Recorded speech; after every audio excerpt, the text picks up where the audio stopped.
Where the fuck? Fucking you. Fuck. You. Fuck. God damn, I hate this shit.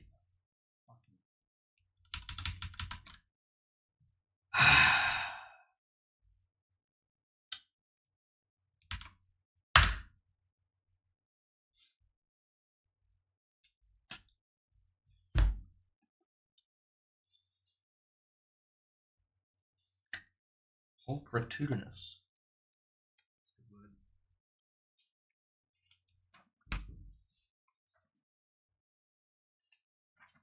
Well, Goose, Santa Claus is coming to town. Now, Christmas is over. This ain't no Christmas stream. This ain't no Christmas stream. It's time for jokes. It's time to tell some jokes. I give people a chance to arrive.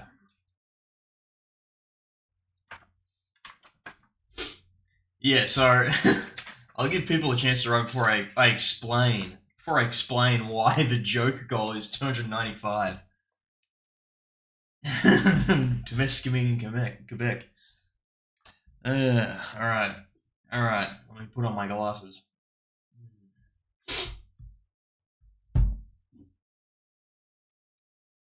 While I read you a tale. Oh, you can see what I'm looking at on my computer screen. That could have been bad. That could have been real bad. Let me take these off for a second, actually. Okay, that's okay. Okay. Alright. Who's ready for some jokes? Who's ready to listen to a few jokes? Well, I need a few minutes.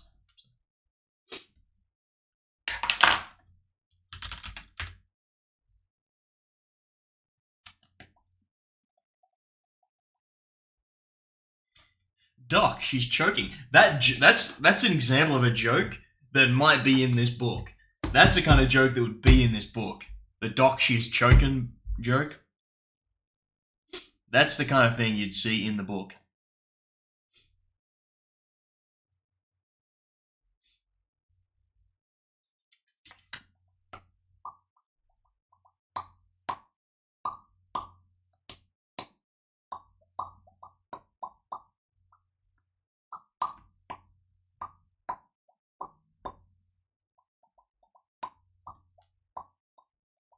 Close Twitch. Nice.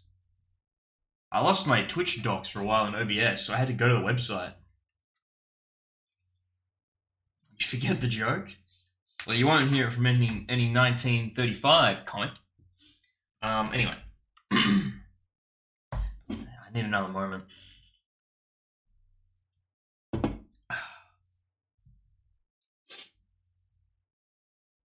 Yeah, I lost my plate. Where am I starting?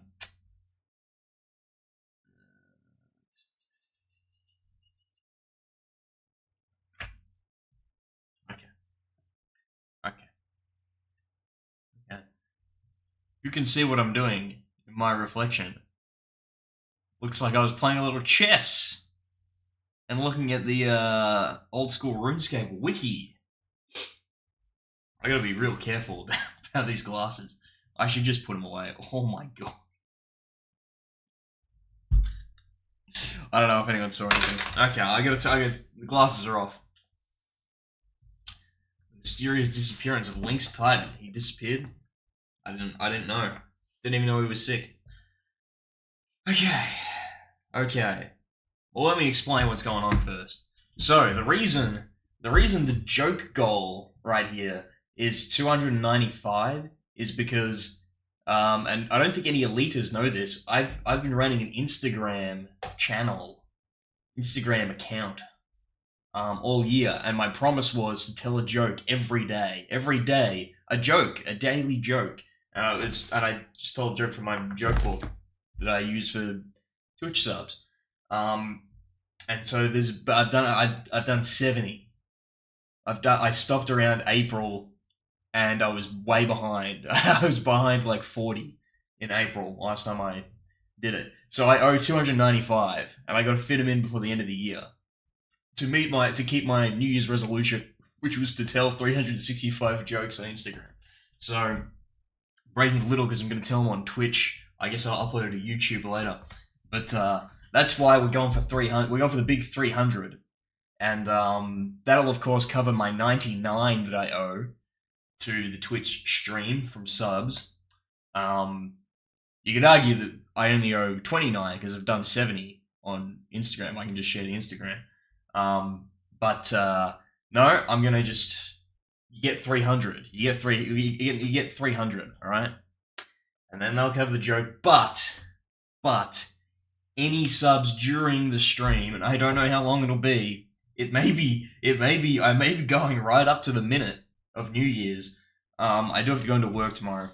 Because I was supposed to go today and didn't. But there you go. So it might be, it might be more. Any subs during the stream will increase the count. So I'm not going to speed through them. I'm going to tell them to the best of my ability to tell a joke. I only have 7 hours and 50 minutes left. That's not true.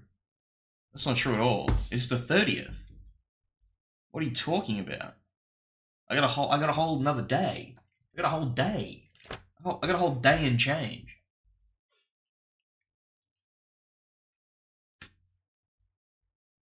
Yeah, I got, what have I got?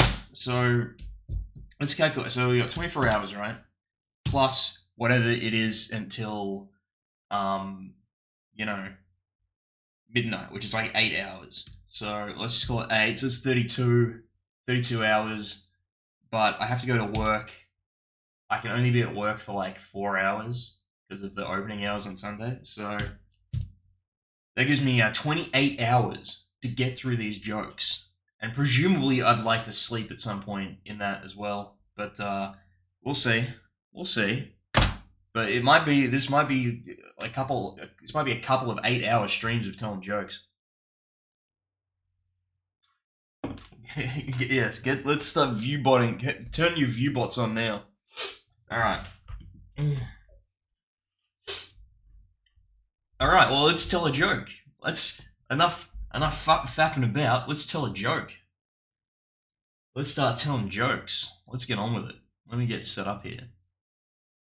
Looking good? Yeah, alright, we're looking good. Alright.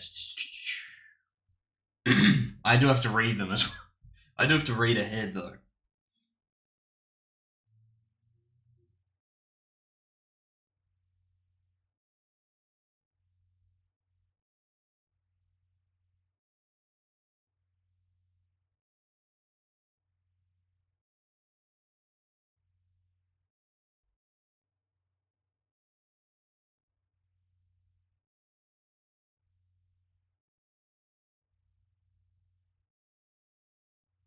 Wow.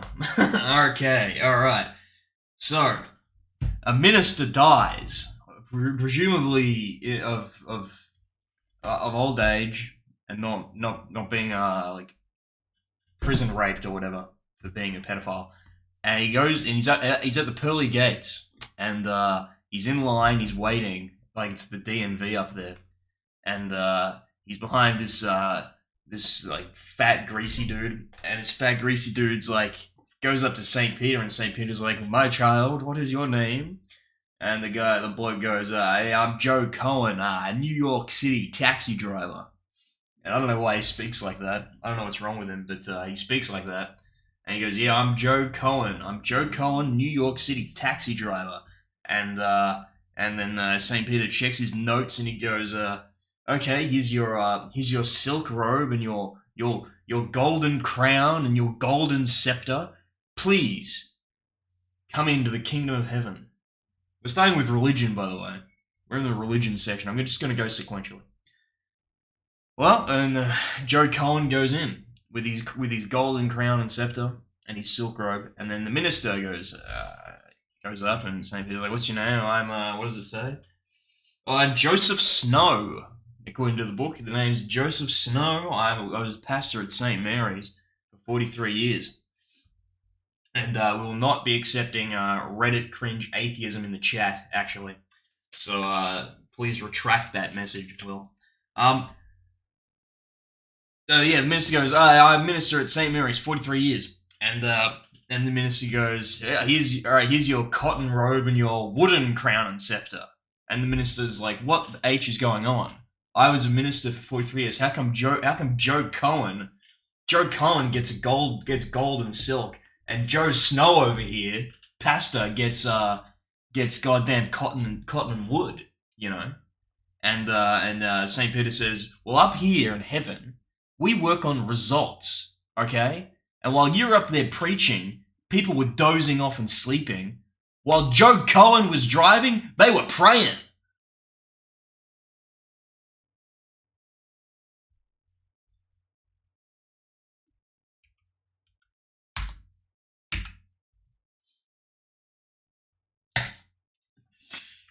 Oh my god, this next one's so long. Next one, we have a little picture. Got a little picture of a boy. A little picture of a boy. Okay. Let's read ahead. How are we doing on time? 15 minutes into the stream, I've told one joke. We're on pace. We're on pace. What's 295 times by 15 divided by 60? 60 hours. We're 60 hour pace at the moment. Alright.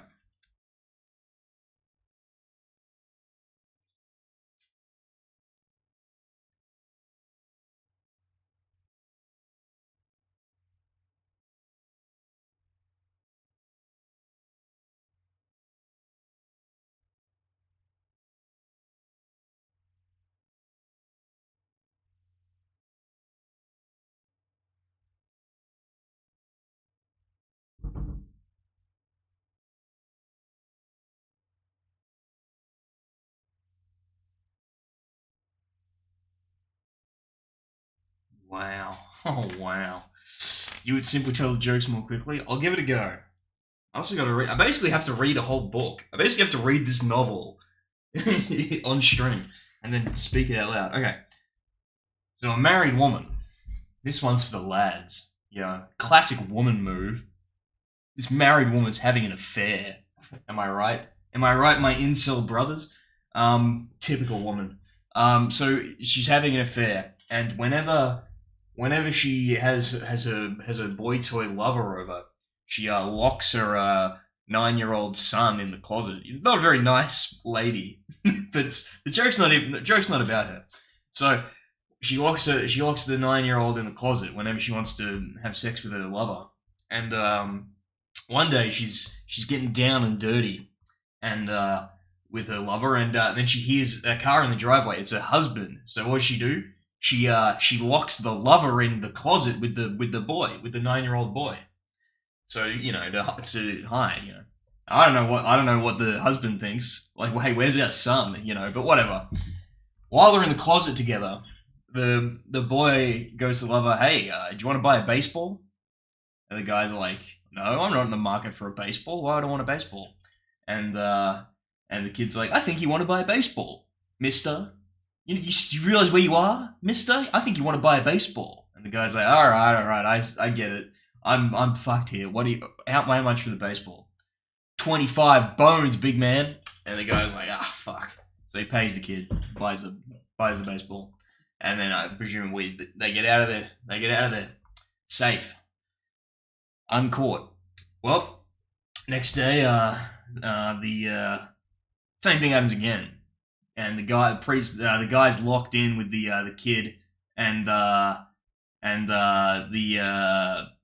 you want to buy a baseball glove? And he's like, all right, I see, I get it. How much? 50 bones, big man. All right, pays the kid, gets the glove. Then the next day, the dad of this whorish woman, this horrible whore, is like, hey, Sonny Jim, let's go play some ball. Let's play a bit of ball. You got your ball and glove? Let's play a little baseball. And the kid's like, no, I sold him. And the guy's like, dad's like, what do you mean you sold? What do you mean you sold him? How much did you sell him for? Kid's like, 75 bones, big man. And the dad's like, that's thievery. That's like That is, you're an evil little gremlin. How dare you? That's thievery. I'm taking you to church, kid. I'm taking you to church. You're gonna go in the confessional. You're gonna confess your sins. You evil little capitalist pig. You capitalist pig dog. And so I just realized I fucked this whole joke up. So we'll tell that one again at the end. We'll look back to this one. I realized I fucked up the whole joke. I fucked up the entire joke. I fucked it up the whole way through. We'll come back to this one. We'll come back to that one later. I fucked that one up. Sorry, guys. I fucked up the whole joke. I fucked the whole joke up. It actually is not a bad joke. It's a pretty good joke. But I fucked up the whole joke. We're 20 minutes in and told one joke. Okay. We'll come back to that one. It's on page 106. Yeah, Cal. It'll all be going up on YouTube. I don't care how long it is. I don't care how long it takes. It's all going up on YouTube at the end. All right, we'll go back, Gus. Yeah, we'll be coming back to. We'll come back to. Oh, it's 107 actually. 107. The one about the whore. We'll come back to the whore one later. I fucked it up though. I did fuck it up. I fucked it up like multiple ways, but yeah. Okay. Let's moving on.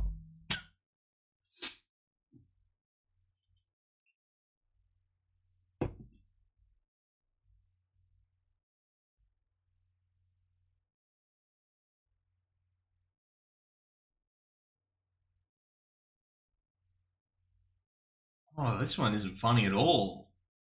This one is not funny at all. It's not even a joke. This one's like, well, let me just tell it. So, a guy dies, right? And he goes to, a lot of these are going to be St. Peter at the gates of heaven. We're in the religion section. A guy dies and he's at the gates of heaven. And he's trying to get in and he's like, this is obviously a different system because they're not working on results anymore. But the guy goes in, he's like, and he's waiting, and then St. Peter's checking his nose, and he goes, I've checked our records, and you didn't do anything outstanding enough to warrant entry into the kingdom of heaven. And the guy's like, what do you mean? Like, what about that time that motorcycle gang was picking on that old man? You know, and I protected him. And St. Peter's like, I don't have any record of that whatsoever. What do you mean? When did this happen? You know, what happened? What did you do? What did you do? And the guy's like, well, they were picking on this old man. They were trying to mug him, and I said that, and I pushed over all their bikes, and I said, hey, jerks, why don't you pick on someone your own size? And St. Peter's like, did this really happen? When did this? What are you talking about? I have no record of that. When did this happen? The guy goes, oh, about 10 minutes ago. They killed him. They fucking killed him. That's not funny at all. A good Samaritan got killed by a motorcycle gang. Are you guys laughing yet? Jesus Christ. Okay.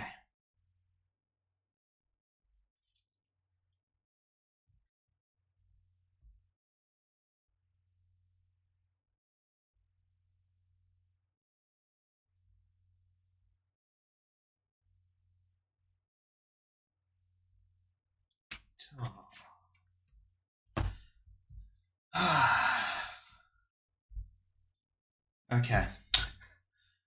This one is a joke, but it's bad. Alright.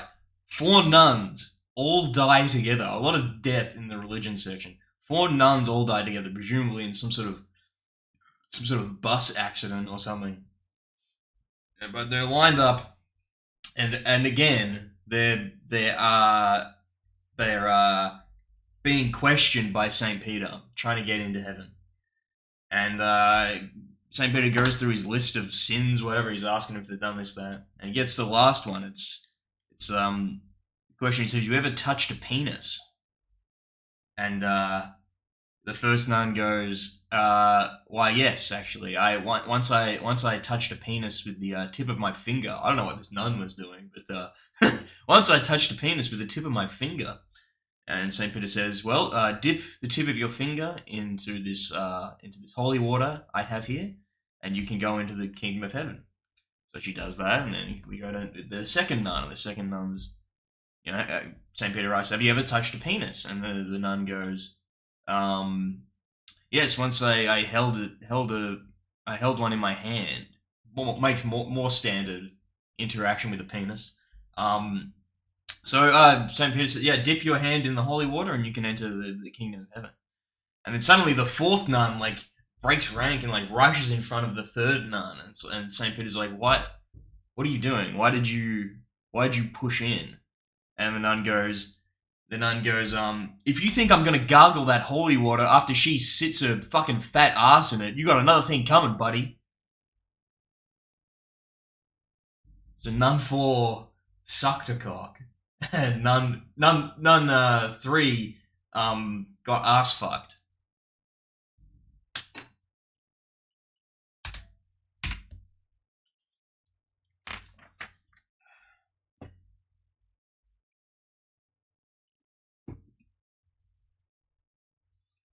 This is getting too lewd. Yeah.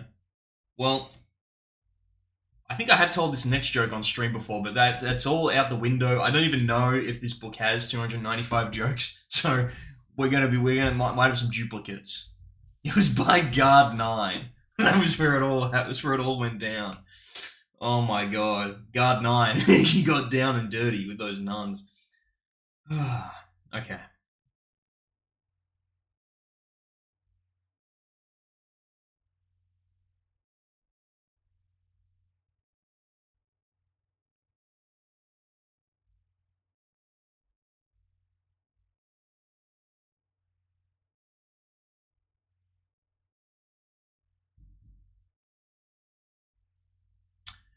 Yeah, okay, I've told this one before. Alright. So four priests to go with the four nuns. Four priests are on a train together, and they're going to a church. They're going to some sort of church conference by train, and they go every year. But it's a long train ride, and they don't really know each other well. They only ever meet on this train, and but they're all part of the hi Alka. They're all part of the priest community, the wider priest communities. They all know each other. And one of the priests goes, we never really get to know each other. How about we play a little game? We each tell each other one of our sins, so we can kind of have this bonding moment where we share our sins with each other. And they look at each other a little nervously, and then goes, "Well, I'll go first. For me, it's the booze, it's the drink. I once a year, I take off my little priest collar and I go down to the pub and I just get hammered. I just get hammered for 2-3 days, and I really just get it out of my system." And now the guy's like, "All right, we think we get it." And priest two's like, "Well, for me, it's gambling. Once a year, I'm like you. Once a year, I'll take money out of the pool box and I'll go down to Atlantic City. I'll go gamble it all away. I'll lose every penny. I never win. But I do that every year. I do that. Spend a couple of days just gambling in Vegas with the pool money, and but I get it out of my system. And Priest 3 is now he's looking a little somber. And he's like, "Well, it's pretty bad, but I think mine's a little worse.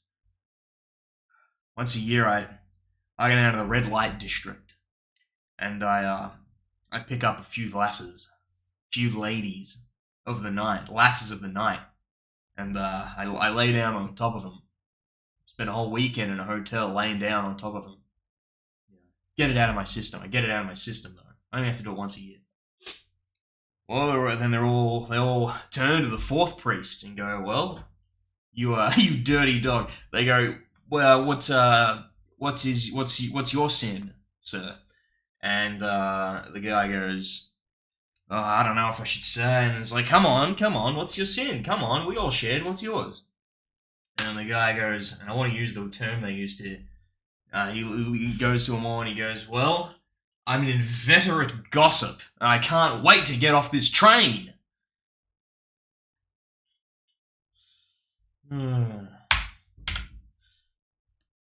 I saw a cool word the other day that I've never heard before. Let's see if I still have it up. I have a tab open. Pulchritudinous. Pulchritudinous. Pulchritudinous. It's my word of the year. Sammy's word of the year. Pulchritudinous. It means a beautiful lady. So you use that to riz up a girl with the word pulchritudinous this New Year's Eve.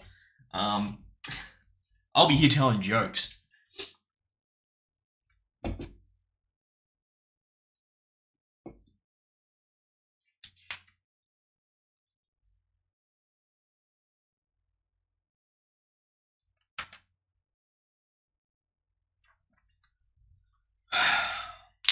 Pulchritudinous, there it is.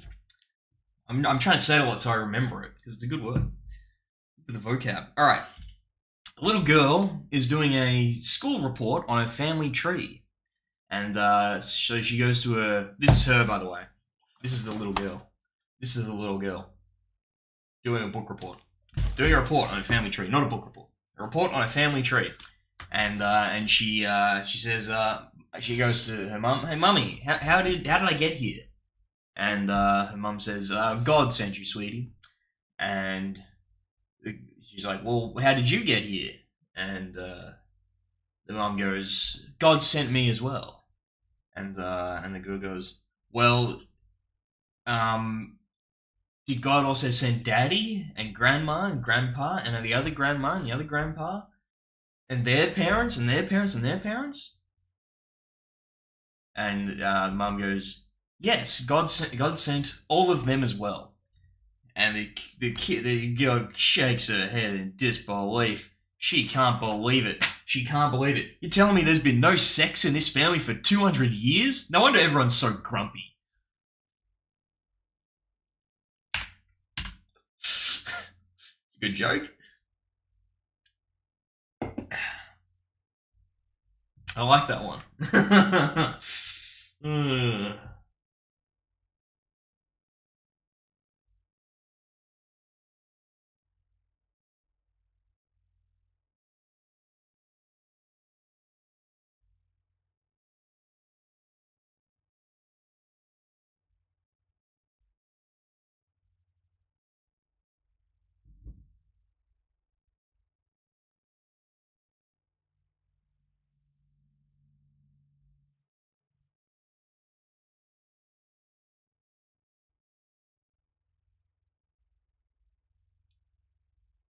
Wow. When's the next rand video on how the elite is fucked us? Is the elite fucked us? I think everything's fine. Everyone needs to calm down. Everything's fine. There's nothing has warranted a rant video. Or maybe it has, I don't know, I haven't read the forums in a while. I've just been enjoying my Christmas. So I haven't been reading. I haven't been reading this nonsense. Anyway, we're not here to talk about that. We're here to tell jokes. Alright, man is driving... I haven't... No, I haven't. I mean, I know a little bit about what happened, but I haven't been paying much attention to the forums. Anyway, it's Christmas. I was building Legos with my little half sister. I was eating and drinking and being merry. Anyway, a man is driving down a deserted stretch of highway when he notices a sign out of the corner of his eye. And the sign reads, "Frost Top's got Depot 23. Fuck. Another guy has got me again. Fucking John. I got another guy called John's gotten me.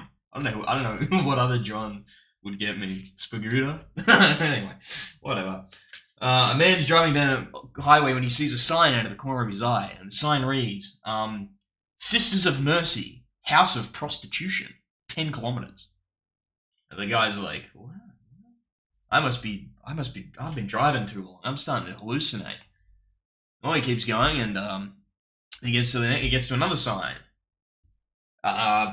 Sisters of Mercy, House of Prostitution, 5 kilometers. And the guy's like, what? No, and are these signs for real? They must be. I wouldn't hallucinate the same thing twice. That's odd. They must be real. Then he gets to another one. Sisters of Mercy, House of Prostitution, House of Prostitution. Next right. And, now his interest is piqued. Curiosity gets the best of him. He makes the right. Chucks in the indicator and he goes right. And he pulls up into the car park, and it's a big stone building. He sounds like AB. He sounds like Ab. He sounds like he's got abs. He sounds like he's been doing ab workouts. Oh, he's been doing crunches because he sounds in such great shape. Oh yeah. Oh yeah. Oh yeah. He sounds like a Left 4 Dead boomer. Oh yeah. Oh yeah. That's an old person that plays Left 4 Dead. Is my audio fucked up or something? Or is it just my voice? I think it's just my voice. Anyway, he pulls up a big stone building. Big stone building, classic place you would see nuns living. And he goes in, and he goes up the door, right?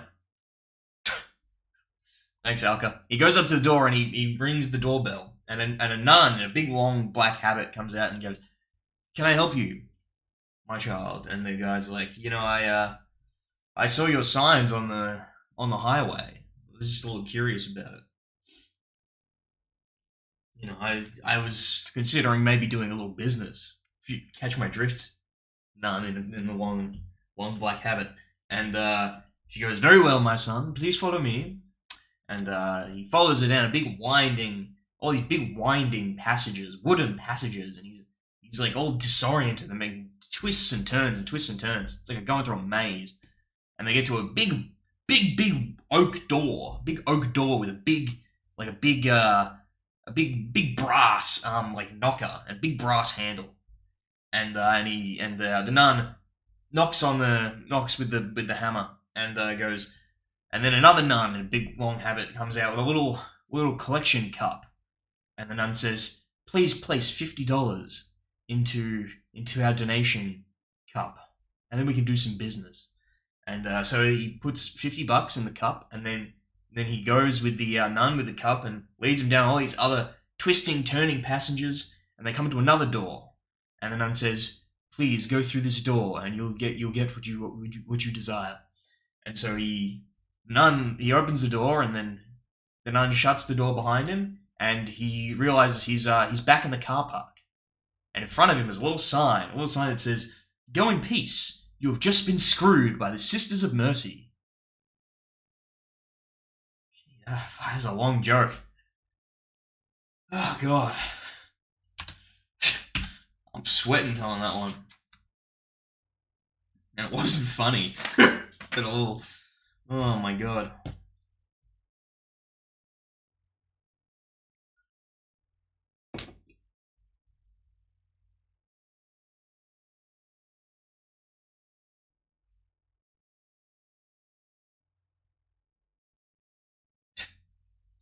Wow. Okay, so Jesus is taking a little walk through heaven, as he has a tendency to do. He's going on a little Lindy walk through the heavens, and he sees an old man. He's an old man with big white beard. Old man, just an old man basically. And he's sitting on a cloud, and he's staring discontently into the distance. And Jesus goes, "Old man, this is heaven. What could you possibly? Why are you so sad, old man?" And the old man just doesn't even acknowledge Jesus. Basically, he just doesn't even look at him. And he goes, "I've been looking for my son, and I haven't been able to find him." And Jesus says, "Well, tell me about it. Tell me a bit more, old man." Well, empathetic to call him an old man. Isn't everyone? Doesn't everyone look beautiful in heaven? Why does he have to be an old man? Anyway, whatever. Well, the old man says, still staring out at the sunlit horizon. The old man goes, "On Earth, I was a carpenter, and one day my son went away, and I never heard from him again. And I was hoping that one day I would find him here in heaven." Jesus' heart starts pounding real heavy, you know.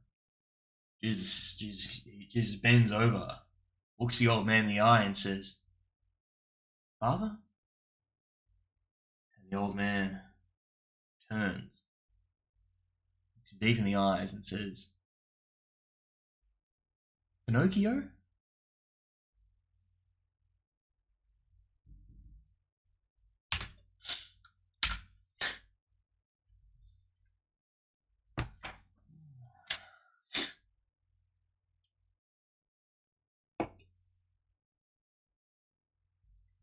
Are these going to get a little wearisome after I've told 150 of them, or are they going to be? Are they going to be just as banging as they have been so far?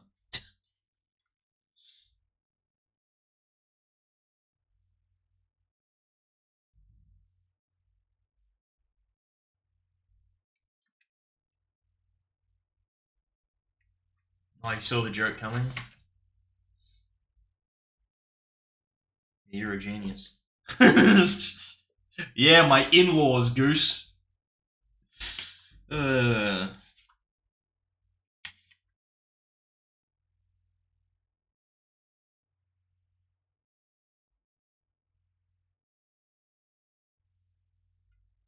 no, this one's. I don't like this one because it's demeaning to women. Well, let's tell it anyway. One morning, the Pope wakes up in the Vatican and he's got a huge fucking boner. His big, his BWC is all hard and shit. And he calls in the Vatican physician, and he goes, "Doctor, what the hell is going on? I'm celibate. I'm the GD Pope. You know, he doesn't want to actually say he doesn't actually want to say God damn. You know, he doesn't want to blaspheme. But I'm the GD Pope. I can't have no boner." And the doctor says, "Well, it's very normal. You know, it's a very natural thing, Mister Pope. It's going to happen to all men, no matter what. You're just going to have to deal with it." And the Pope goes, "Well, you know, this is all well and good, but I've got mass in 5 minutes. You know." He wakes up right before he has to go on. You know, I got mass in 5 minutes. I need to get rid of this thing. What can I do? And the doctor goes, "Well, you got two options. I can inject you with a light toxin at the base of your penis, and it'll remove the erection, but you'll feel violently ill. It's extremely painful. Or you can make love to a woman." And the Pope goes, "Very well. I choose option two. Go and get me a nun. But I have three requirements. One, the nun must be blind, so she can't see what I'm doing. Two, the nun must be deaf, so she can't hear what I'm doing. And three, the nun has to have huge tits."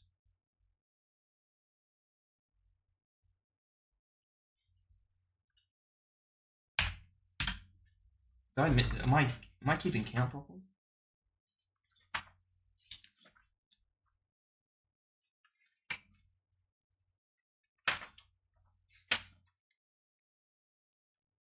Yes, yes, yes, I am.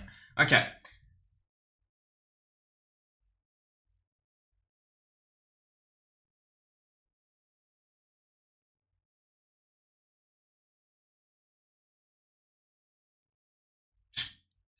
Speaking of blaspheming, all right. A wealthy farmer went to church on one Sunday, and after the service, he went up to the priest and he said, "Father, that was a damned good sermon you gave. Damned good, damned good." And the priest is like, "Well, I'm glad you liked it, but I wish you wouldn't use such terms when you express yourself." And the farmer's like, "I can't help it. I think it was a goddamn good sermon. In fact, I liked it so goddamn much, I put $100 in the collection plate." And the priest goes, "Holy shit, that's great." Hmm.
I don't.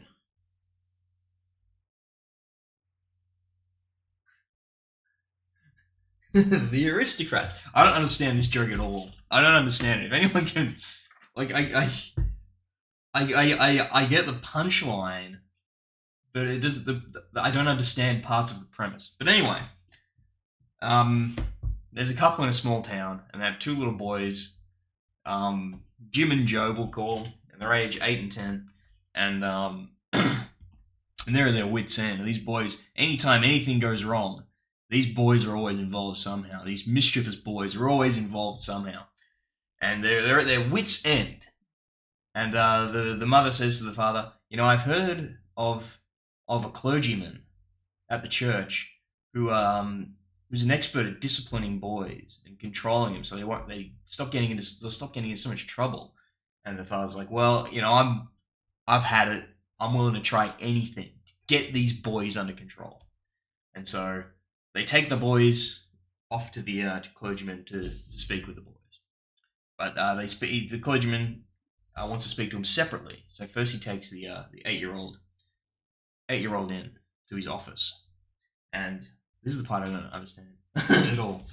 Anyway, the clergyman sits the boy down, and he sternly asks him, "Where is God?" The boy doesn't say a word, keeps his mouth shut. So the clergyman says it again. "Where is God?" Again, the boy keeps silent. The clergyman slams his fist on the table, raises his voice, "Where is God?" And the boy bolts out of the room. He runs off, scurries off, locks himself. He runs straight home, locks himself in the closet. And his older brother then comes in the closet and goes, "What's wrong? Why? What's going on? What did the priest say?" And the young boy goes, "We're in big trouble this time. God's missing, and they think we did it."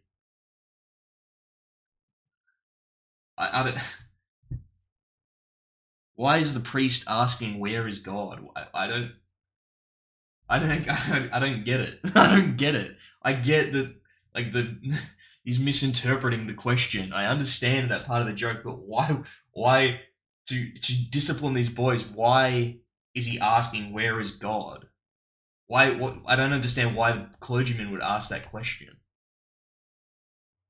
Can you answer that, Alka? Why is the clergyman asking where is God? Is that a common thing? I don't understand that part. I get that they misinterpreted that as they can't find God. They think they stole God. I get that.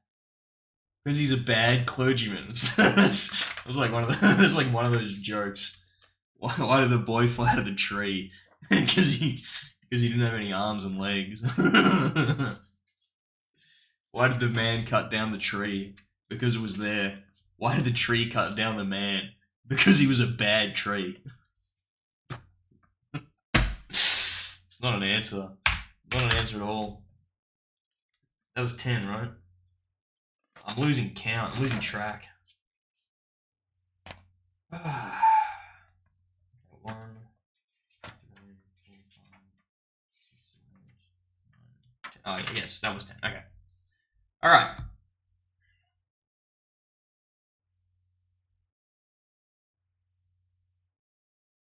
Wow. This is a short, snappy one. God's talking to one of his angels, and I don't think this is biblically correct. The period they're talking about, I don't think there were angels yet. But anyway, whatever. God's talking to one of his angels, and he goes, "Boy, I just created a 24-hour period of alternating light and darkness on Earth." And the angel's like, "Cool. What are you gonna do now?" And God says, "Call it a day."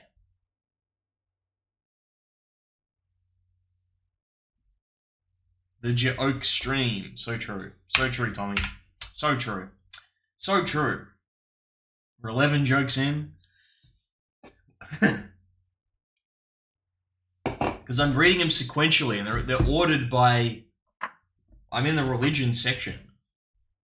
Don't worry, we'll get out of it eventually. In fact, we got one page left. We got one page left in this thing. So,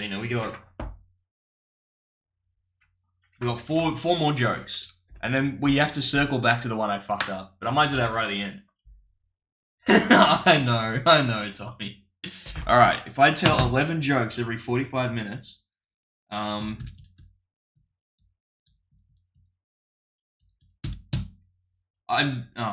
fucked that up.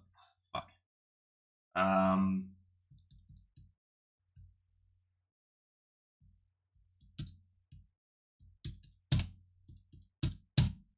I'll be done in 20 hours. If I keep this pace, I'll be done in 20 hours. These next ones are a little short though, so we're gonna get some pace going. Anyway.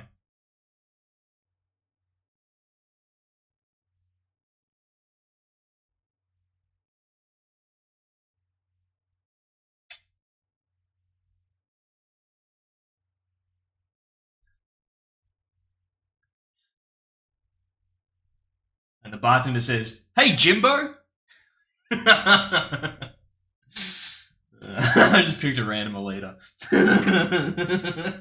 It's just one guy. Yeah. Alright.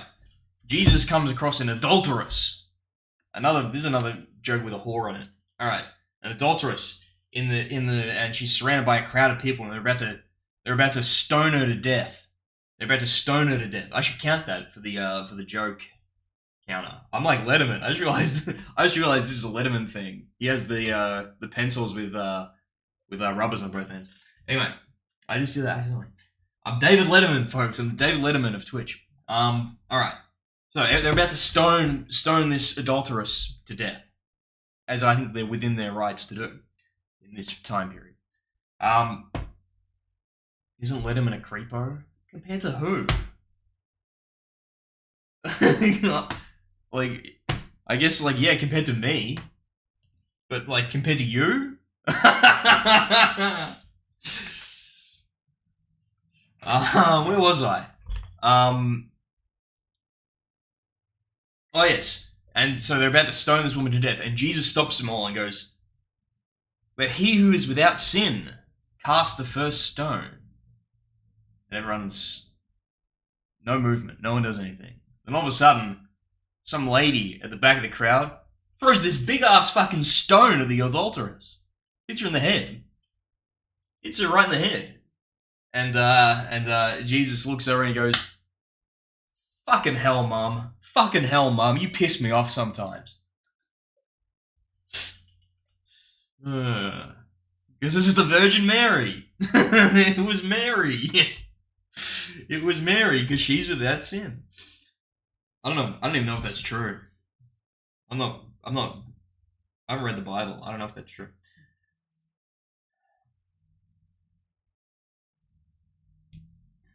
Yeah. You're right. Anyway. Oh, that was a day. Increment the joke. Did anyone see if I incremented the jokes told? I need to, like, mark every 10th so I can count back to my joke total. Fuck. Alright. 1, 2, 3, 4, 5, 6, 7, 8, 9, 10, 11. No, I didn't. Okay. The Virgin Mary was probably lying. Ah. I don't know why that's funny. I don't know why that's so funny, Clemens, but it is. Okay.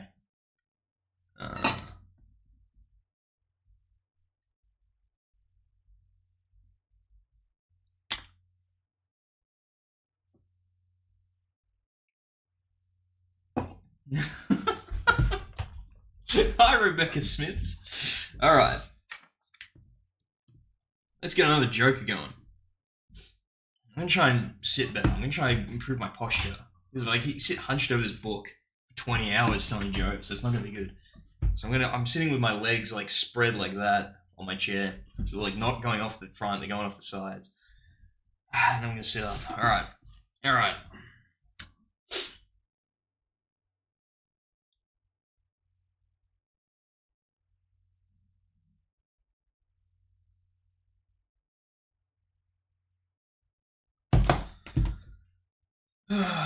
You You got a good posture picture if I want it. Oh, you know I want a good posture picture. I'm always in the market for a good posture picture.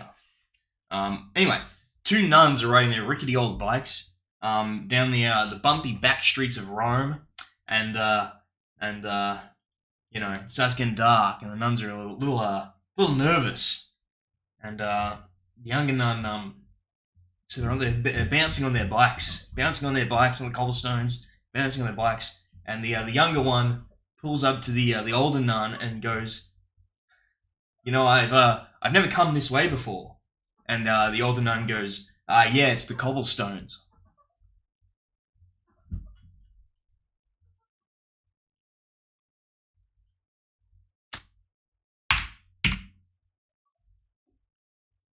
Yeah, yeah.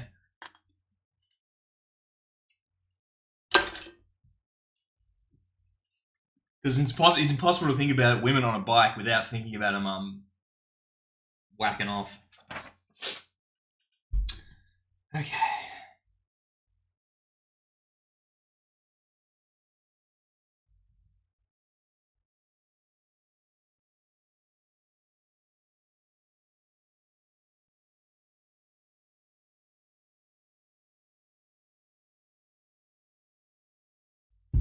I think I've told this one before. It's a good joke. It's a good one. Alright. Two nuns are ordered by Mother Superior, their Mother Superior, to paint a room in the convent because of the Pope's coming. The Pope's coming to visit, so they're renovating this room that the Pope's going to stay in. And so they have to paint the room. But the Mother Superior says, but you are not to get a single drop of paint on your habits. That's my only demand. Not a single drop of paint. I want your habits spotless. Don't get a single drop on them. Well, the two nuns are now discussing how they should best go about painting this without getting a drop of paint on their habits. And they decide that the best thing to do will be to lock the door, strip naked, put their habits away in a box in the room, and then paint. So then they won't get any paint on their habits.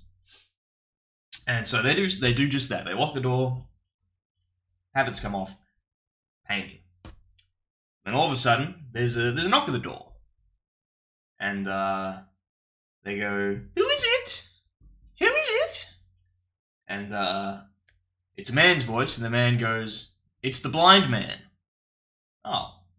They decide, well, it's the blind man. Guy's blind. No harm in letting him in. So, still naked, they open the door and let him in. And the guy says, nice tits. Now where do you want the blinds? He's holding blinds. He's installing blinds. Like blinds. Like blinds.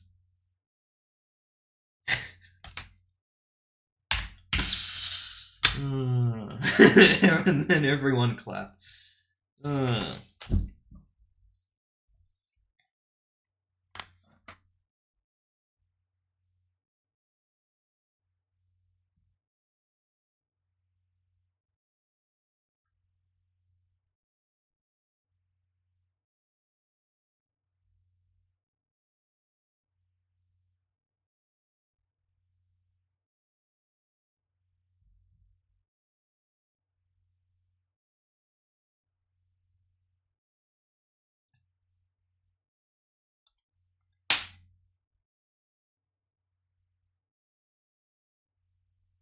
You're right. Well, you're half right. That is dumber. I'm not sure it's a joke. So you're half right. That's pretty good for you. Alright. 3 women die together in a horrible bus accident. A lot of bus accidents in these jokes. I added the bus accident, actually. Alright, and then they're up in heaven, and who's there? St. Peter at the pearly gates. This character. And St. Peter goes, hey, we've only got 3 rules. We've only got 3 rules. No, we've only got 1 rule. We've only got 1 rule here in heaven, you 3 ladies. Don't step on a duck. Don't step on any of the ducks. And this seems like an odd rule, right? What do you mean? What are you talking about? But so they all agree to it, and then as soon as they go into the kingdom of heaven, covered in ducks. There are ducks everywhere. You can barely move without there being a duck underneath you. Just ducks everywhere. Just sodden with ducks. Everywhere you look, another duck. The duck density off the charts. Ducks everywhere. And almost immediately, one of the women steps on a duck. And St. Peter sees this, and he's like, yeah, there was one rule. There was one rule. And to punish you, I'm going to chain you to this big obese man for the rest of your life. For the rest of eternity here in heaven. He chains them together. Sounding a lot more like hell, to be honest. Sounds like a game in hell. Then, a few hours later, second lady steps on a duck. Wouldn't you believe it? She steps on a duck, and St. Peter doesn't miss anything, right? So he chains her to a really ugly dude. And it's like, you're going to be chained to this ugly dude for the rest of eternity. Also very, very shallow in heaven. The soul means nothing. Or maybe the physical representations in heaven are based on their souls. I don't know. But anyway.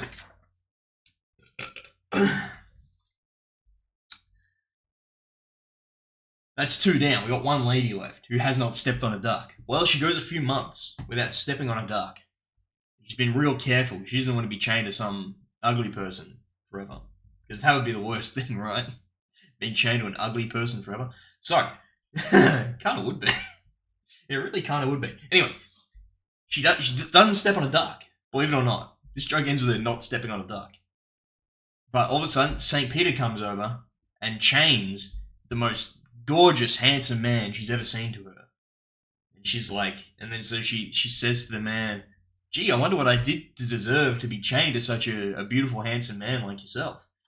And the guy says, I don't know what you did, but I stepped on a duck.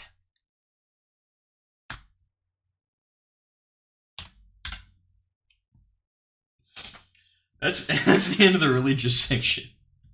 We got through. We got through. Oh, man.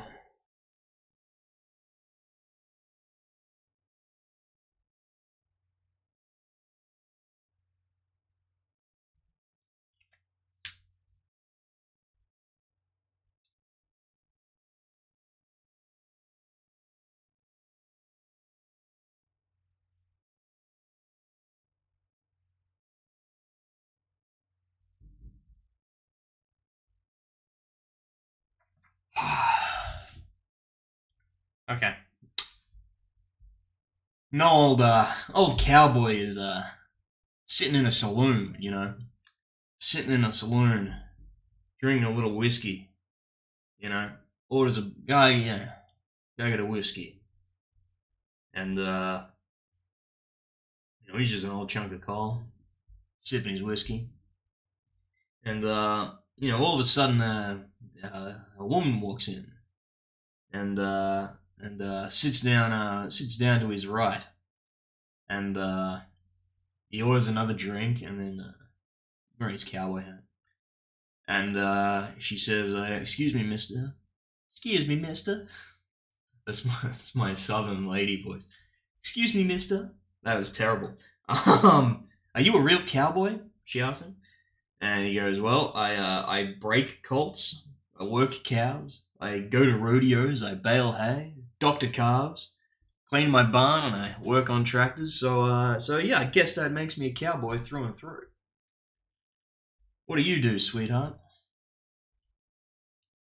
What are you? I'm a cowboy. What are you?" And the woman goes, "Well, I'm a lesbian. Spend all day thinking about women. When I wake up in the morning to when I go to bed at night, I'm thinking about women. When I have a shower, I'm thinking about women. When I drive my car, I'm thinking about women. I even think about women when I eat. Seems everything I do, every moment of my life, I'm thinking about women."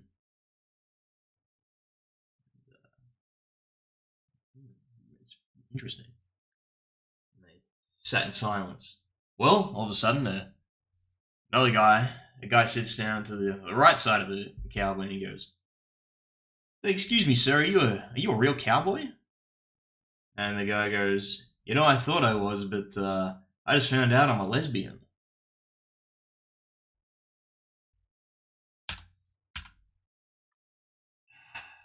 Yeah, no one saw that one coming. Shit, Christ.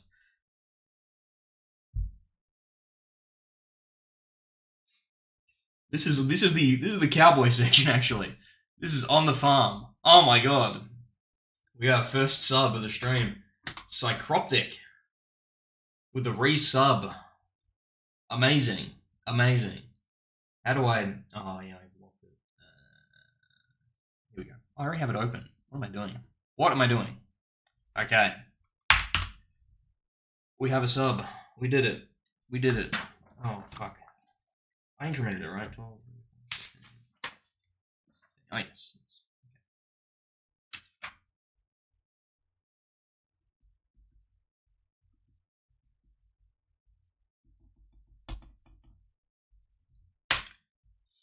Okay, thank you for the sub. We've incremented to the joke goal. Now our joke goal is 296.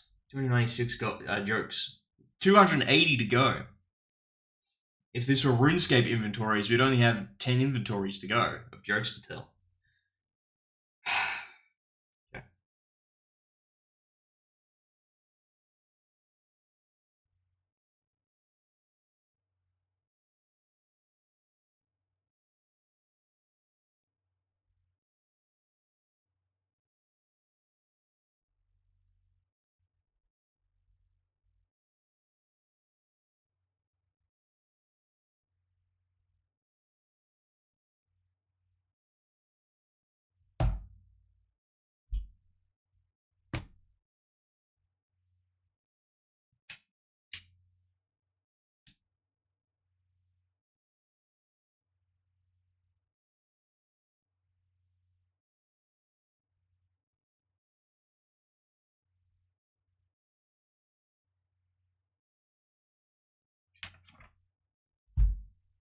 I think I've told this one before as well. It's not good. It's not good. It's very making sense. Anyway, it's like a classic joke where nothing makes sense. Alright, a horse is stumbling home. Horse is stumbling home from the bar, drunk. And the horse falls into a big hole on the side of the road. It can't get out. And the horse is stuck there, and the horse is like, well, shit. Farmer Brown's gonna be pretty upset with me if I'm not there by morning. And so the horse is just like fucking screwed, right? Can't get out of the hole. Well, along comes a chicken.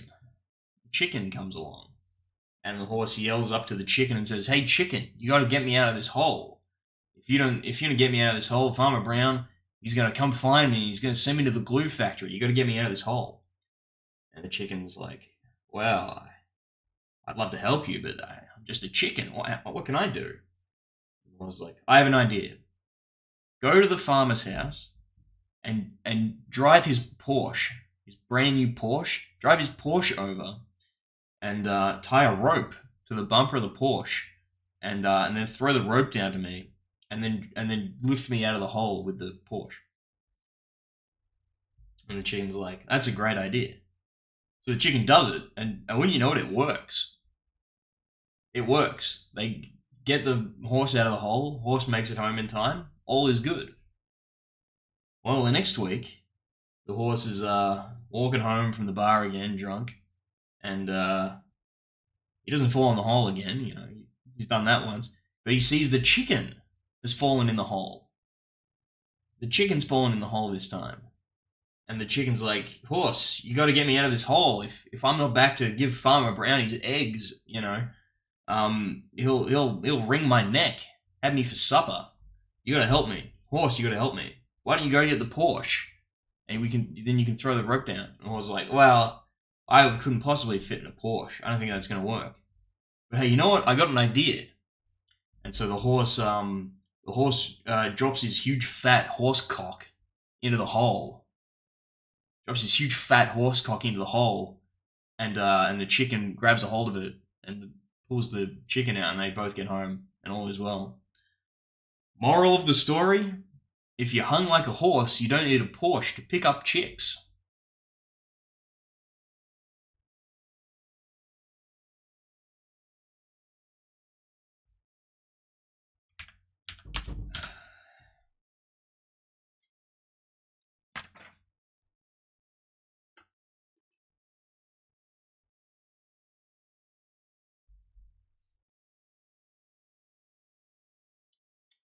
Oh, this next one's this next one is this next one's the Dirty Johnny joke, but obviously it's not as good. So I could do the Dirty Johnny joke exactly the way Norm does it, like almost like word for word. I have memorized it, but I don't think that's such a good idea because we all know that one. We all know the Dirty Johnny joke. If you want to hear this joke, on page 122 of this book, go look up Norm's Dirty Johnny joke, and then go look up the other telling he did on Howard Stern. Look up the one he tells to Stephen Merchant, and then watch the one he does on Howard Stern. It's the same joke, but he tells it twice. I'm not gonna replicate it here, although I could. I do not off by heart. Okay, I'll go to the next one.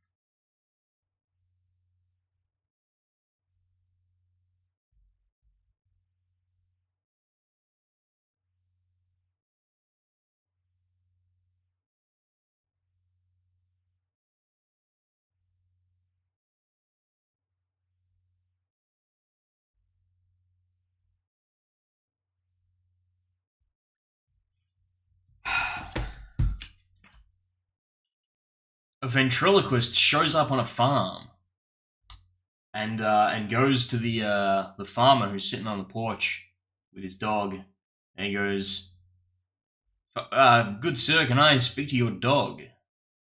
And the farmer goes, "Dogs can't talk." And the ventriloquist says, "Well, can I give it a go anyway?" And the farmer's like, "Well, be my guest." And so the ventriloquist asks the dog, "Hey, dog, how's it going?" And then he pretends to be the dog, and the dog goes, "Yeah, good, thanks. How are you?" And the farmer's like, oh, he's shocked. He's falling for it. He's falling for this ventriloquist's tricks. And the ventriloquist asks, "How does your owner here treat you?" And then the dog says, he's wonderful. You know, he walks me twice a day, he feeds me the best food, and once a week he'll take me down to the lake to play. It's fantastic." Then the ventriloquist says, and the farmer's like nonplussed, totally astounded, and ventriloquist says, "Can I speak to your horse?" And the farmer goes, "Well, all right, you can speak to my horse." And "Hey, horse, how's it going?" "Oh yeah, pretty good, yeah." "How does the farmer treat you?" "Well, oh yeah, you know, he brushes my coat, he lets me sleep in the barn to protect me from the elements, you know, takes me for rides regularly. Oh, he's a great owner." And you know, the farmer's now like, "Whoa, whoa, this is crazy." And then the ventriloquist goes, "Do you mind if I talk to your sheep?" And the farmer goes, "Them sheep ain't nothing but damn dirty liars."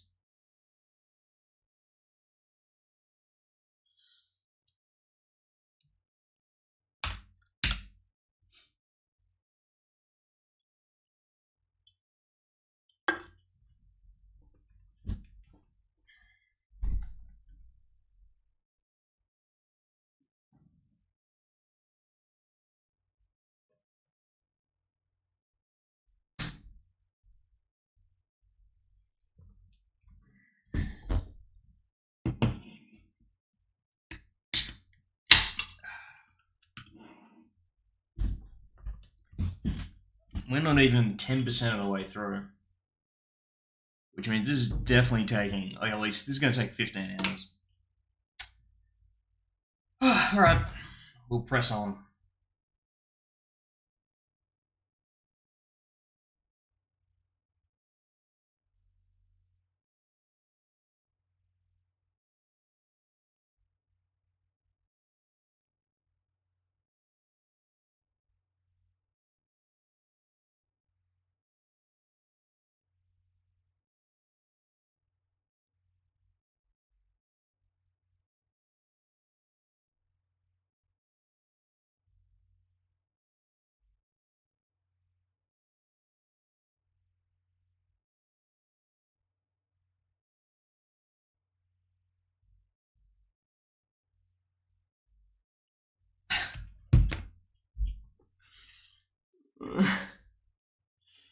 Okay. All right. An extremely handsome man, a very handsome eugenicist man, has decided it's his God-given responsibility to marry the perfect woman, marry the perfect woman, and so they can produce perfect children. This is eugenics. This guy wants to practice eugenics, so he wants to find the perfect woman to practice eugenics with, in a sexual fashion through babies and stuff. So anyway, he searches all. He's an American. He searches all along the east coast of America, and his search comes up short. Doesn't find a perfect woman. Then he goes all along the west coast. Doesn't find a woman. Doesn't find a woman good enough. So then he starts going inland. He starts going to flyover states. He starts going to the Midwest, and eventually he comes upon a farm. We're on the farm again, and he notices three stunning daughters of this farmer, and so he explains his predicament to the farmer. Oh, did I? Shit.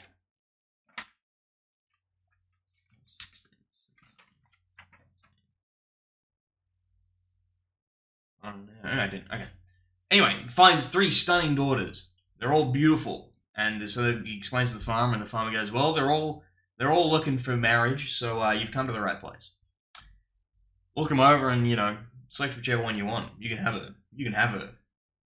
And so he goes out with the first daughter, and brings her back the next day. And the farmer's like, "How was my daughter?" And he goes, "Well, she's just a little. Not that you could even tell, but she's a little pigeon-toed. So she's not perfect. Doesn't quite do it." And the guy's like, "Well, fair enough. Fair enough, good sir.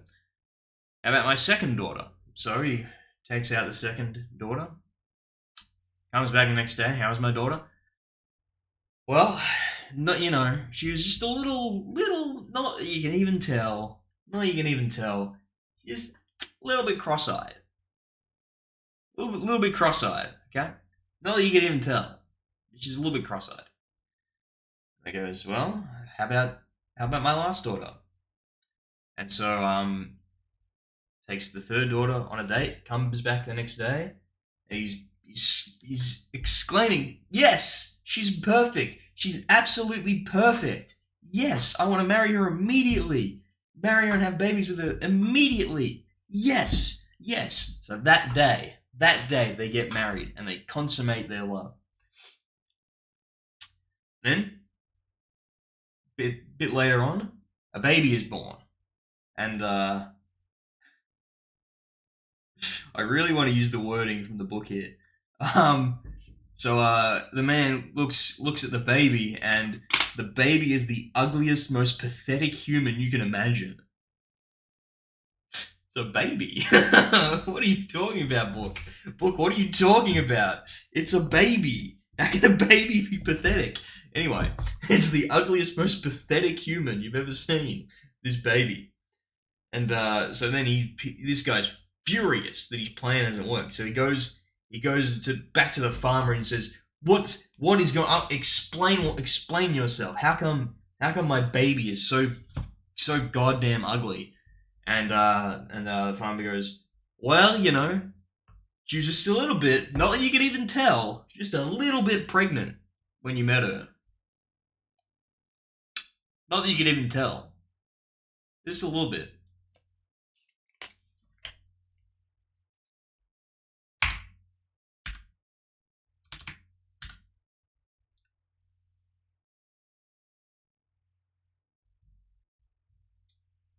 This is a quick one. We need more quick ones. We need more fucking quick ones in this book. What do cow pies and cowgirls have in common? The older they are, the easier they are to pick up.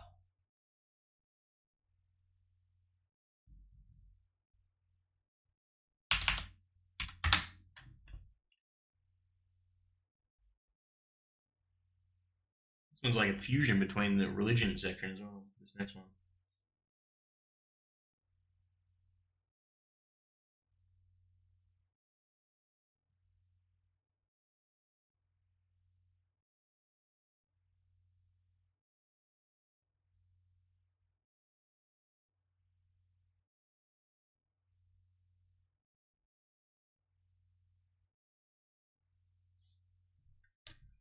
All right. Cowboy dies, and he was not so good in life. So he went down to hell, and he gets down there, and the devil's like, well, you got three choices how you're going to spend eternity. Door one, door two, or door three. And a cowboy says, "Well, can I see what's behind the doors first?" And the devil's like, "Of course, good sir. I'm not evil. Of course you can look behind the doors first." So the cowboy looks behind the first door, and he sees hundreds and thousands of people doing handstands. Not handstand. Like they're like on their heads, like they're resting against a wall on their heads on a hardwood floor. And the cowboy's like, Jesus Christ, no, I don't want that at all. So he looks behind door number two, and it's the same thing, but this time it's a cement floor. And he's like, "Oh, holy shit! No, I don't. That's even worse. What's behind door number three?" Well, door number three, um, it's a bunch of people sitting around, drinking coffee. A bunch of people just chatting, sitting around drinking coffee, but they are up to their waist in horse shit. And so the cowboy goes, "Wow, I'm a cowboy. I'm used to the smell of horse shit. You know that this is not so bad. I'll take door number three." And the devil goes, "Very well," and he hands him a cup of coffee and puts him in to the room. And then before shutting the door, the devil goes, "All right, everyone, coffee break's over. Back on your heads."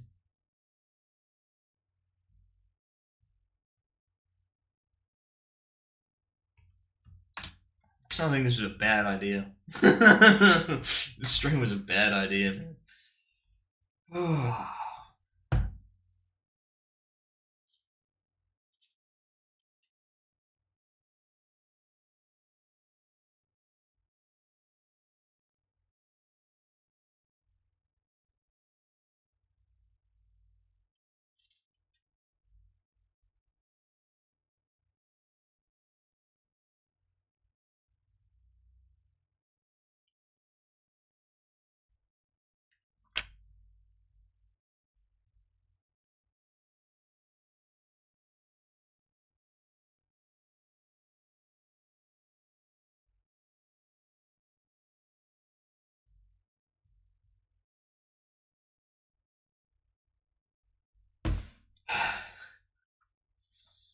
Okay. I don't know why this is in the on the farm section. Oh, I guess. Okay. I guess I see. All right. A farmer was in a horrible road accident with a big truck, and he ends up in court because the insurance company is trying to refuse his compensation claim, and so he's trying to fight in court to prove that he should be paid. And the lawyer for the insurance company says he's like on the stand. They're questioning him, and he goes, "Now you're claiming damages for injuries you're supposed to have suffered." And the farmer says, "Yes, that's correct." And the lawyer goes, "However, you claim you're injured in the accident, but I have a signed police statement that says when the attending police officer asked you how you were feeling, what you said to him was, 'I've never felt better in my life.' Is that true?" And the farmer goes, "Yes, but no, no, no," says the lawyer. "A simple yes or no question. Did you or did you not say, 'I've never felt better in my life,' right after the accident to the attending police officer?" And the farmer says, "Yes." Well, now it's the farmer's lawyer's turn to question the farmer, cross-examine, and the lawyer goes, "Sir, please describe the exact circumstances of events following your horrific accident." And the farmer goes, "Why, certainly. After the accident, my horse was thrashing about with a broken leg, and So was my dog, also broken leg, thrashing about, and they're both howling in pain. And you know, I was also had a broken leg, and I was howling in pain too. And the police officer, you know, he came over and he saw my horse thrashing about in pain, and he shot him in the head. Then he saw my dog thrashing about in pain with a broken leg, shot him in the head. Then he came up to me, his gun's still smoking, and he asked me, "Sir, how are you feeling?" Now I ask you, what would you have said?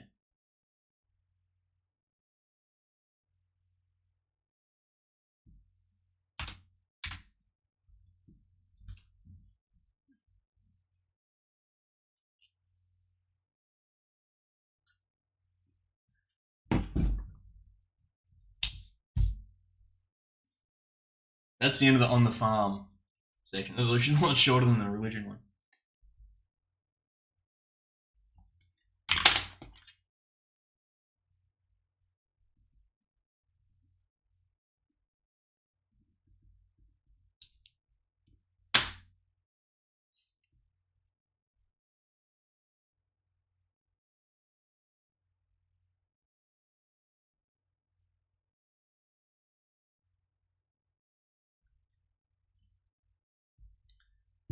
Two hunters are out in the woods when suddenly one of them collapses, and the other farmer, you know, not a hunter. These are hunters. The other hunter, you know, tries to check his pulse and he's breathing and his eyes are glazed over and he thinks he's dead. So he calls 911 and he goes my friend is dead. My friend collapsed. My friend's dead. I need help. I need help. What can I do? What can I do? And I'm out in the woods. I need what can I do? What can I do? And the operator says, "Calm down, sir. Calm down. I can help. First things first. Let's make sure he's dead." And then the operator hears a gunshot, and then the hunter says, "Okay, now what?"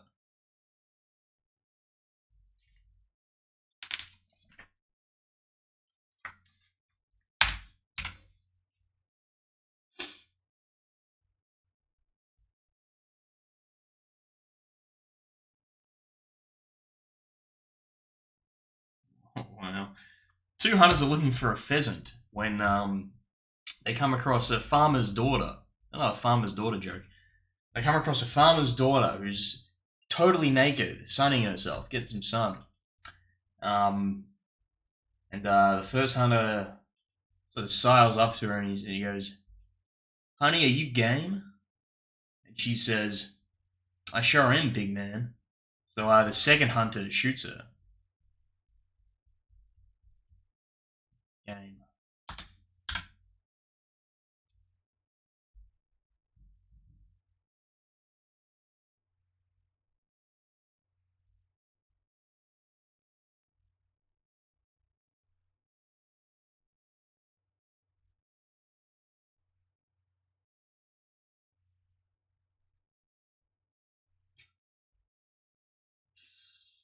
Oh god. Okay.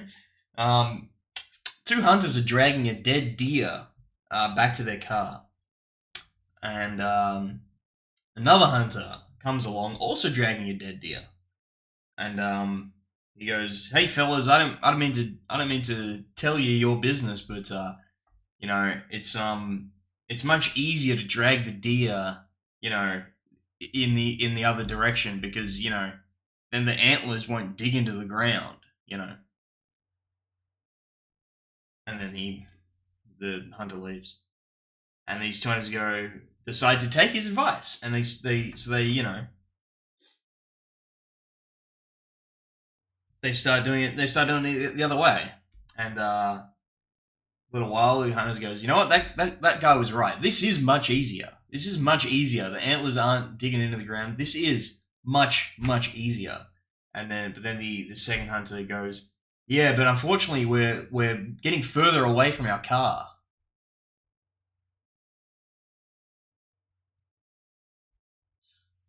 So they didn't turn the deer around. They just went to the other side of it. Uh,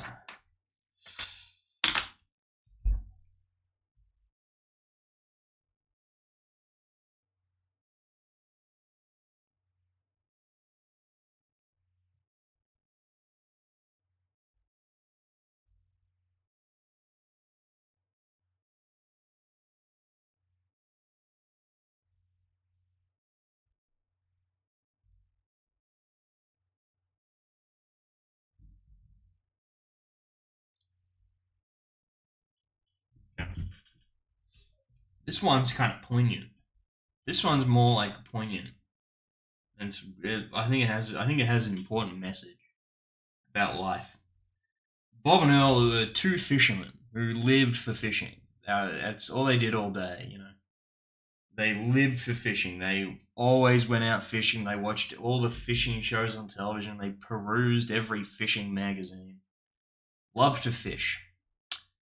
In fact, they loved fishing so much that they made a pact that whichever one of them dies first, they would try from beyond the grave to tell the other one if there was fishing in heaven.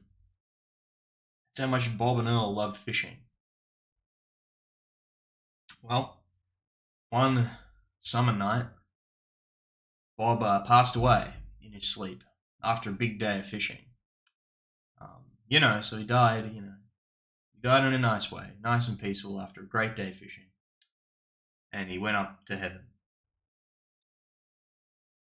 Well, a few nights later, Earl was in bed and he was awoken by a spectre. It was Bob. It was Bob. And Earl goes, Bob, is that you? This is incredible. This is amazing. So tell me, is there fishing in heaven? And Bob says, well, I got some good news and I got some bad news. And Earl goes, well, let's hear the good news first.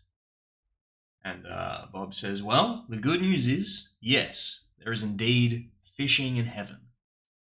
And Earl goes, well, that's fantastic. That's incredible. What could possibly be the bad news? And Bob says, we're going fishing tomorrow.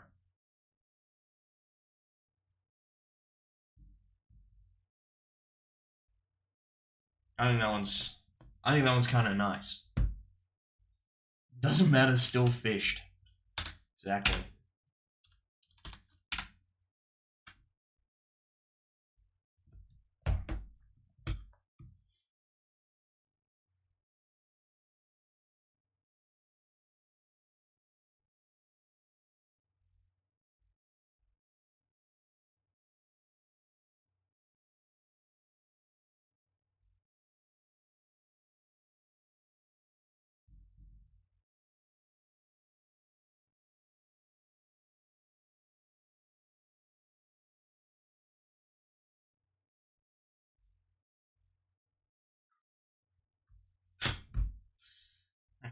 Okay. All right. Mrs. Pete Monahan, Pete Monahan's wife, um, came walked into a newspaper to buy an obituary in the obits, to pay for an obituary for poor Pete, poor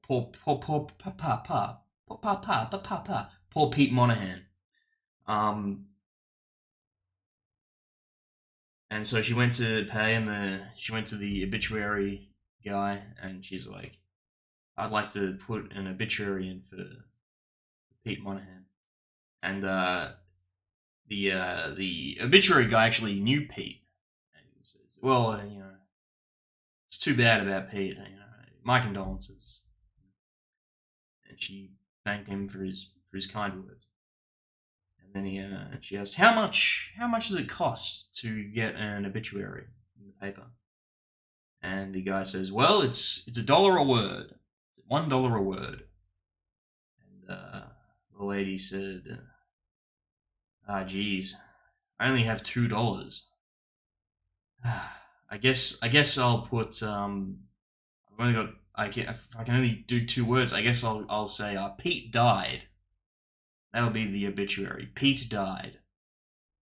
And she paid her $2, and she was about to walk out the door, and then the obituary guy said, "You know, I knew old Pete, and I think that man deserves more than 2 words. I'll cover the cost.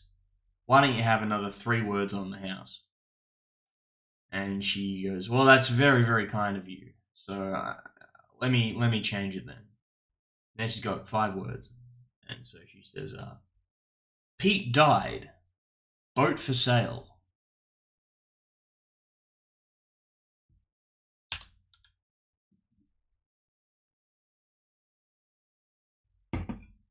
Yeah, I like that one. All right. Next one is like a list thing, so it's gonna be very unfunny. These are typically the least funny things in this book. Not that boat for sale, never sale. All right, so I'm gonna count this whole section as one joke.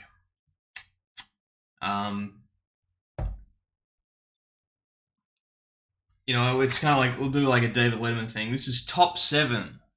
This is the top 7 list, and it's top 7 reasons why fishing is better than sex. Top 7 reasons why fishing is better than sex. Number 7. When you go fishing to catch something, that's good. If you're having sex and catch something, that's bad. Number 6. Fish don't compare you to other fishermen and don't want to know how many other fish you have caught. That ain't right. Number 5. In fishing, you lie about the one that got away. With sex, you lie about the one you caught. This is top 7 reasons why fishing is better than sex. Why, you dirty dog. You can catch and release. This is number 4. Number 4. You can catch and release a fish without having to lie and promise to still be friends after you've let it go. Number 3. You don't have to change your line to keep fishing. This is top 7 reasons why fishing is better than sex. Number 2. You can catch fish on a 20-cent night crawler. If you want to catch a woman, you're talking at least dinner and a movie. And the number 1 reason why fishing is better than sex. Fish don't mind if you fall asleep while you're fishing. And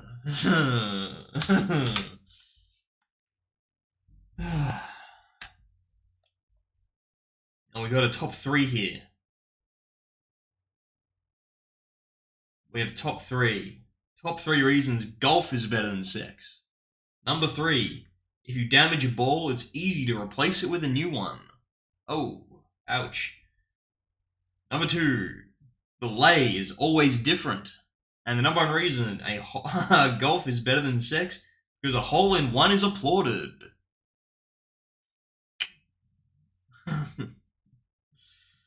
And there's also some more like one-off, one-liner golf jokes. I'll do them all. That'll count as a joke as well. This is golfer caddy conversations. This is overheard conversations between golfers and caddies. The golfer goes, "Well, I've never played this badly before," and the caddy retorts, "I didn't realize you had played before, sir."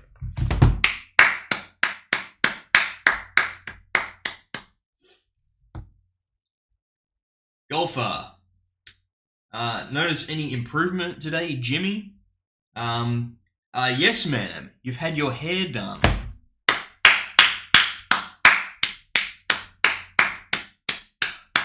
Well done. Well done. Caddy, do you think it's a sin to play golf on Sunday? The way you play, sir, it's a sin any day of the week. They actually fucked this up. They wrote, "Is it a sin to play golf on Sunday?" And then they wrote, "It's a crime any day of the week." So I had to fix that one up. I fixed that one up on the fly. Okay, Last one. This is the last overheard conversations on the golf course, on the green. Overheard on the green. Alright, I'd move heaven and earth to be able to break 100 on this course. Try heaven. You've already moved a fair amount of earth.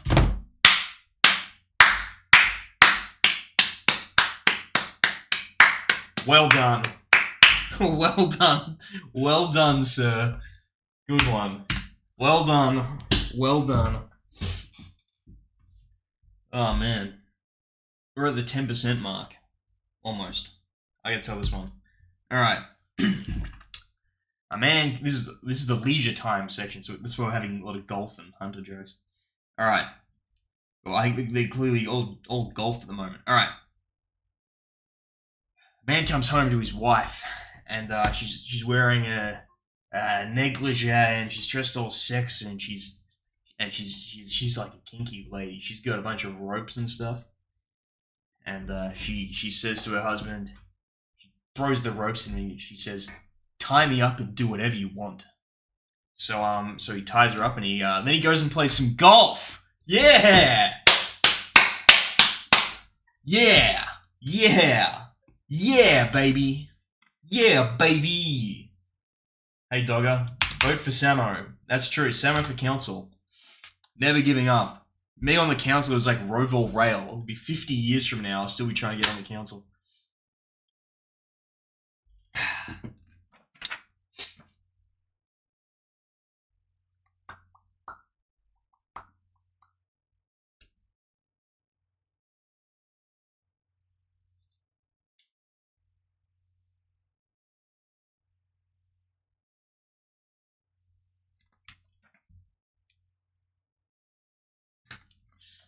Oh,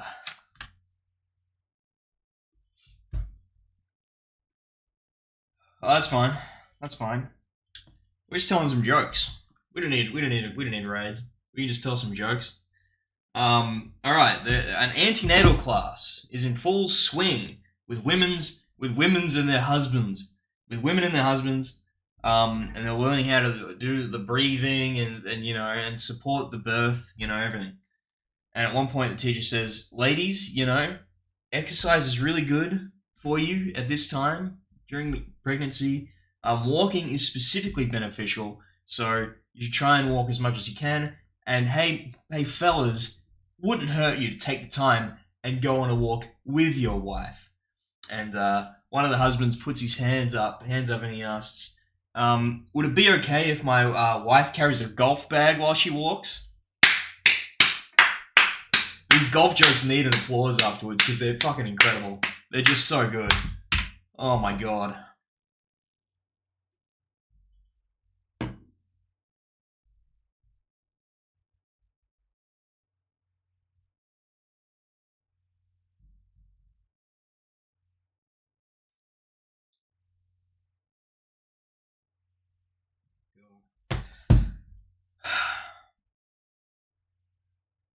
There's a set of like abandoned golf clubs at work. They're just kind of dumped there that I think I could probably take.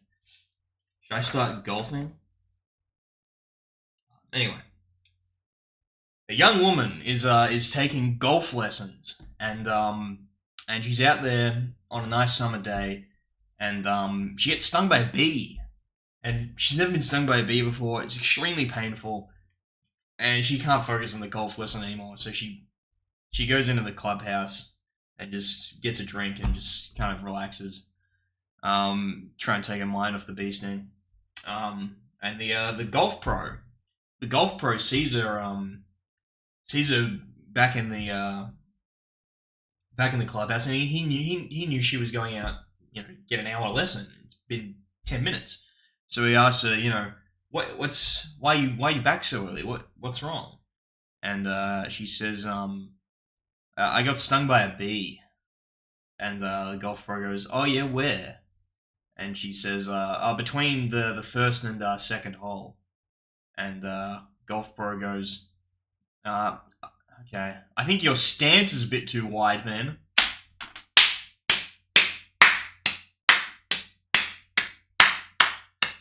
Just spectacular. Just spectacular.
Why I order? That's how I feel after reading this next one. Next one's a long one. It goes multiple pages. Okay.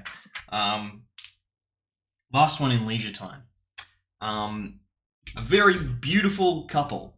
Are playing golf, believe it or not. And this is a power couple. Beautiful people playing golf. Beautiful married people playing golf. And the wife hits a nice, beautiful long shot. Boom, straight through a window of a house. Oops. And so they, mortified, they rush over to the house to apologize and pay for the damage. And they knock on the door, and this big, tall, handsome man comes and opens the door. And he says, "Come in." And they're a little perplexed why he's so happy and excited. And they say, "Look, we hit that golf ball through the window. We're really sorry. We want to pay for the damage." And the handsome man says, I know. Do you see that urn lying broken on the ground?" And they go, "Oh, no, don't tell me we hit the urn and broke that as well." And he's like, "Why, yes, you did. Guys, I'm actually a genie. And I've been locked in that urn for thousands of years. And you guys freed me. So now I have the power to grant wishes. 3 wishes. I'm a genie, and you've got me out of the urn, so now I have the power to grant 3 wishes. Hey, how is this for an idea? There's 3 of us, 3 wishes. How about we have 1 wish each? How about we have a 1 wish each? We share them. What do you guys say?" And they're like, "Well, sounds pretty reasonable. Yeah, of course.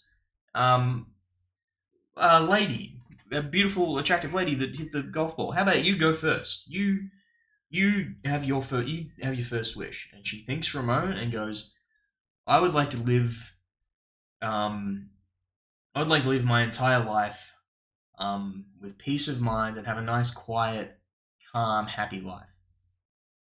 And the genie goes, "Done, absolutely, you got it. What would your husband like?" And the husband goes, doesn't even think, I want to be fabulously wealthy. I want to be wealthy enough to get the most expensive cars, boats. I want to go on cruises, and I want to have the nicest room on the boat. I want to be filthy rich." And the genie goes, "Bang, you got it. Not a problem." And they go, "Well, genie, how about you? What's your wish?" And the genie thinks for a moment and goes, I have an idea, but I have to ask your husband a question in private." The man "I want to be filthy Frank." You got it. I have to talk to your husband alone. And so they go into the other room, and the genie says, "Listen, I've been looking at your wife, and she's very attractive, and tell me if this is out of line, But for my wish, I'd like to have 1 night with your wife. Just 1 night. 1 night." And the man goes, "Oh, gee, I don't know, man. On the other hand, you're giving us, all this stuff, all this money and peace of mind and stuff. It's just 1 night. I'd have to talk to my wife." Genie says, "Of course. I'll give you 2 a moment." And so the husband then goes to the wife, "Honey, for his 1 wish, he wants to spend 1 night with you. And he's giving us all this stuff. If you're okay with it, I'm okay with it. Just because we're getting all this fabulous stuff." And the wife's a little trepidatious, but inevitably she agrees. And so they go back to the genie and they say, "All right, we're okay with your 3rd wish. You can have a night with my wife." And so And so the husband leaves, and the genie and the wife then spend the rest of the day and into the night, way into the morning, having the most incredible sex. You know. And it's sunrise. Their time is coming to an end, and they're lying in bed together. And the genie says, I had a really, really terrific time. I just have a question for you, if you don't mind. She says, "Of course, genie. You've done so much for us, of course." And the genie says, "How old is your husband?" And she says, "He's 43." And the genie goes, "And he still believes in genies?" It was just a guy. It was just a guy. It was just a guy. It was just a guy. Just a guy. Just a normal guy.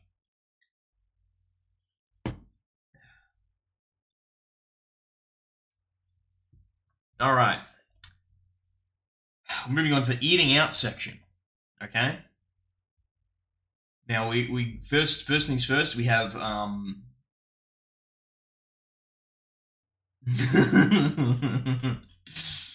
I think I'm serving youthful porpoise. All right. This is overheard.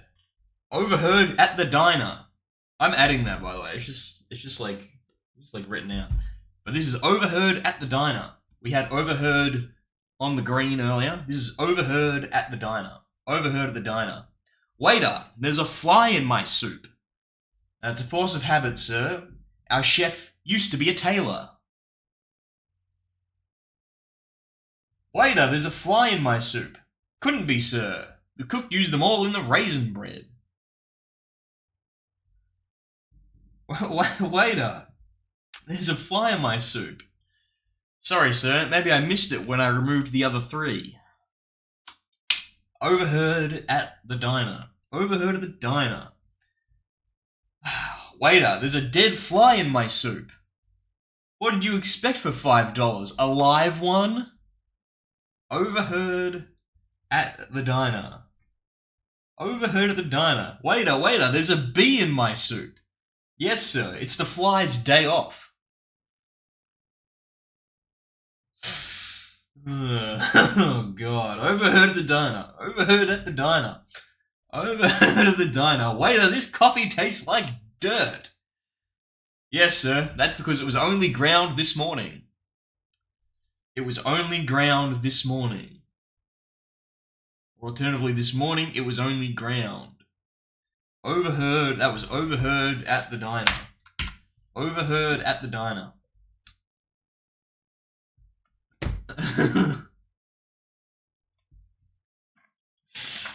Oh my God. My wife told me I can do anything. That's why I'm here.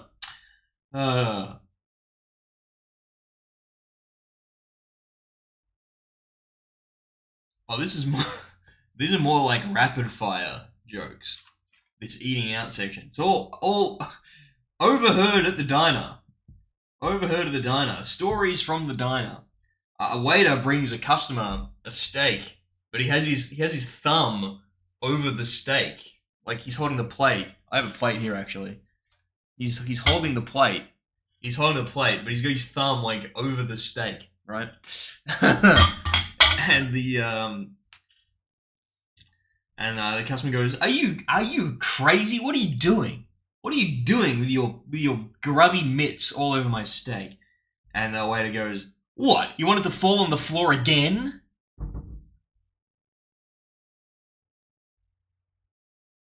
How many waiters does it take to change a light bulb? None. A burned out bulb can't catch a waiter's eye. What? I'm sorry. What? I just read that one without reading it first. How many waiters does it take to change a light bulb? None. A burned out bulb can't catch a waiter's eye. Is that like a nursery rhyme thing? I don't know. A burned out bulb can't catch a waiter's eye. A burned out bulb can't catch a waiter's eye. A burned out bulb can't catch a waiter's eye. What is that referring to? What is that? Does anyone know what that means? Can anyone explain that joke to me? If anyone understood that joke, I'll read it one more time. How many waiters does it take to change a light bulb? None. A burned out bulb can't catch a waiter's eye.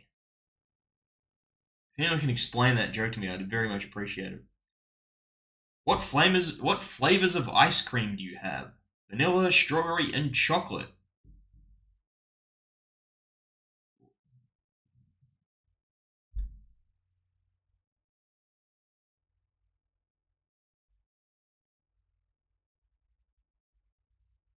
Oh, that joke continues. Okay.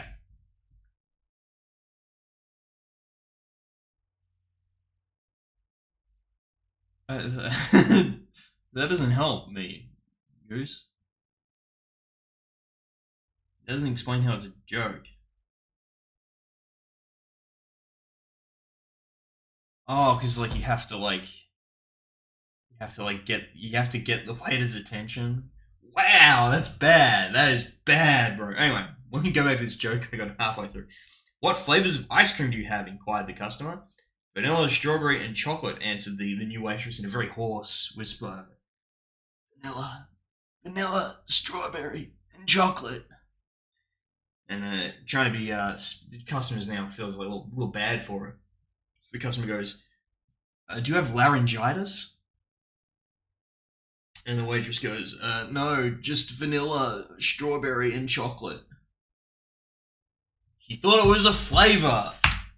She thought it was a flavor. That's the end of the eating out section. It was one page. Well, now we're into the growing old gracefully section. So there's going to be old people jokes. This should be a big section. Oh, yeah. Oh, yeah. That's a big section. That's a big old section.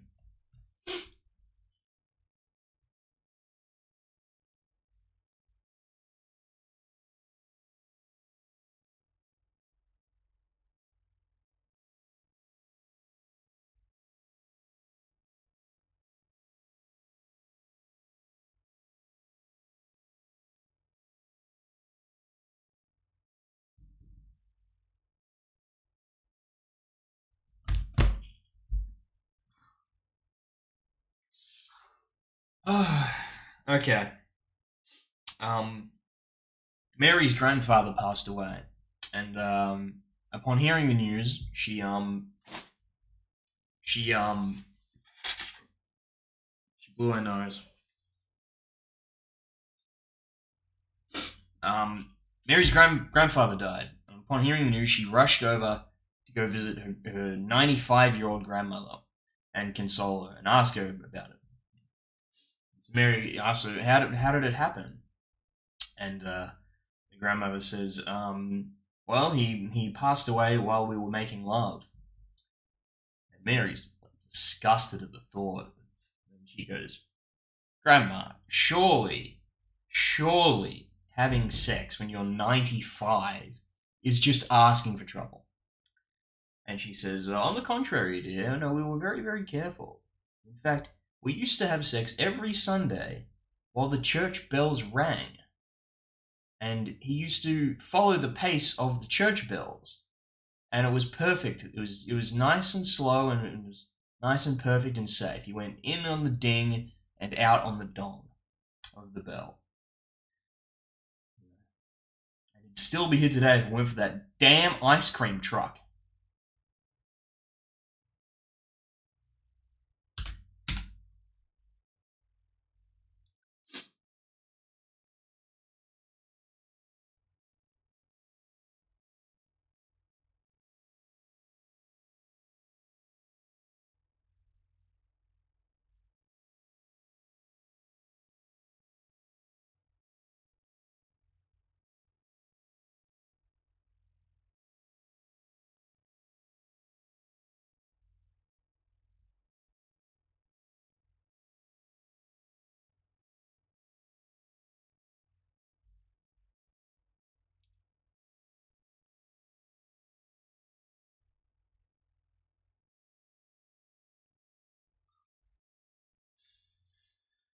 Oh no. Oh no. An 85-year-old man marries a 25-year-old woman. I think we all know what's going on there. But anyway, because her husband's so old, they decide it would be safest for them to get separate suites for their wedding night, so they can, they can do some stuff together, but then they can retire to their separate rooms. So they wouldn't, so this old man wouldn't overexert himself, with excitement. Well, after the reception, she's up in her room preparing herself, and there's a knock on the door. And sure enough, it's her husband, her new husband, and they consummate the marriage. And then he goes off back to his suite. Well, then about 10 minutes later, there's another knock on the door. The man again, her husband, and they go for round two. But she's a little surprised at this. She wasn't expecting that. Well, he goes back to his suite, and half an hour later, wouldn't you know it, knock on the door again. Right as she's about to drift off to sleep, knock on the door. There he is again, and they have sex again. Now, after this third time, they're lying in bed together, and she says, I'm very impressed that you managed to go 3 rounds with me. I've been with men half your age that could only do it once. You're incredible. And the octogenarian says, "Have I been in here before?" I stuttered on the fucking punchline. Have I been in here before? It's Alzheimer's joke. All right. I've been going 2 hours straight, so I'm going to take a little break, a little mini break. We've got 37 jokes in 2 hours. Let's do some maths.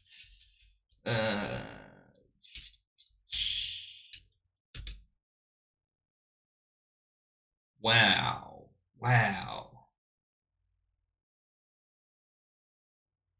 Did you know 296 is a multiple of 37? Oh, did I increment for that joke? Fuck. Shit. Fuck. I haven't made a marker in a while.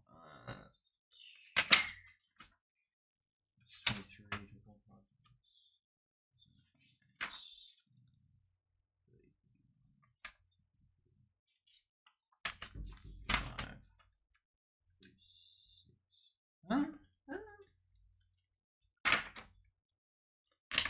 I must have incremented it. Okay. I hope I didn't fuck up. Alright, I'm going to take a break and I'm going to check my count. I'm going to check my joke count. Yeah, apparently 296, which is how many jokes I'm going to try and tell, is divisible by 37. It's 8. 8. The answer is 8. The answer is 8. How crazy is that? That's crazy. So anyway, yeah, this will take me 16 hours. Alright, small break. And back with more jokes after the break. More jokes after the break. Where's my thing? Where's my AFK? Where's my AFK? Oh, there it is.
Okay.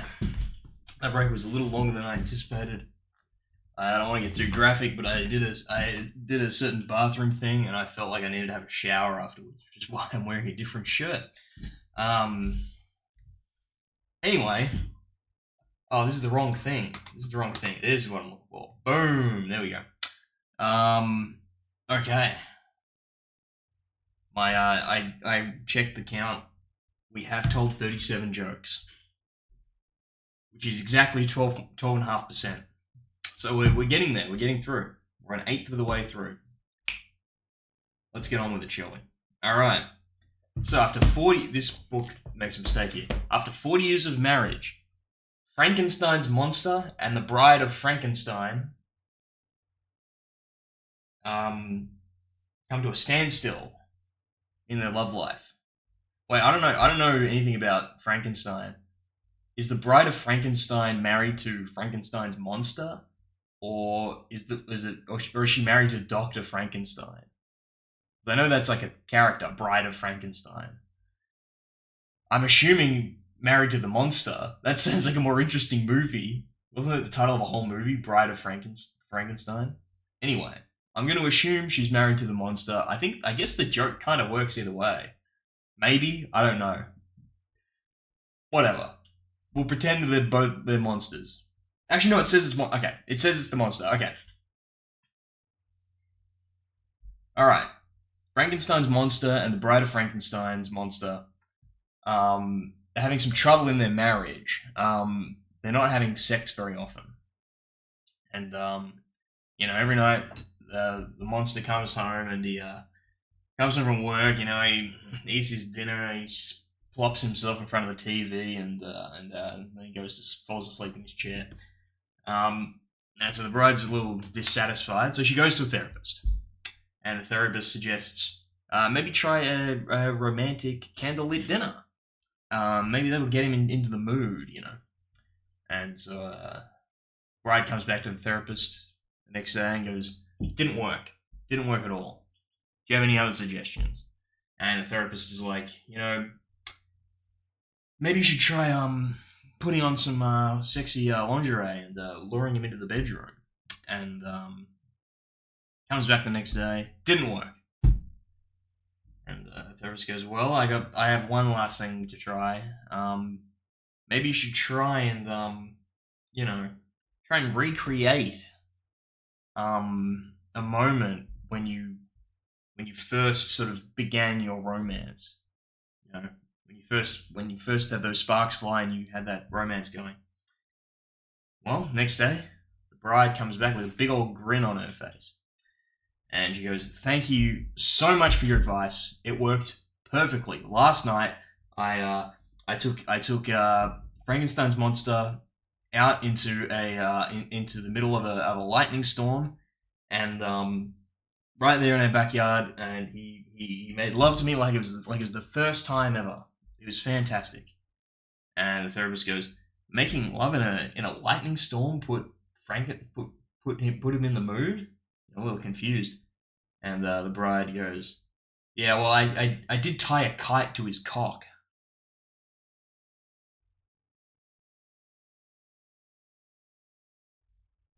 Ben Franklin. Yeah. And what is Bride of Frankenstein's real name? Benjamin Franklin.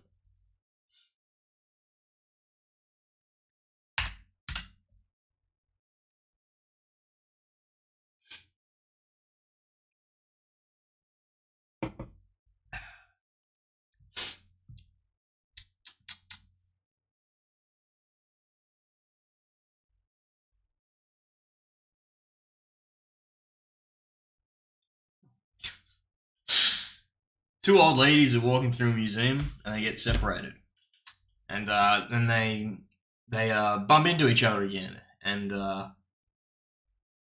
first old lady goes, "Did you see that? Did you see that statue of that naked man back there? Did you see that statue of that naked man back there?"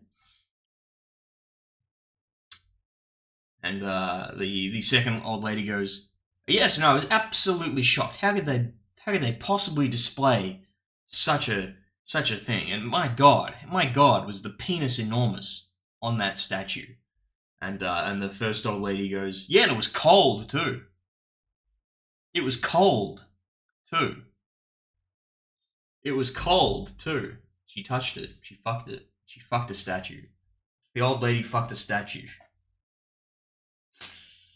Hmm.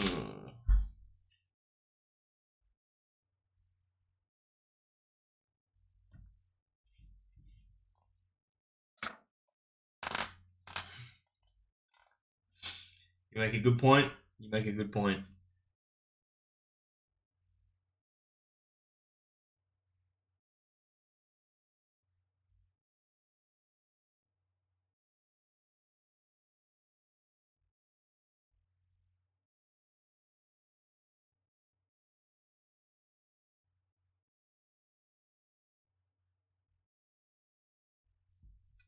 Yeah, that just sucks.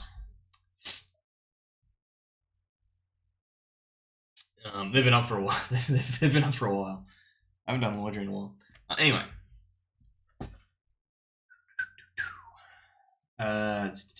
Okay.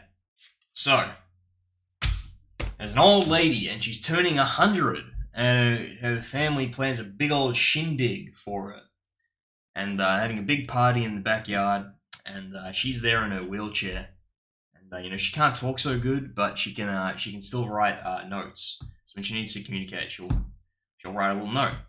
Well, anyway, throughout the afternoon, Grandma starts slowly leaning to the right. Slowly leaning to the right. So then they prop her back up with some pillows. Well, and she starts slowly leaning to the left. And they prop her back up with pillows on the left side. Well, and she starts slowly leaning forward, and they basically tie like a pillowcase like around her and the chair so she won't fall forward,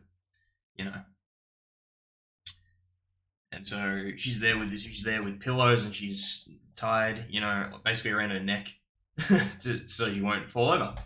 And then her grandson shows up to the party late, and he goes up to say happy birthday, and he goes, "How are they treating you, Grandma?" And she writes him a little note and hands it to him, and the note says,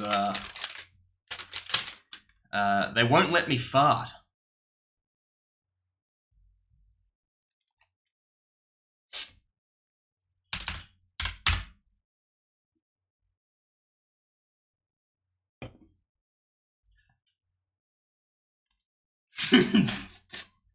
Fuck me. Fuck me hard. Fuck me dead. Okay.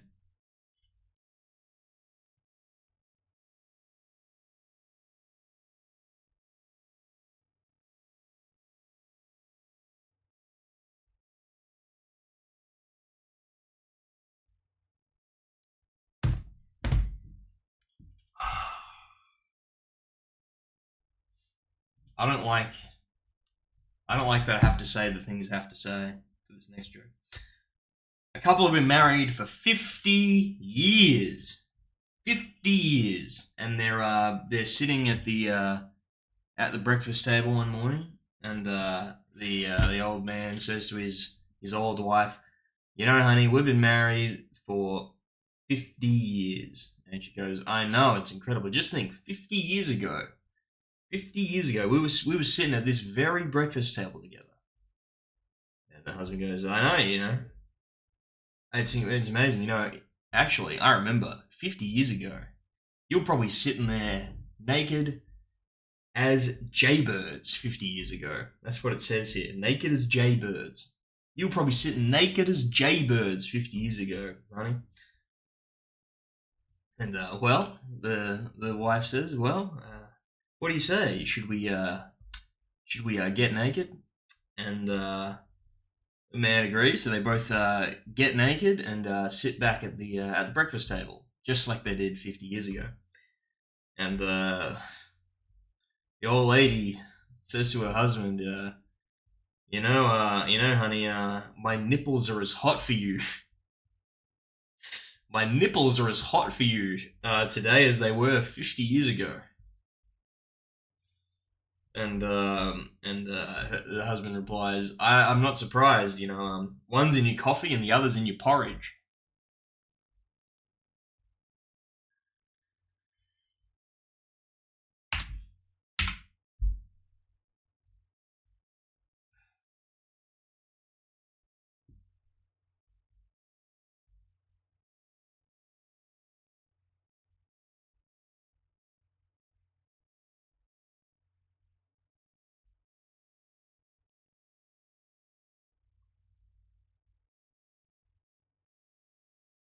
This one's a good trick. This one we can all learn a neat trick from this next one. So a police car pulls up to grandma's house, and out comes grandpa. And the policeman explains, this poor gent, he was wandering around the park, and he said he was lost and he couldn't remember how to get home. So I've brought him here. And the grandma goes, That's crazy. He's been walking that park every day for 30 years. I can't believe he got lost. How'd you get lost, honey? And the grandpa leans in so the cop can't hear. He goes, I didn't get lost. I was just too tired to walk home. Wow. It's a neat trick. Always lie to police officers.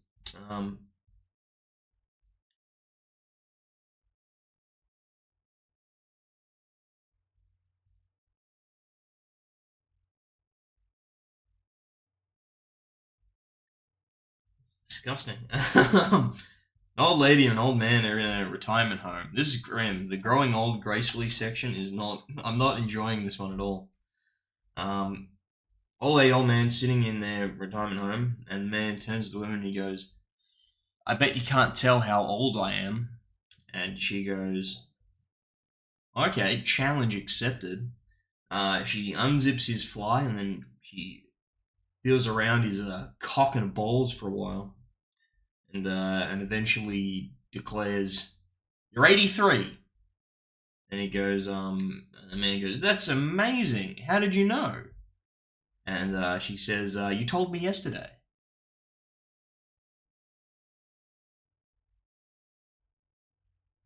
Am I crazy? Would that joke work better if it were two dudes? If we're just two old dudes at the nursing home, I think the joke works better. Why would an old lady want to touch her husband's cock and balls? It doesn't make sense. But if it was some gay guy, it would make sense. Am I crazy? I might be crazy. Whatever. Did I increment? I didn't increment. How did I? Was it 37?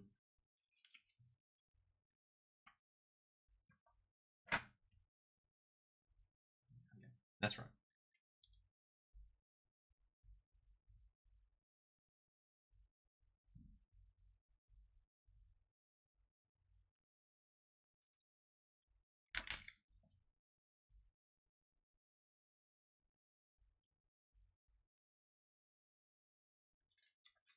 All right.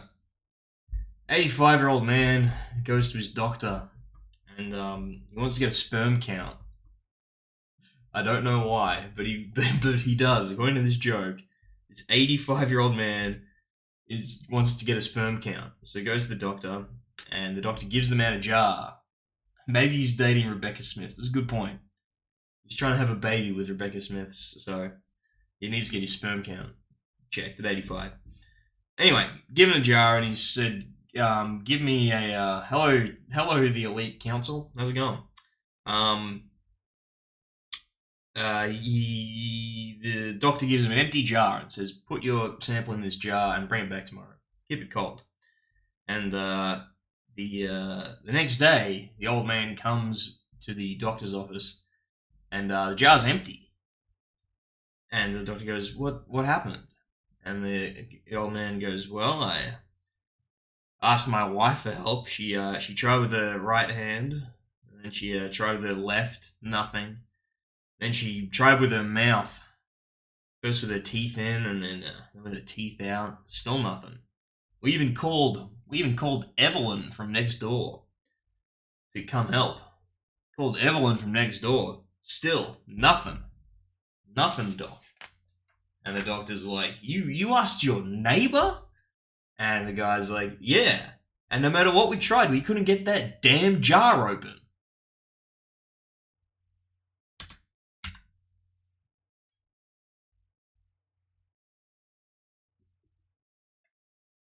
And the guy said, Doc, she's choking.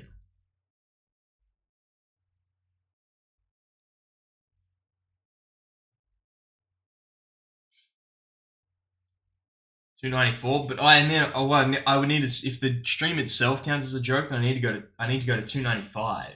You know, I'd have to go to $2.95 because I got the sub.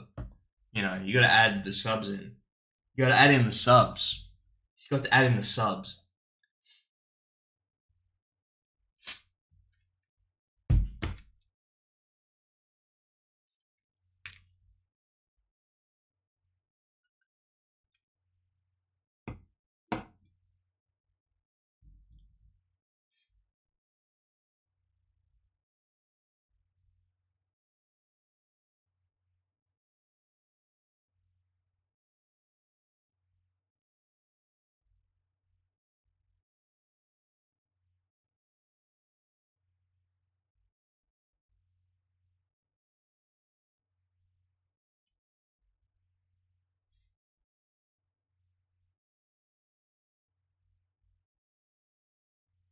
Oh God.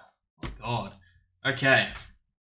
Old lady's in the nursing home and she's in a wheelchair and she's racing up and down the halls, you know, going as quick as she can.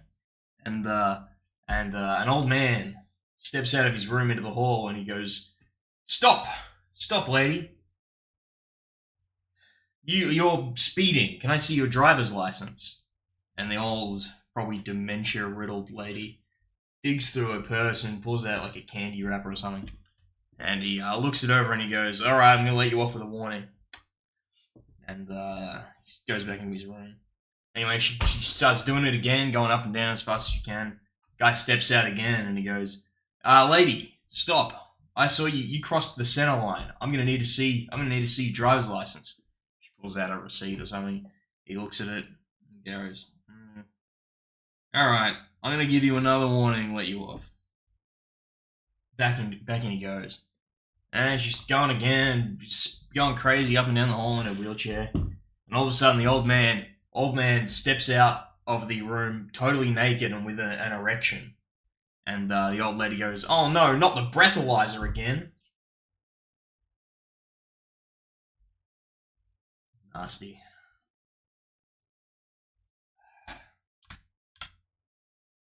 I've been in a lot of nursing homes. I was picturing now she's really choking. I was picturing a specific nursing home.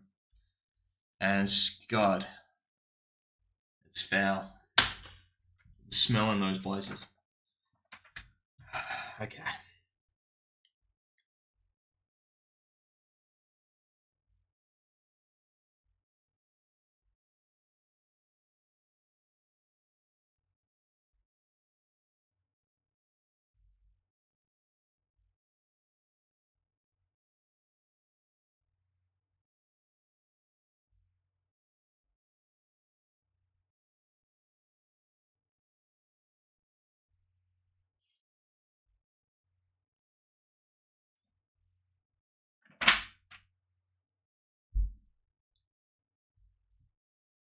This isn't funny.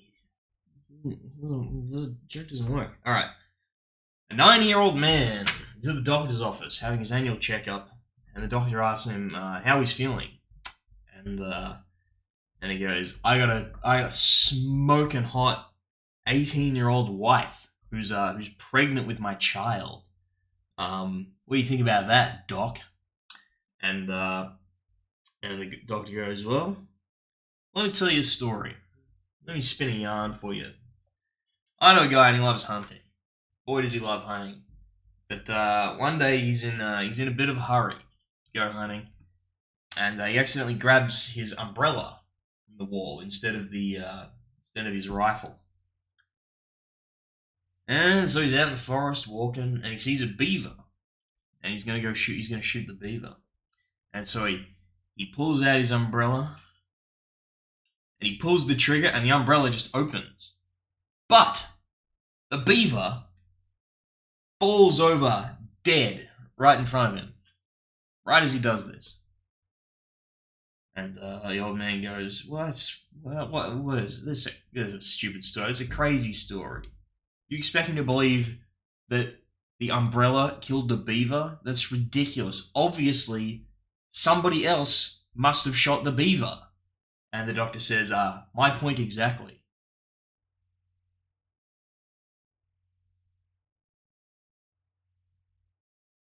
She fucked someone else, the 18-year-old.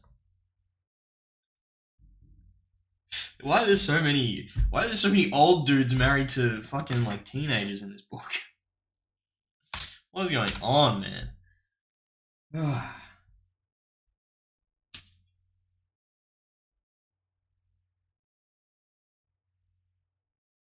This is an old classic. I remember hearing this one in primary school. Guy goes to his grandmother's house, but he brings a buddy with him, and they're sitting in the lounge room, around the coffee table, and the friend is like eating some peanuts that were out on the coffee table. And as they're about to leave, the friend says, "Hey, thanks for the peanuts." And the grandma goes, "Yeah, well, since I lost my dentures, I can only suck the chocolate off them."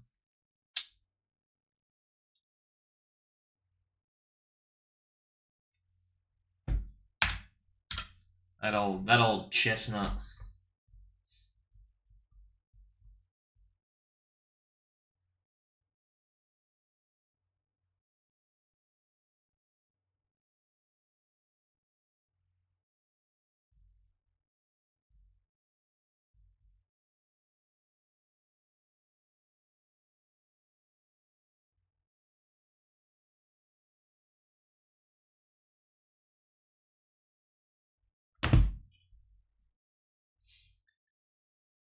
Okay.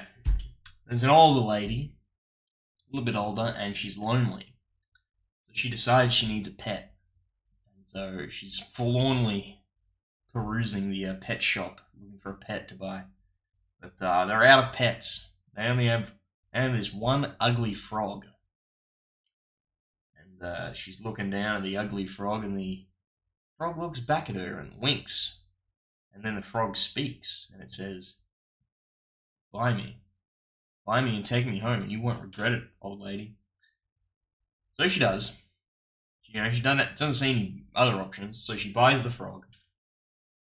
And now they're in the car, driving home, and the frog says, "Kiss me, and you won't regret it."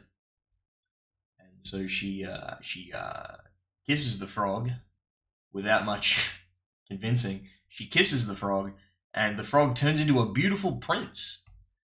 A beautiful, handsome prince. And then the prince kisses back the old lady. And you know what the old lady turns into?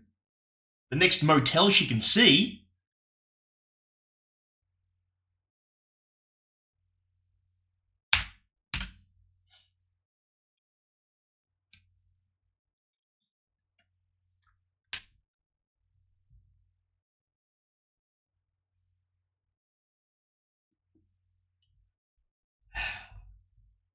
There's another list.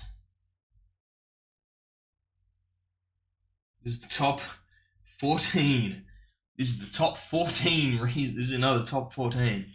This is top 14 reasons being over 60 has its advantages.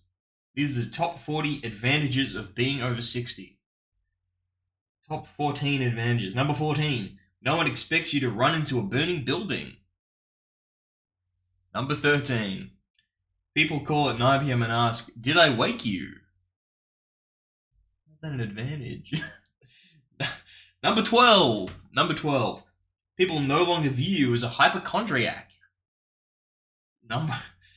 This is the top 14 advantages of being over 60. Number 11. There's nothing left to learn the hard way. There's Nothing left to learn the hard way. Someone wrote this, man.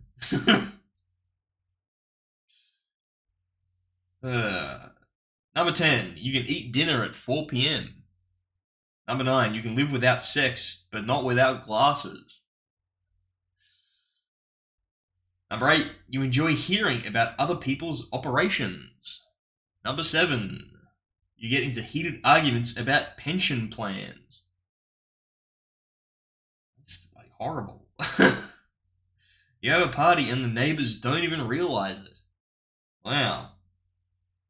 Number 5, you quit trying to hold your stomach in, no matter who walks into the room. Number 4, you sing along with the elevator music. It doesn't have words.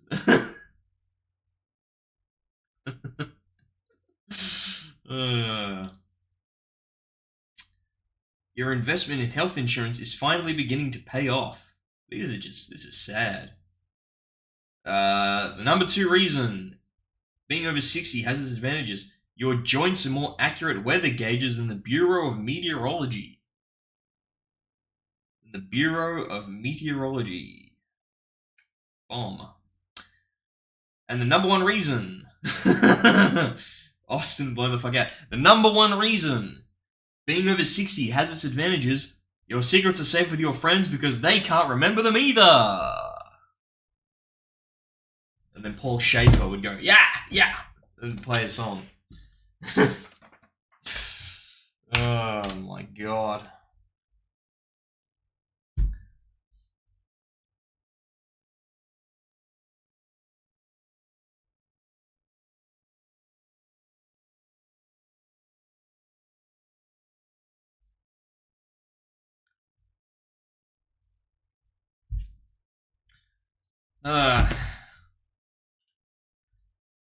Okay. 2 old ladies are outside their nursing home and they're smoking some ciggies, having some darts, and it suddenly starts raining. Well, one of the ladies then immediately pulls a condom out of her purse, opens it, unfurls it, cuts the tip of it off, and then places it on the end of her cigarette so keep the rain off it. And the other lady goes, "What is that?" And she goes, "It's a condom." And she goes, "Where'd you get it?" And she goes, "Oh, I just got it from the drugstore on the corner there." And so, the next day, the other lady, the one without the condom invention, goes down to the drugstore and she announces to the guy behind the counter, "I would like to buy some condoms." And the guy looks a little perturbed. It's just like an 80-year-old lady. But, he's a professional, consummate professional working at the drugstore. And he goes, "Well, what brand do you prefer?" And she said, "I don't care as long as it fits a camel."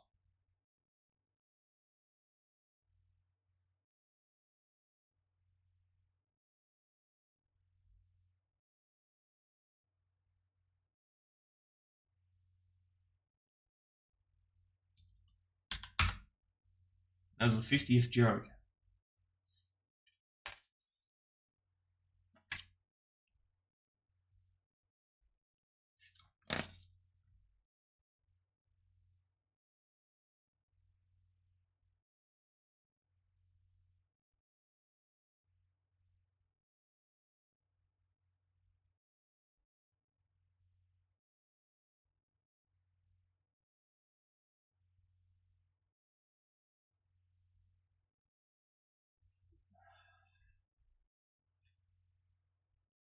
An old maid lives in a small town, and she's getting up in years. She's at the end of her life, and she's a virgin, and she's very proud of being a virgin, and so she knows her time is coming soon. So she goes to the tombstone store and asks for an inscription on her tombstone. She says, "I want my tombstone to read, born a virgin, lived a virgin, died a virgin. And then a few days later, she passes away. Well, the stonemasons carving in her inscription, they got a little lazy. They didn't feel like writing out, born a virgin, lived a virgin, died a virgin. If it was kind of lengthy, so instead they just inscribed returned unopened.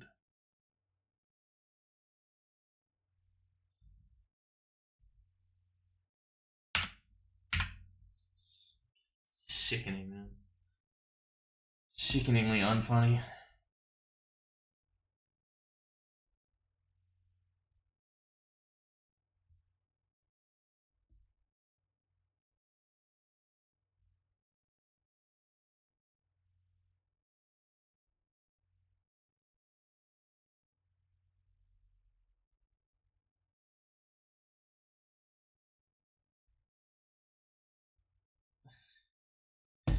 All right, there's a rich old dude and his wife, and it's their 35th wedding anniversary, and they're having a party and like a dinner party, and their three sons all all came to dinner, but they didn't bring a. The old man was a little annoyed that that uh, that the boys never brought.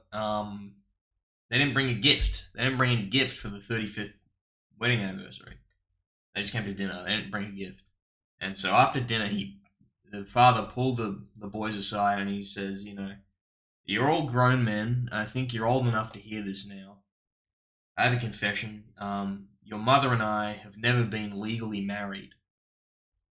And one of the sons goes, "What? So you're saying? Are you saying we're all bastards?" And Dad goes, "Yeah, and cheap ones too." What? These are getting worse. These are getting notably worse.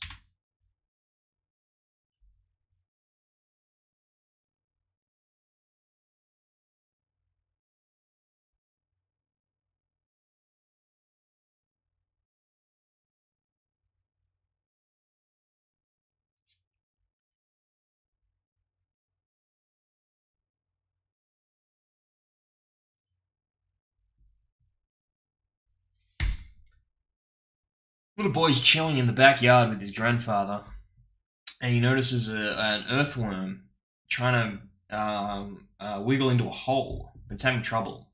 Can't get in that hole. And then, so the little boy says, "Hey, Grandpa, come look at this worm. Can't get in the hole. I bet you $5 I can get that worm back in the hole."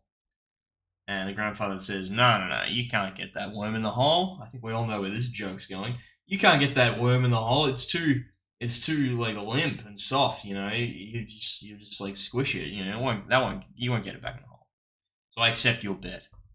Well, the little boy runs inside and gets a can of hairspray, and he sprays the worm, and it stiffens the worm, and then he can push the worm back in the hole.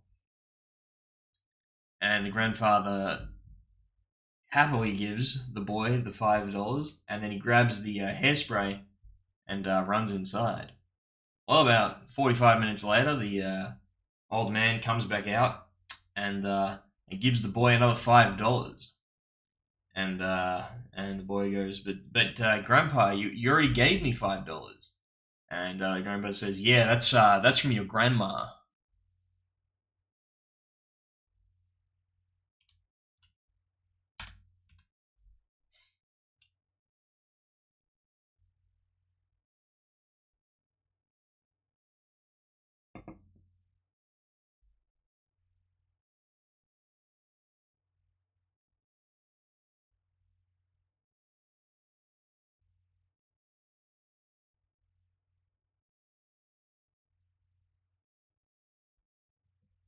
Uh, there's a poem coming up.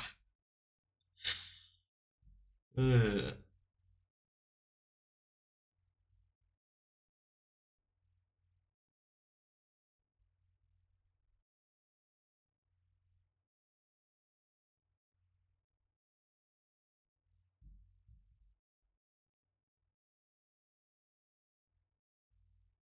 Okay. 80-year-old Jessie bursts into the rec room of the men's retirement home and she holds her fist into the air and says, "Anyone who can guess what's in my hand can have sex with me tonight." And one of the old men in the back says, "An elephant?" And Jesse thinks for a sec and then goes, "Yeah, close enough."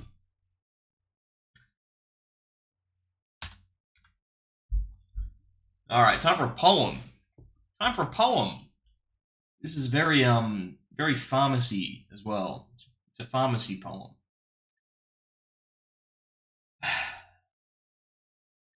The drugs that we use when we're ailing go by different names for retailing. Tylenol's acetaminophen, Advil's ibuprofen, and Viagra is my coxaphalin.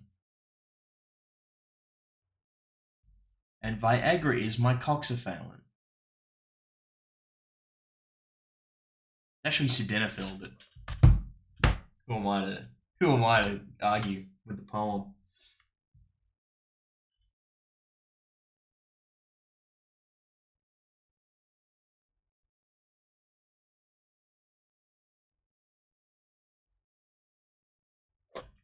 All right, woman sees a little like wrinkled up, almost dead guy with a blanket wrapped around his shoulders, and he's rocking back and forth in a rocking chair on his porch. But he's smiling. He's happy and he's smiling. And the lady goes, "I couldn't help but notice how happy you look. You know, what's the secret to your like happy life?" And he goes, "Well, I smoke 3 packs of cigarettes a day. I drink a case of whiskey every week. I eat tons of fatty foods, and and I never ever exercise." And the lady goes, "Oh, that's incredible. And how old are you?" And he goes, "I'm 26."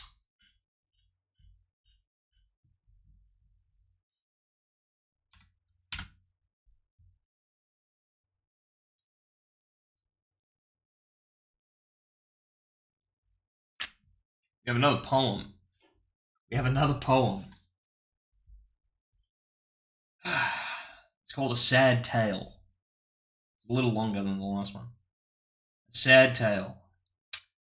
My nookie days are over. My pilot light is out.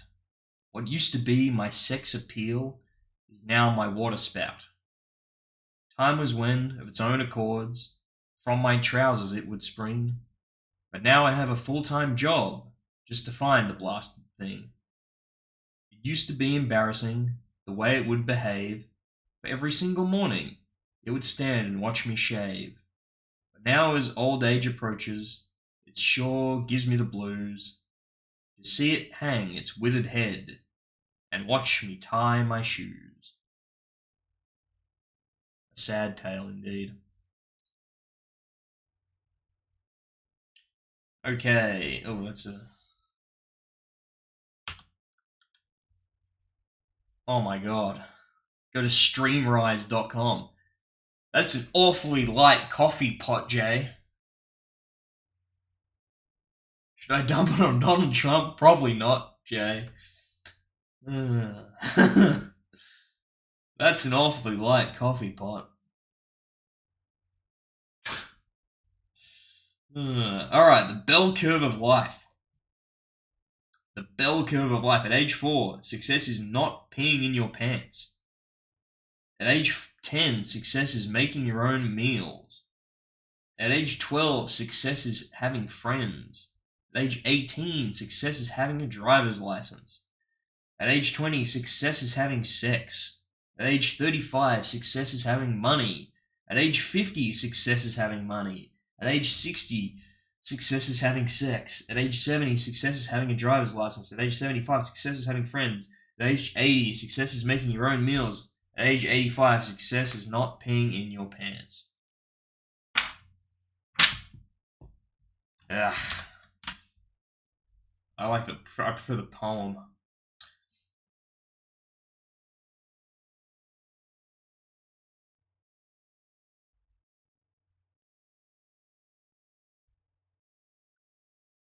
90-year-old woman decides she's had enough of this mortal coil and is going to kill herself. This is a joke book, by the way. Um, she's decided she's seen it all and no longer wants to be alive. So she's going to kill herself, and she decides that the best way to do it would be to shoot herself directly through the heart with a gun. But she isn't quite exactly sure where the heart is on the chest. So she calls up her internist and asks him where the heart is, and he tells her, well, the heart is located exactly 2 inches above the left nipple. And she thanks the doctor, hangs up, and then she shoots herself in her left kneecap.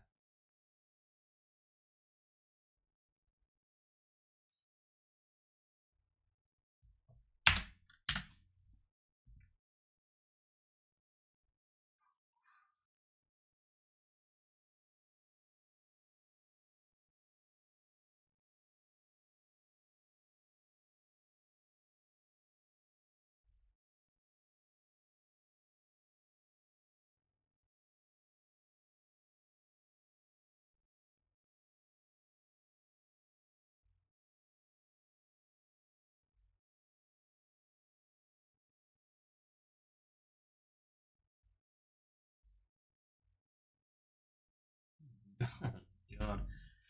All right, Becky's on her deathbed, and her husband John is by her side, and she's like asleep, and he's holding her hand, standing above her, and the tears are streaming down his face, and falling off his chin onto her face, and his tears are waking her up, and so she's roused from her slumber, and lips are pale, and she goes, "John, I have a confession, something I have to tell you." And John goes, "No, don't worry about it, Becky. Everything, all is forgiven. Just, just go to sleep now, Becky." She goes, "No, no, John. I have to tell you. I have to die in peace. I have to tell you, John. I slept with your brother. I slept with your best friend. And John, by God, I'm ashamed to say it. I slept with your father." John pushes out a pained smile and pats her hand. He goes, "I know, Becky. I know. That's why I poisoned you."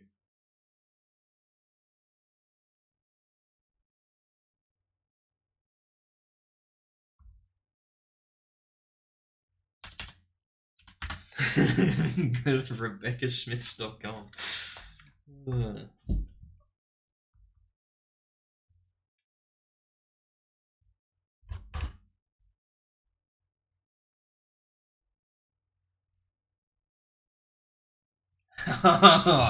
This is also a joke Norm has told, and I prefer the way Norm tells it. But I'll read it as it's written, not exactly, but I'll use the situation they used. Um, so two men, two brothers. Their dad's turning 80, and he's been a widower for 15 years. So they decide they would get him a lady of the night, prostitute, sex worker.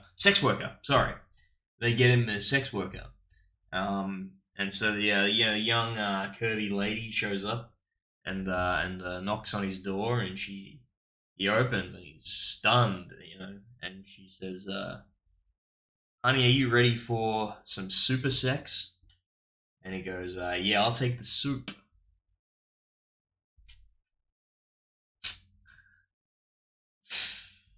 We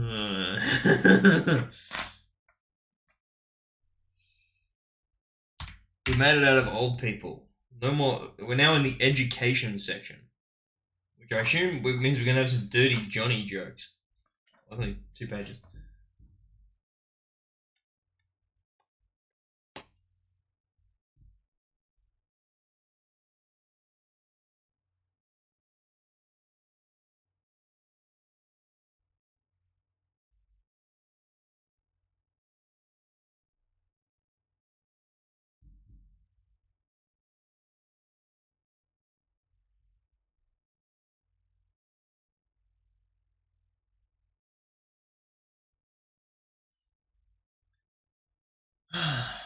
Okay. There's a 6-year-old kid, and he keeps telling his first grade class that he's gonna have a brother or sister show up at the house. You know, he's gonna have a brother. He has a brother or sister on the way. And every day he would talk about this. Oh my god, I'm gonna have a brother or sister. I'm gonna have a brother or sister. I have a brother or sister on the way. One day, pretty deep into the pregnancy, um, the mother says, "Come over here, my son, and Tommy, and come feel my belly. Come feel my belly." And so he feels her belly, and he can feel the kicking of the baby. And this is kind of a mind blowing moment for Tommy, but it happens. He feels the kicking. But after that point, he stops talking about it at school. He used to talk about it every day. Then he stops talking about it. And so a few weeks go by, and the teacher goes, "Hey Tommy, whatever happened with your new brother or sister?" And the kid Tommy bursts into tears and goes, "I think Mummy ate it."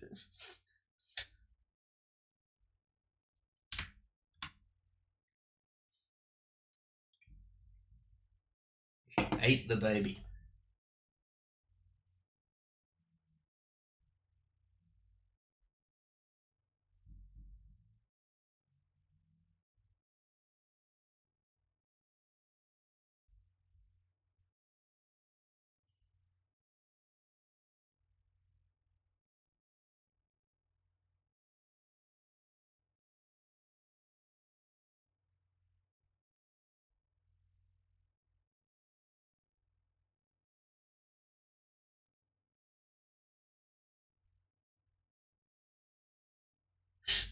Yes, yes, yes, exactly. Thank you for explaining. Um, all right, Dirty Johnny, always thinks he's too smart to be in the first grade, and he wants to go up to the third grade. Johnny DeGatineau always thought he was Dirty Johnny DeGatineau always thought he was too smart for the first grade. He thinks he should be in at least third grade. So he's always complaining to his teacher. So one day his teacher gets fed up and goes, "All right, that's it. We're going to the principal, and we're going to decide this once and for all. If you're good enough to go to the third grade, if you're smart enough." And so the principal's like, "All right, well, how about this? We're going to ask you we're going to ask you some questions, and if you get them all right, we'll let you go to the third grade." And so the principal starts asking questions that you think a third grader should know. Like what does it go here? What's 3 times 3? 9. What's 6 times 6? 36. What's 9 times 9? 81. And so this goes on and on, different topics and stuff, and he answers every question perfectly. And the principal's going, I think Johnny can go to the third grade. I think he is smart enough. But the teacher knows Dirty Johnny to get to know a little bit better. So the teacher knows he has a proclivity for sexual wisecracks, and that maybe he's not mature enough to skip a few grades. So the teacher goes, "Well, let me ask some questions." She's trying to trap Dirty Johnny to Gatineau, get him to expose his immaturity by making sexual wisecracks. So she goes, "What does a cow have 4 of that I only have 2 of?" Lady teacher. And Dirty Johnny DeGatineau goes, "Legs," you know. And then she goes, "What's in your pants that you have that I don't have?" And the principal's eyes get really wide. He's like, "What the H is going on? What? How could you? Why? How could you ask this fucking horrible, dirty question?" And Dirty Johnny goes, "Pockets." And then the principal breathes a big sigh of relief, and he goes to the teacher. "Hey, listen, I think Dirty Johnny DeGatineau should be in the 5th grade. I got those last 2 questions wrong myself."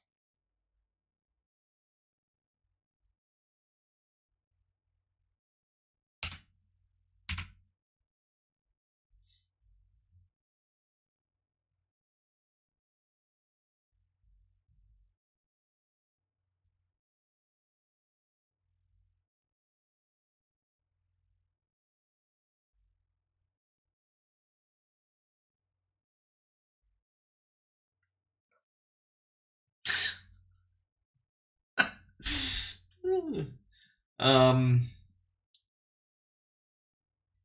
an autopsy lecturer is giving an introductory lecture to some potential um uh what do you call autopsy people? Doctors.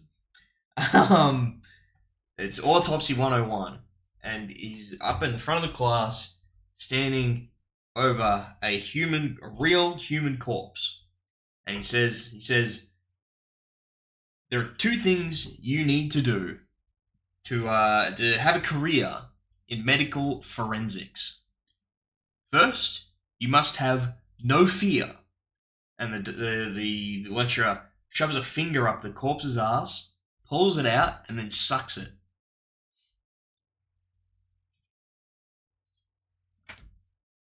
And then he goes to the class, now everyone come up and do the same. Do what I just did. You know? So everyone's uneasy for a little while, but they inevitably go up and they do it. They shove their fingers up the corpse's ass and then suck it. And then the second thing you must know to have a career in medical forensics, you must have an acute sense of observation. For example, did anyone notice that I shoved my index finger up the corpse's ass, but then sucked my middle finger? It's still gross, though. It's still super gross.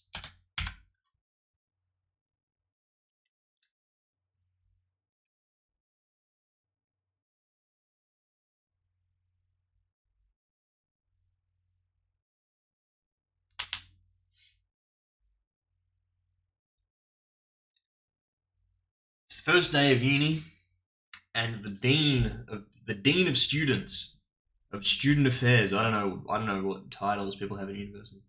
The dean is explaining to some of the on-campus residents, explaining the rules of the dormitory. And the dean says, boys are never to be seen in the girls' dormitories, or vice versa. Anyone caught breaking the rule, first offense will be fined $20. Second offense will be fined $60. Third offense will be fined $180. And then the boy from the back raises his hand and he goes, how much for a season pass?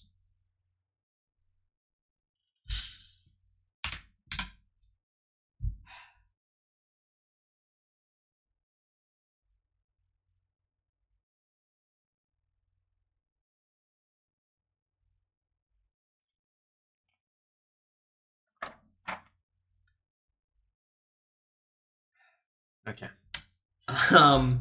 One morning, the postman is delivering some mail, and he comes up to a house with a little boy sitting on the porch, and he's drinking a beer, he's smoking a cigarette, and he's got his arms around a couple of sex workers. He's got his arms around a couple of sex workers, and the postman then asks the boy, son, are your parents home? And the kid replies, what do you think?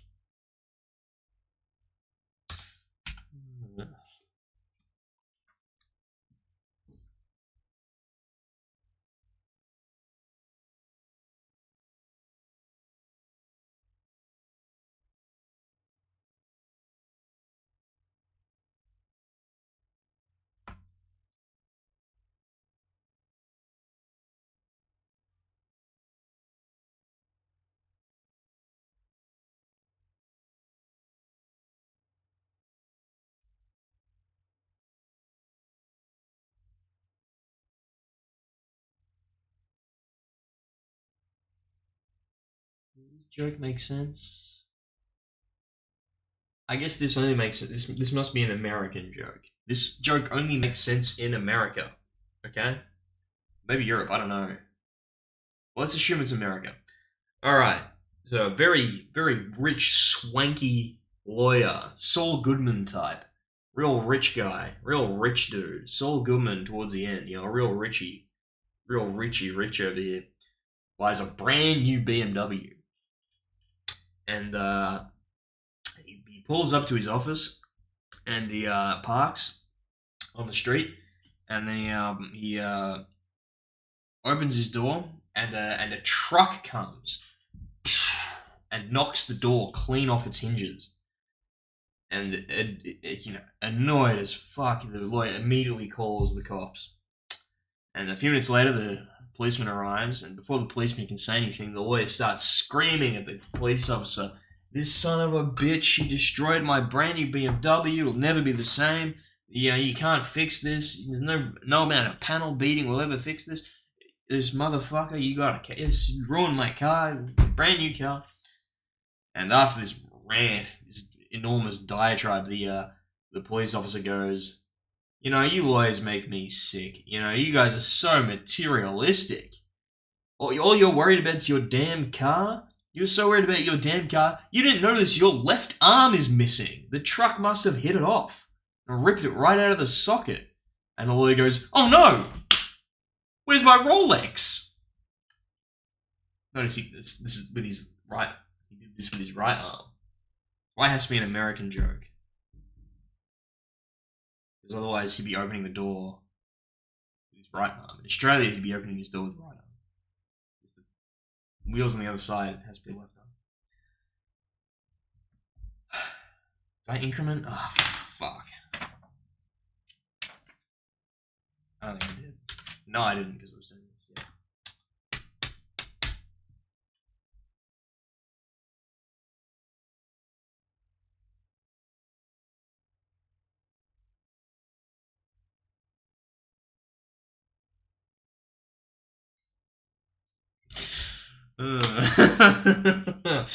All right. So, a stockbroker got caught doing some insider trading and a little bit of securities fraud, and got sent to prison. Federal pound me in the ass prison, and it's his first day, and he meets his cellmate, and he's really nervous because his cellmate looks like a real rough character, real thug, and the guy goes, "Hey, don't worry, don't you worry your pretty little head, stockbroker. I'm in here for white collar crime, just like you." And the stockbroker goes, "Well, that's a relief. I'm in for securities fraud and insider trading. What are you in for?" And the guy goes, "Oh, nothing that fancy. I just murdered a couple of priests." White collar. I like that one. That was a good one.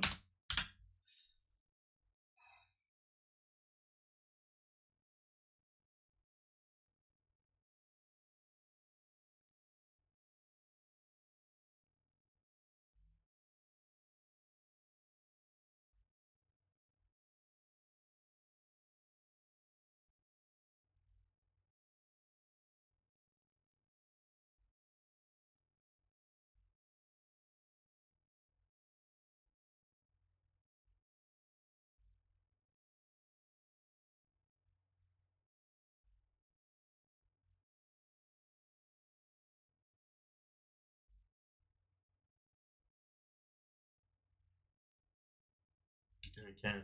I think I've heard this one before. So a man's in an airport lounge, VIP lounge at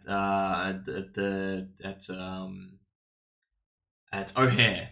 He's in the VIP lounge at O'Hare, waiting for a plane to Seattle, Washington, and but he's meeting a client who's also flying on the same flight to Seattle. But they're gonna have a meeting in the airport lounge before the flight. But he's there a little early, so the client he's meeting for a meeting isn't there yet. So he's just chilling in the airport lounge, and he looks over, and who is it? It's Bill Gates. And the guy's like, "Ah, man, hey," and Bill Gates is drinking a cognac, and he goes over to Bill, and he goes, "Hello, Mr. Gates. I'm a Johnny to get know, and hey, can you I'm doing a really important business meeting. Can you do me a favor? And Bill Gates is an affable guy. Yeah, sure, sure. What can I do for you? He's like, well, I'm gonna be in a very important meeting later. If you could just throw a hello Johnny to me. Hello Johnny to get no to me. That would be great. That'd be fantastic. And Bill Gates is like, yeah, sure, I can do that. No worries. Well, about 5 minutes later, the client shows up and they start the meeting. And about 10 minutes into the meeting, Bill Gates walks past and he goes, hey Johnny to get no, what's going on? And the guy goes, fuck off, Bill. I'm in a meeting.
All right. Another fucking St. Peter one. The Pope and a lawyer are in line at the pearly gates. I think this one might be in Better Call Saul when they're telling lawyer jokes. um, um, and they both get into heaven, and then Saint Peter's showing them where they're going to be living, and the lawyer's first, and he takes the Saint Peter takes the lawyer to a big, huge, heavenly estate, some incredible big mansion. It's like this is where you'll be living, um, lawyer man. This is where you'll be living, Saul Goodman, and then and the Pope's getting pretty excited. The Pope's like, "Wow, if this is where the lawyer's going, I can't wait to see what kind of thing I'm gonna get. I'm the GD Pope, you know." And then they walk, and the landscape gets a little more dull, and eventually they get to like a bunch of like you get on like a cobblestone street and a bunch of like tenements basically. And it's like, all right, you're in apartment 87 at the fourth tenement down the road. See you later. And the Pope's like, well, hang on, wait a minute. Why am I in some dinky apartment in a tenement when and that lawyer got that huge estate? What's going on? I'm the GD Pope, you know. And Saint Peter goes, listen, buddy. There are hundreds of fucking popes up here. This is the first lawyer we've ever seen.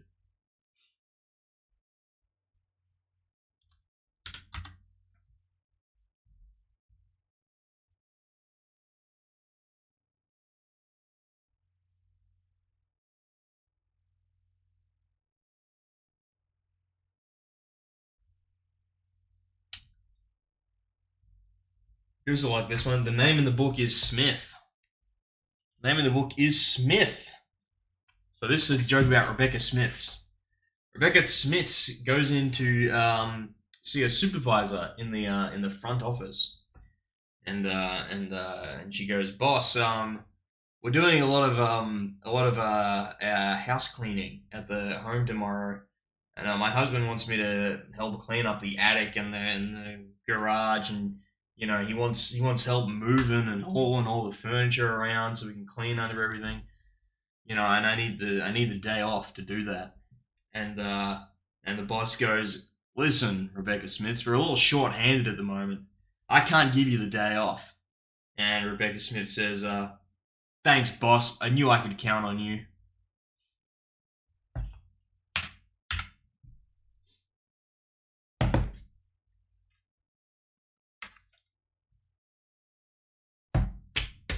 I've been doing this. I'm doing this so long, I can't even tell if I'm like speaking properly. You know, like, am I even like understandable at the moment? I don't even know. Did I tell it? Did that joke make any sense? Did I mumble half the words? I don't know. I don't think I did, but I think I might have.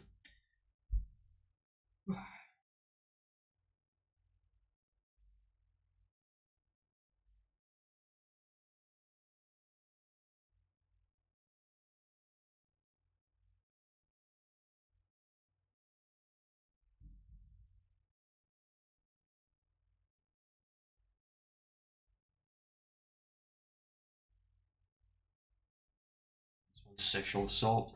So a boss walks into the office one day, and and his fly's open, and his assistant says, "Hey sir, did you close the garage door this morning?" And he's like, "Yeah, of course I did." What kind of a stupid question is that? Go get me a coffee, you bitch. And then he goes and sits down, and he realizes his fly is open, and he realizes what she was getting at. Well, a few hours later, he goes out to go to the water cooler, and he's passing her desk, and he goes, "Hey, assistant lady, when my garage door was open, did you notice my Hummer in there?" And she goes, "No, I just saw an old minivan with two flat tires."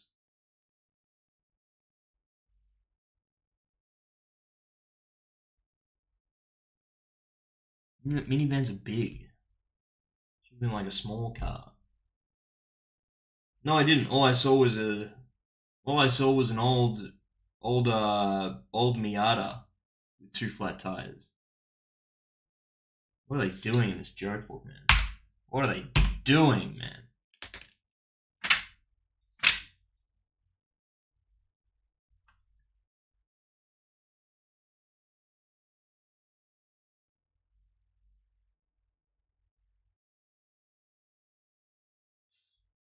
Oh god. All right. So a guy walks up to a coworker, and as he's walking past her, he sniffs. He goes, and he goes, "Hey Susan, your hair smells nice." And Susan immediately goes to HR to file a sexual harassment suit. It's not so complaint. And Susan's like, he said your hair smells nice, and HR was like, what's wrong with that? Like, that's not that bad. What's so offensive about saying your hair smells nice? And she goes, he's a midget. So he was sniffing that pube mound. He's getting a whiff of that pube mound.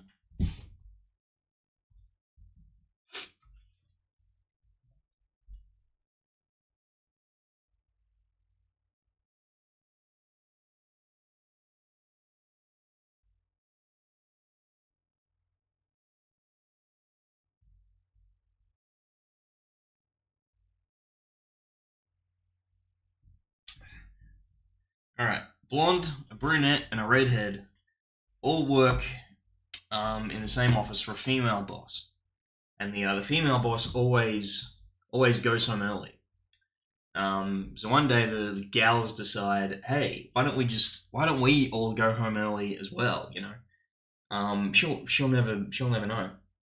Um, and so the boss leaves, and then a few minutes later, the all the gals leave, and the brunette goes home and gets some gardening done, and the redhead goes to the bar for a drink, and the blonde goes home and finds her husband in bed with the boss, and the blonde like quickly like shuts the door and then runs off, and then they're at work the next day, and the brunette's like, "Hey, that was great yesterday. I was leaving early. We should do it again today."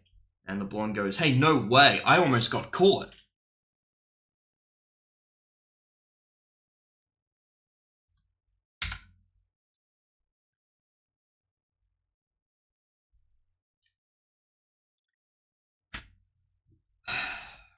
Time for another top 10 list. This is top, and this is actual 10. This is top 10 excuses to use when caught napping at your desk. Alright, number 10. Number 10 thing. Number 10 excuse to use when caught napping at your desk. In the Lord Jesus' name, Amen. Number 9. They told me at the blood bank this might happen. Number 8. Damn, why did you interrupt me? I'd almost worked out a solution to our biggest problem. Number 7. I was doing yoga exercises to relieve work-related stress. Number 6. Someone must have put decaf in the awfully light coffee pot. Number 5. I was testing my keyboard for drool resistance. These remind me of like those things to say no to smoking weed. They remind me of that. That level of lame. Anyway, number 4. This is just a 15-minute power nap, as described in that time management course you sent me. Number 3 excuse to use when caught napping at your desk. I wasn't sleeping. I was meditating on the mission statement and envisioning a new paradigm. These are basically repeats. It's basically the same as the problem one. This next one is straight up a repeat. Number 2 excuse to use when caught napping at your desk. The coffee machine's broken. That's just the decaf one again. That's just the fucking decaf one again. Coffee machine's broken. And the number 1 excuse to use when caught napping at your desk. Woo! Guess I left the top off the liquid paper. You got here just in time.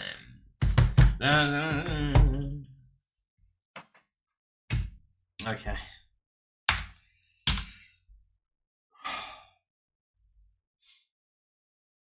Unbelievable. Unbelievable, man. I think I need another break. I'm gonna take another short break. Jesus Christ. 75 down. 220 to go. We're almost a quarter way through. If my maths is correct. Yeah.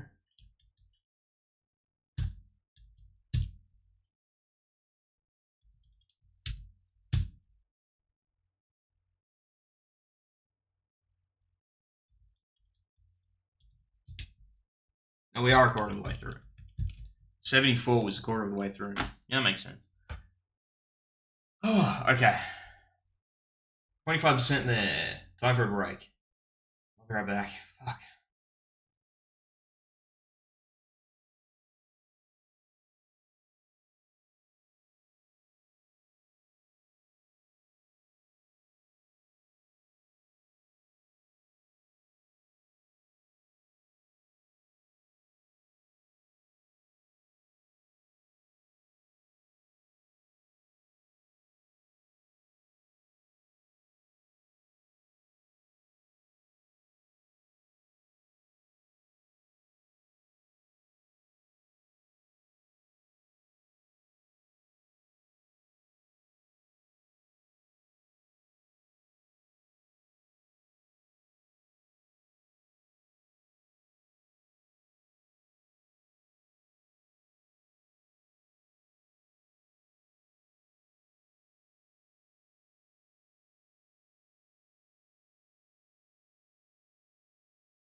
Alright, we're back.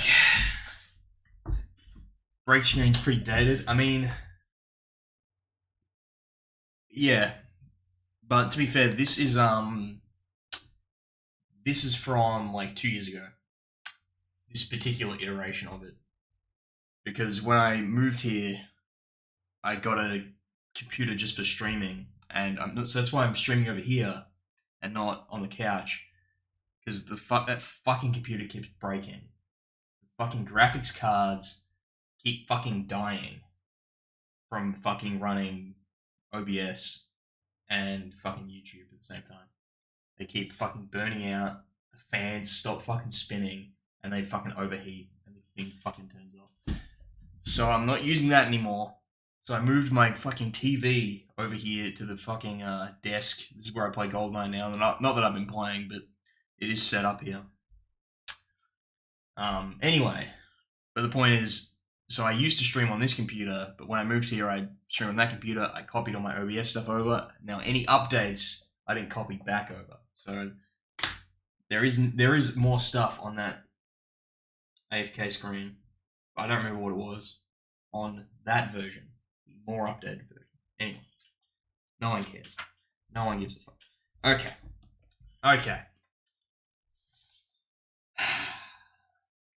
This is how to annoy the hell out of everyone else at your workplace.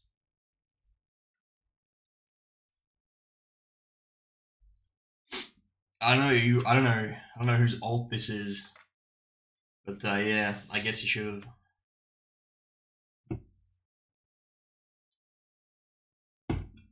I'm not sure. It might be like. Okay, I had a feeling. You know what? I had a feeling. Yeah,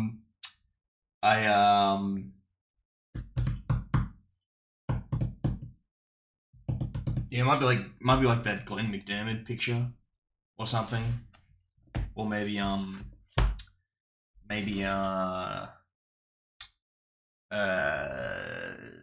the American Samoa flag, or maybe the Vestal Mansion, yeah.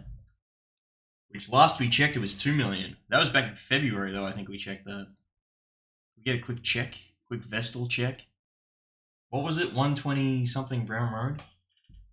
127 Brown Road. Something like that. 128 maybe. Yeah, 128. There we go. Down another 50k. 1.9.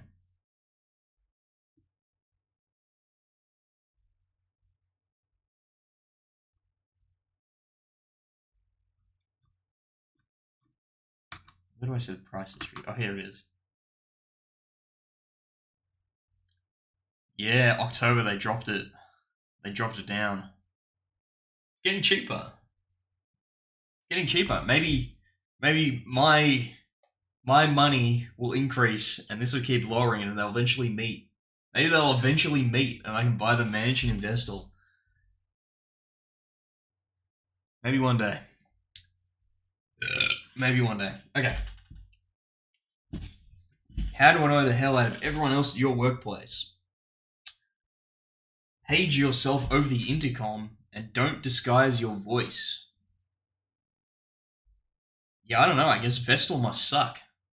Sorry, Gus. Vestal must really fucking suck, bro. This thing's fucking gorgeous. Huge. 2 million. God.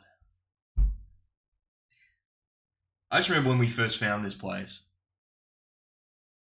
I looked at this and it was 2 million, and then there was like a shithole in like Melbourne, in like an inner suburb of Melbourne, that was like this wide.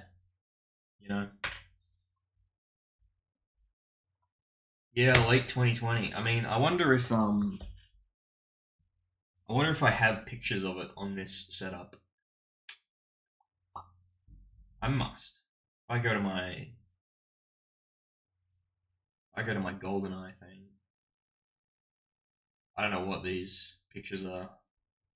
Oh, hello.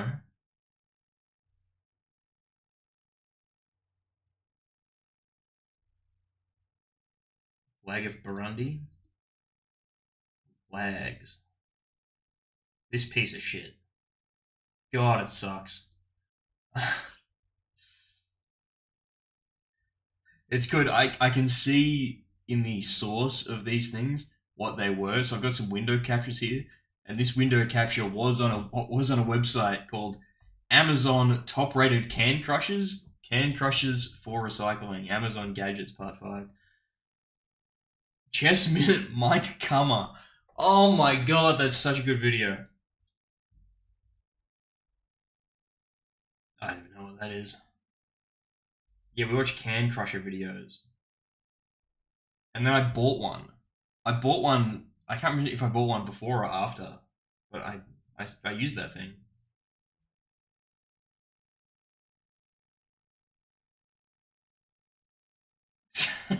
Jared Fogle. That's the flag of for native Norwegians. Wow. Wow, wow, wow. I don't know what these are. I'm like nervous to put them on stream, but I guess I've put them on stream before, so they can't be any bad, right?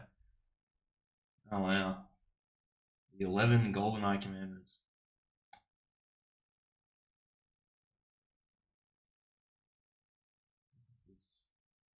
Oh yeah. Saint Kitts and Nevis. 11 commandments. I know. Crazy stuff.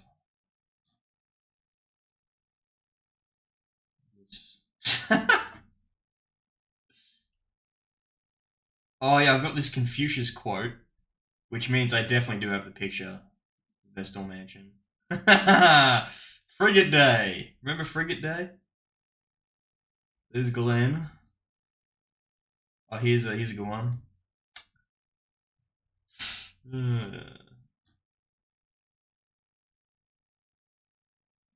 Oh, here's a road sign. A retired Australian road sign.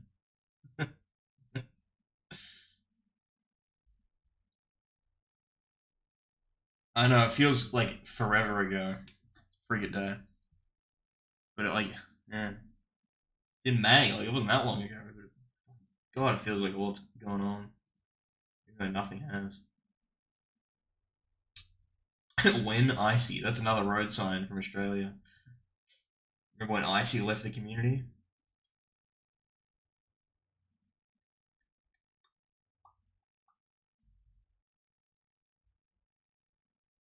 I got more.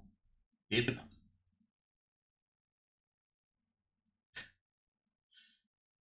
Fucking. Oh, this is a good one. Ah, fuck, it's chopped off.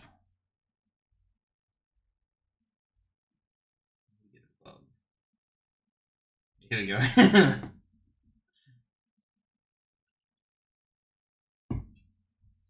Vita. The text messages. Ugh. I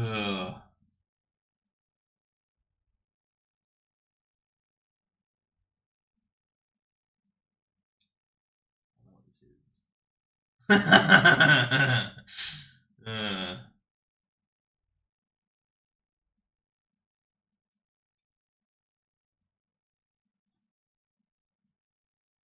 Oh, here it is.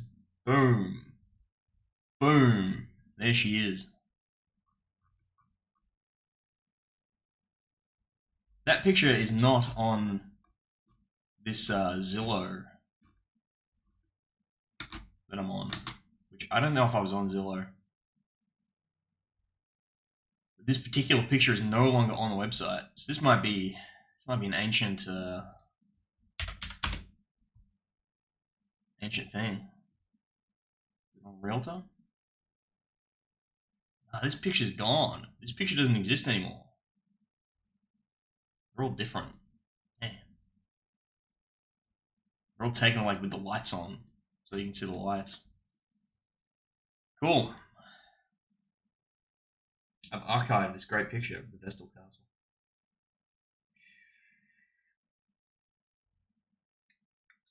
Continue.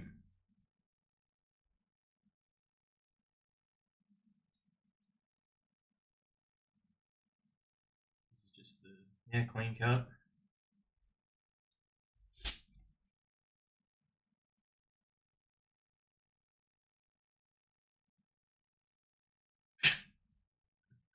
Oh man, that's a fucking throwback to when I was playing Statue. When was I playing Statue? Oh damn, let's check. A long time ago.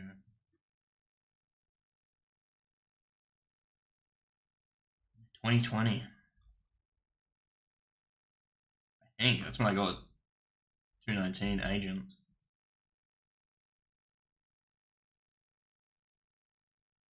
Yeah, pretend to be a couple.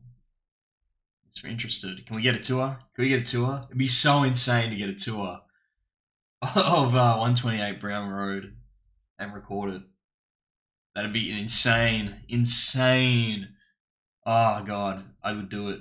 I would do it.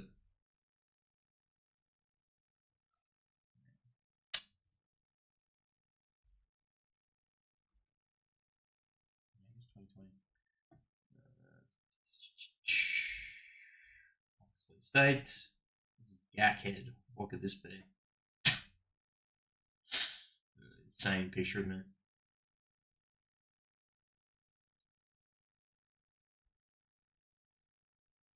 I don't know. That would have been 2020 as well. It's me after doing a haircut, so my fringe is looking bad. Like it, yeah, like it's looking so much better right now.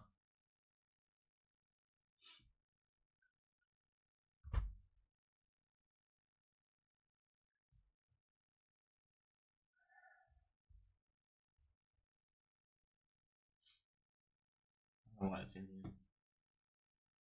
Anyway, what were we doing? Oh yeah, we're telling jokes. I forgot what we were doing. Okay, we gotta get through these. I'm gonna go to 150 and then stop the day and then come back tomorrow, finish it off. Okay, how do I know the hell out of everyone else at your workplace? So you page yourself over the intercom. Don't disguise your voice. Find out where your boss shops and buy exactly the same outfits. Wear them one day after your boss does. This is especially effective if your boss is of a different gender than you. Wow. Make up nicknames for all your coworkers and refer to them only by these names. E.g., that's a good point, Sparky. Or, no, I'm sorry, but I'm going to have to disagree with you there, Cha Cha. Highlight your shoes. Tell people you haven't lost them as much since you did this. Hang mosquito netting around your cubicle. When you emerge to get a coffee or a printout or whatever, slap yourself randomly the whole way. Wow. Put a chair facing a printer. Sit there all day and tell people you're waiting for your document. Every time someone asks you to do something, anything, ask them if they want fries with that. Jesus Christ. Glad that was over. Holy shit. That was bad. That was the worst part of the whole book.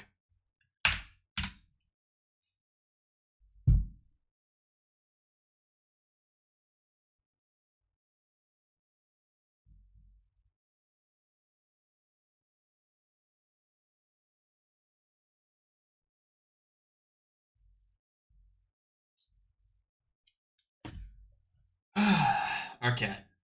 Marty. This is about Marty. Our friend Marty. Marty Robbins. Marty Robbins woke up after he had the annual Christmas party at work. And he woke up with a huge hangover, no memory of the night before.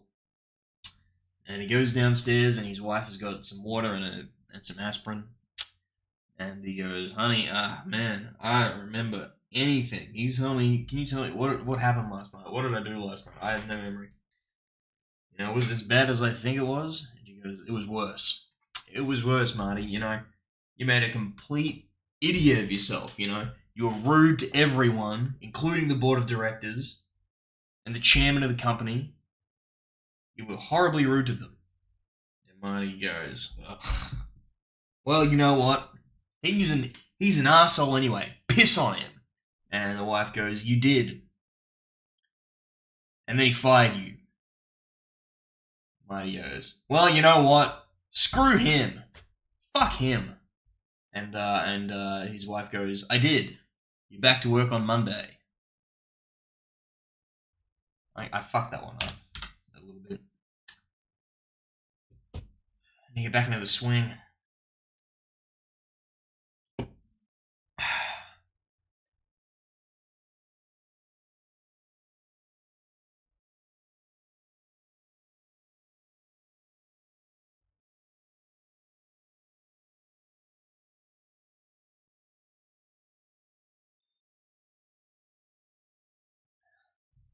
This is nothing.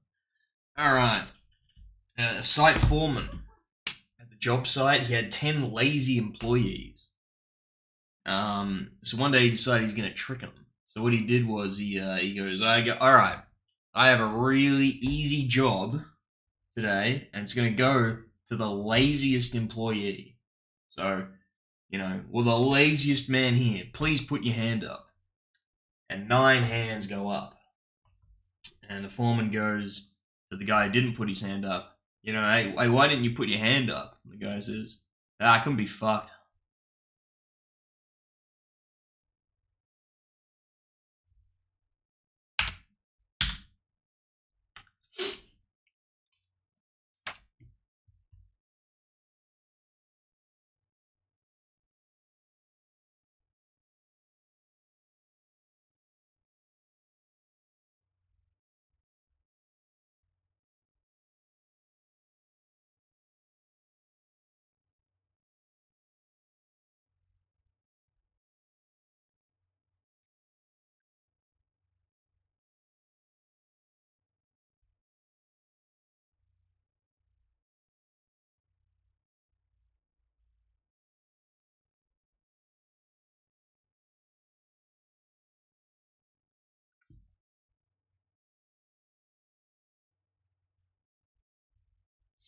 4 out of 10? That's so generous. That is so generous.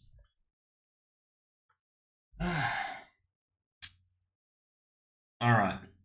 Man's eating in a restaurant, and he drops his spoon. And a waiter that was walking past immediately pulled a spoon out of his pocket and handed it to the man. And the man was a little confused by this. He's like, why were you carrying a spoon in your pocket? And the waiter says, well, we did some time and motion studies, and discovered that about a quarter of patrons drop a spoon at some point during the service. So it's a lot easier if we just carry a clean spoon on ourselves. To save time from walking into the kitchen, getting a clean spoon, and all that nonsense. We pride ourselves on efficiency here. That's why we have strings actually tied to our penises, as you may have noticed. The guy's like, yeah, I did notice that. I noticed you had a string coming out of your fly. That's tied to your penis? Yes. We discovered that we waste far too much time washing our hands every time we go to the bathroom. So instead, we have a clean string tied to our penis, so that we can pull our penis out and piss without touching it. And the man's very impressed, but he goes, but how do you get your penis back into your pants with the string? And the waiter goes, well, I don't know how the others do it, but personally, I use the spoon.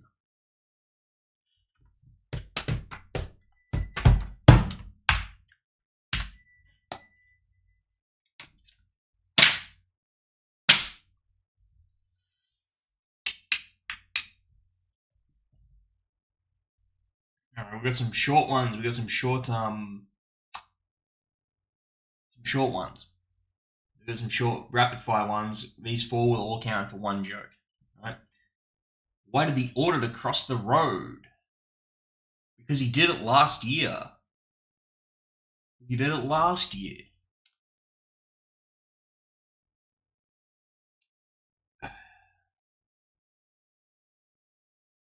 Who was the world's first accountant? Adam. He turned a leaf and made an entry. Wow. Good Lord. Why does the government jail people for theft?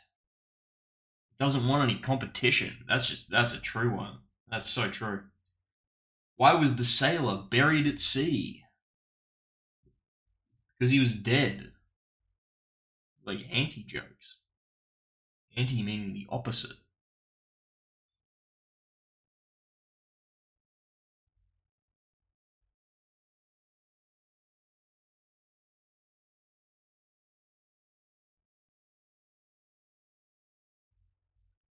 Okay, these are amusing answering machine messages. That's what it promises. Amusing. Oh, I didn't implement for that. Amusing answering machine messages. Okay, there are two. These are amusing, it says. This one's a song. I'm going to sing it. Twinkle, twinkle, little star, how we wonder who you are. Leave a message at the beep. We'll call back before you sleep. Twinkle, twinkle, little star, bet you're wondering where we are. Now I lay me down to sleep. Leave a message at the beep. If I should die before I wake, remember to erase the tape.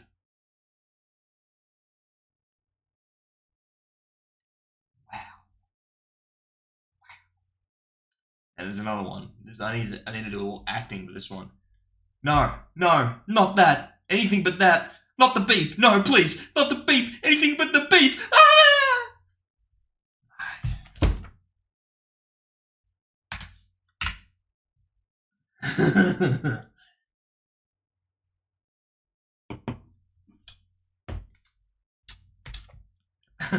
The Twinkle Twinkle Little Star wasn't that bad. It wasn't funny. It wasn't funny at all.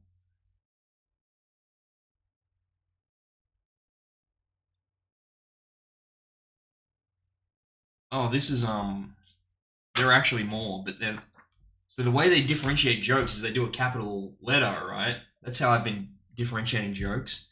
And so this is like using answering machine messages here, and there's two, right? And then there's a big letter to differentiate them. But this is just more answering machine messages. But even though it's just a continuation of the previous thing, I'm going to count it as a separate joke for the sake of consistency. Otherwise, my counting will get confusing. If I go back and try and check, it'll get confusing. So, these are more answering machine messages. Alright. Hi. John's answering machine is broken. This is his refrigerator. Please speak very slowly and I'll stick your message to myself with one of these magnets.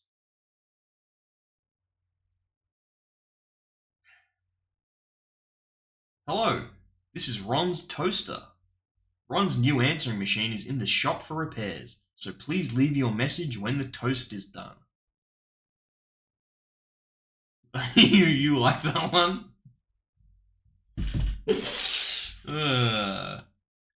Hi. Now you say something.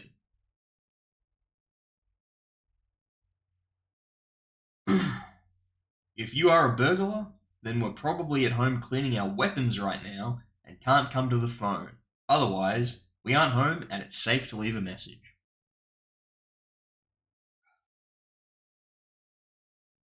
Greetings. You've reached the Sixth Sense Detective Agency. We know who you are and what you want, so at the sound of the tone, just hang up. This one says in brackets in a Darth Vader voice, "Speak, worm." I'm not going to do it.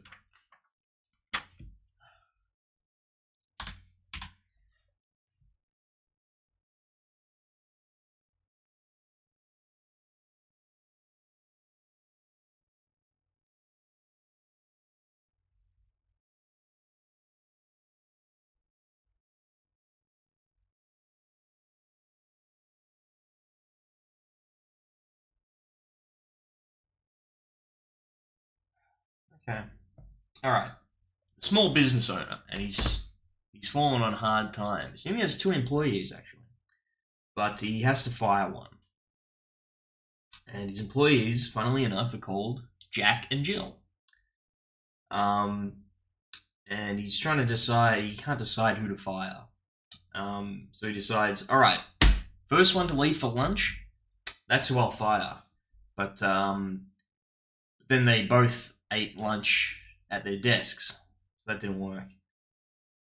Then he decided, okay, first one to leave, at the end of the day, that's who I'll fire. And but then they walked out at the same time, so he decided, this can't wait. This can't wait till Monday. So he runs out, and as he's running out to catch him in the car park, he decides he's going to fight Jill.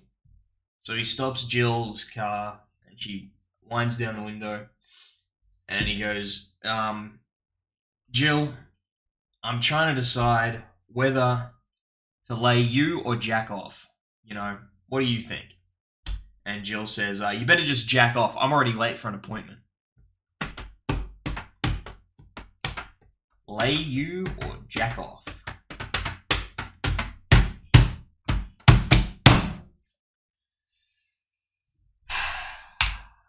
It's a joke. That was an actual joke. That was an actual joke.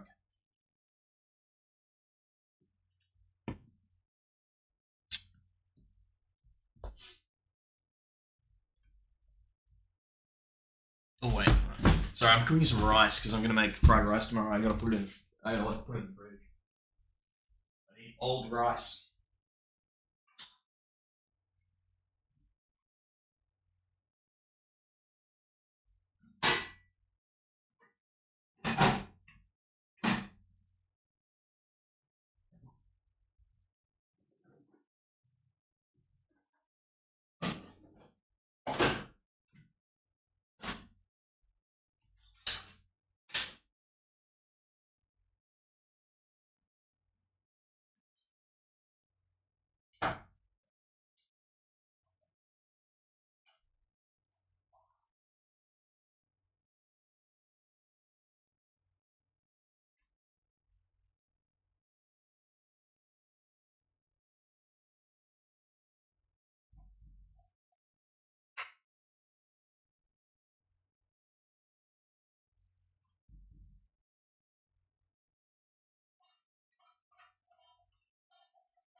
The refrigerator racing machine was one of the worst things in the whole book. Okay.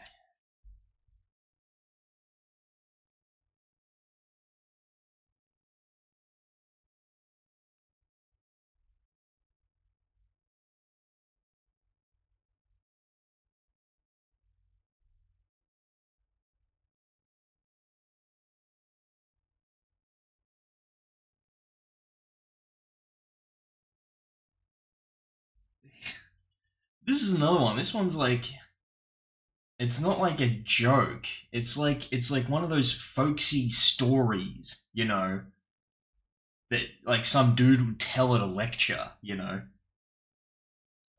It's like not a joke. It's not a joke. There's no joke to it. But whatever, I'll tell this folksy story. The story's about an engineer, a very gifted engineer, and he worked for a he worked for a company for 30 years, fixing machines mostly. He was a fantastic engineer, and he had a real knack for finding the problems with machines and fixing them. And after 30 years, though, he retired, and well, he'd been retired for 2 or 3 years, and then he got a call from his old company. They had a problem with a multi-million-dollar machine, and they couldn't figure it out. No one could figure it out, so they had to call in the old pro, you know. And he was reluctant, but he agreed to come in and have a look. So he studied the machine for about a day, and then at the end of the day, he got a piece of chalk, and he marked this tiny component with a little X. And then he declared, that right there is your problem. You replace that part, your machine will work perfectly. And so they replaced the part. Part cost about $1, you know. Very simple replacement. And the machine worked perfectly. The machine worked absolutely perfectly. Yeah, because it's not a joke, so you can't know where it's going. 'Cause it's like a folksy tale, and machine worked perfectly. And well, about a week later, the actually not. The company received a bill, an invoice from the engineer, and the bill was for $50,000. Um, and so they demanded from him an itemized list of where he got this $50,000 figure, and the engineer sent them back a list that said one chalk mark, $1. Knowing where to put it, $49,999. It was paid in full, and the engineer retired again in peace. That's what it says here. That's what it says. It was paid in full, and the engineer retired again in peace. It's like not a joke. It's just like a folksy story, you know. It's like a thing you would. It's like you've gone to a seminar. You've gone to a small business seminar, and this guy's explaining the importance of billing procedure. So he tells this folksy tale of an engineer he knew once. You know.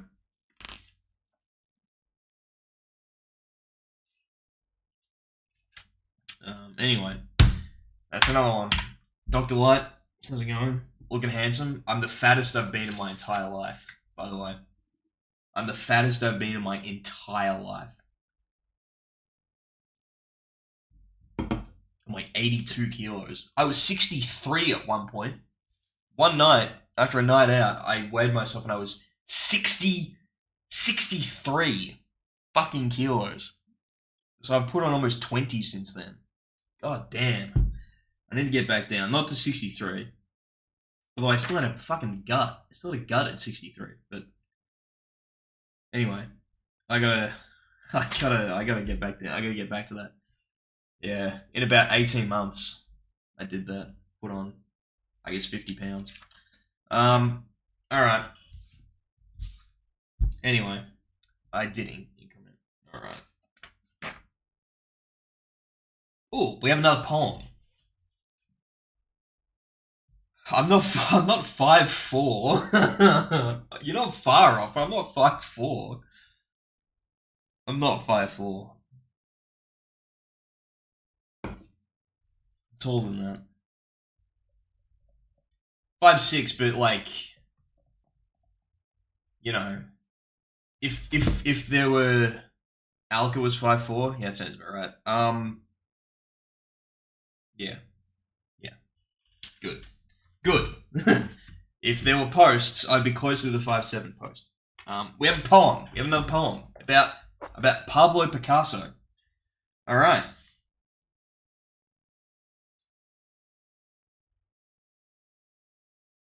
It's a nice little poem. The poems are the best part of this book. So I'm 5'10" if I were a hockey player. Cool. I'm gonna start telling women I'm 5'10", and if they say no, you're not, I'll say, no, I was using hockey measurements where I count the skates and I round. I was using rounding and counting the skates. You know the skates I wear because I'm always on the ice in my extremely warm country. Anyway, short little poem. When Picasso was tender in years, he considered some other careers. When he read a reportage of an imminent shortage of models with eyes in their ears.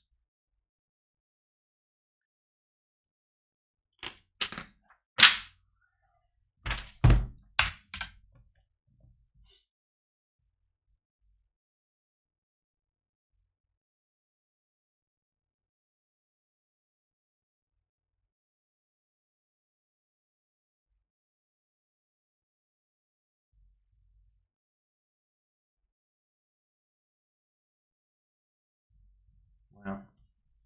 Okay. One day, a farmer called an engineer, a physicist, and a mathematician.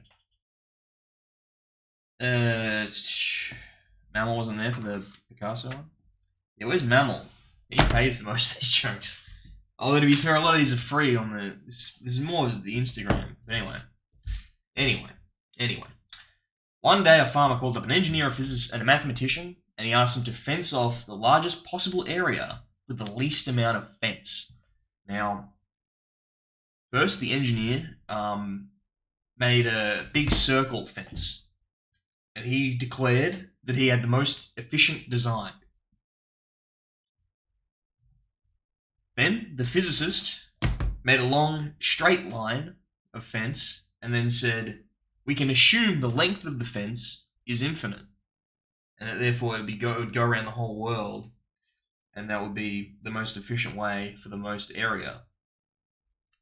I guess.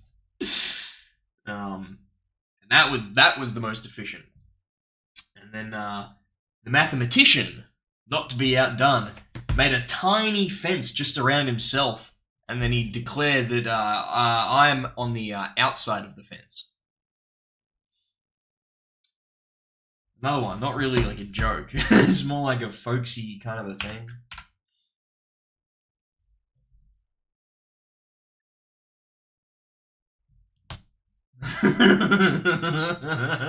Hi, Rebecca. What can I get for you? Alright, we have another poem. Another short little poem. Alright. A mortician who practiced in Fife made love to the corpse of his wife.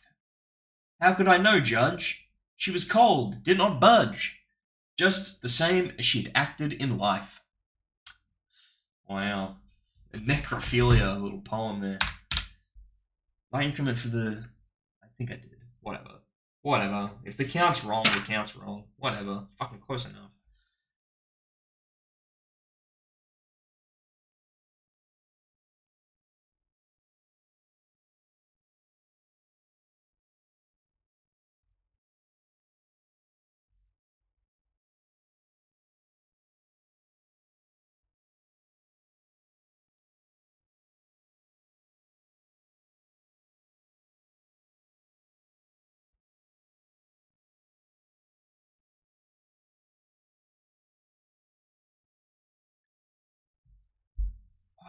Wow. Yeah, I like the poems are good. Alright. An engineer, an accountant, a chemist, and a bureaucrat are all debating the intelligence of their dogs. Another incredible premise in these jokes. The engineer said to his dog, hey, T-square. That must be an engineering term. They're all like jokes about the... Anyway. Engineer said to his dog, T-square. T-square, do your stuff. And the dog got out a pen and paper and drew like a circle, a square, and a triangle. It drew like all shapes and stuff. And everyone was very impressed. That's a smart dog. That's a smart dog right there. But the accountant called his dog, hey, taxation. Do your stuff. I'm not making these names up, by the way. That's real. Hey, taxation. Do your stuff. And then the dog went into the kitchen. Got a dozen cookies and made 4 stacks of 3 of the cookies. Stacking cookies up. Hey, that's a smart dog. That's an impressive dog. You gotta be a pretty smart dog to stack up cookies. The others were like impressed at this for some reason. Then the chemist said, "Hey, Beaker." A much better name than taxation or T-square, I might say. Beaker. Hey, Beaker. Go do your stuff. And the dog went to the fridge and got a bottle of milk and got a glass. And the glass was 250 mils. And the dog poured exactly 200 mils. Poured exactly 4/5. Precisely to the milliliter. And they checked it. And it was exactly 4/5. And I was like, wow, that's pretty good. For a dog, that's pretty impressive. And he didn't spill a drop either. Pretty amazing. Yeah, that was everyone's face when the dog poured the milk. when the dog poured the milk, everyone made that David Clemens face right there. Then the bureaucrat goes, all right, hey, coffee break, do your stuff. So then then coffee break goes and eats the cookies, drinks the milk, chews up the paper with the shapes on it, and then cuts his mouth, gets a paper cut on his mouth from the paper, and then files a work safe claim for unsafe working conditions, and gets workers' comp, and then goes on an extended sick leave. Long way to go, that punchline. Long way to go. It's never good when the punchline, when you know where the punchline's going after the first word, and it's 35 words.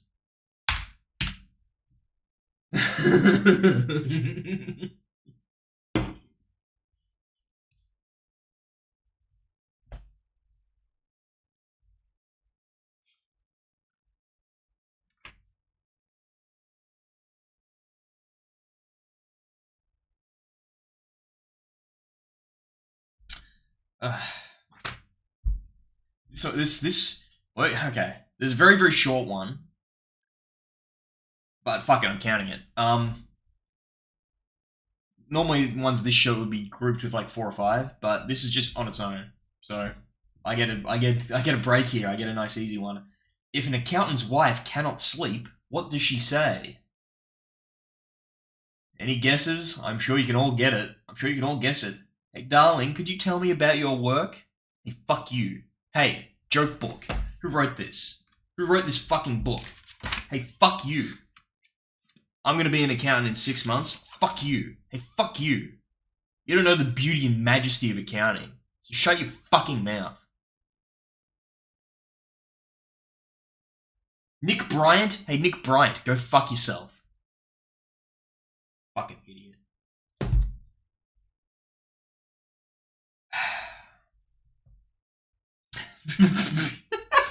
Curious. Okay.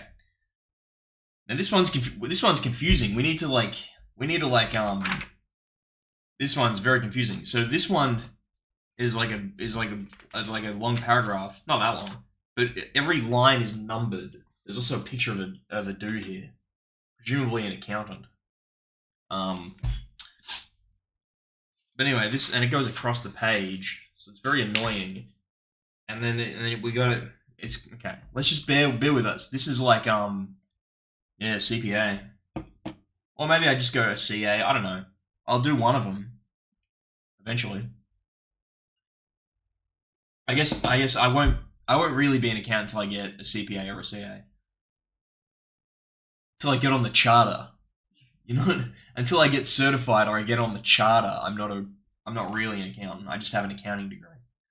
But anyway, neither here nor there. Let me read this paragraph. Yeah, CPA is the big one. I think I want to be CPA because everyone knows what that is. If I go, I'm a CA, which I think is certified accountant. Everyone's like, what the fuck is a CA?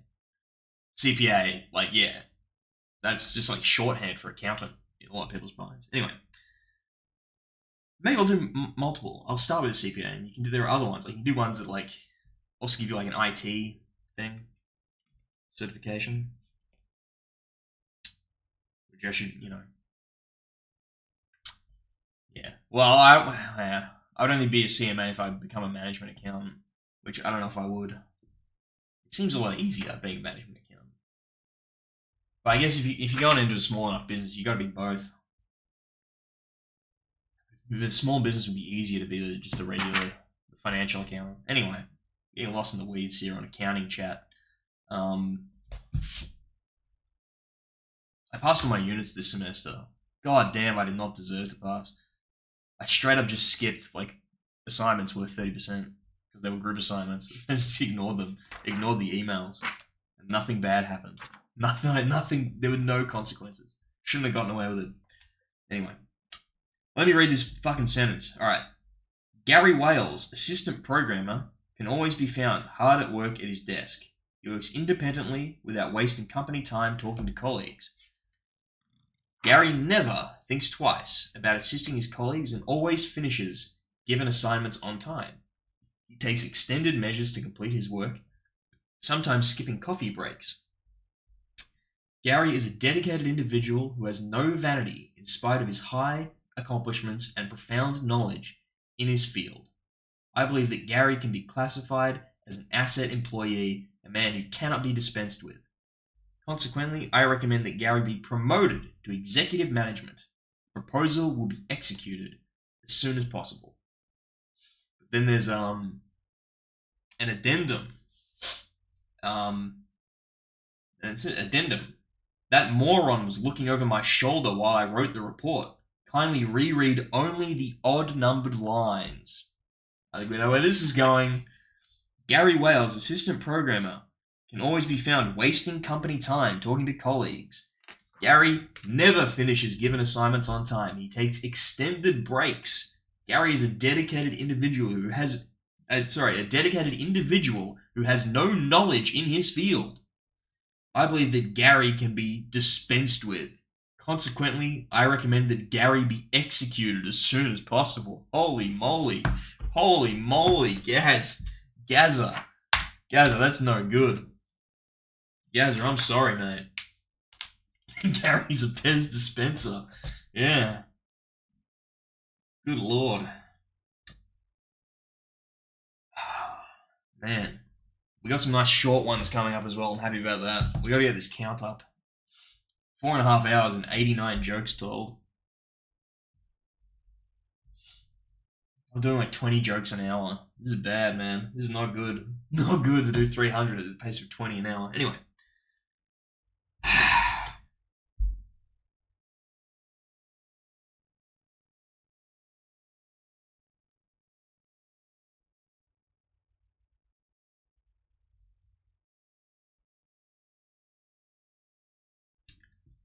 Wow. Okay.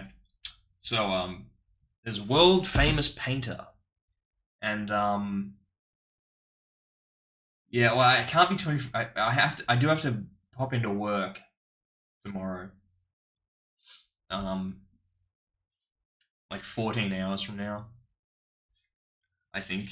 I don't know. Sundays are weird. I don't work Sundays usually, and I don't know when there'll be people there to let me in to work. But anyway, I will have to go to work at some point because it's like stuff that needs to happen before New Year's. I should have done it today. Fuck. Anyway, so there might be a break in the middle, but if we're going as long as we need. I'll be here when the ball drops if I have to. Still telling jokes. Okay. All right. So, world famous painter, and in the prime of her career, she got glaucoma, and she like lost her eyesight, and was devastated. But she went to the world's greatest eye surgeon in the world, and they went through the process and did the surgery, and wouldn't you know it, eyesight restored. Foreskin restored. Eyesight restored. Humanity restored. It's like Dark Souls, Boom. Eyesight restored. And as a thank you, she decided she would paint a mural on the wall of the doctor's office. As a thank you. She's a world famous painter, So what an honor to have a mural painted in your honor in your office by a world famous painter.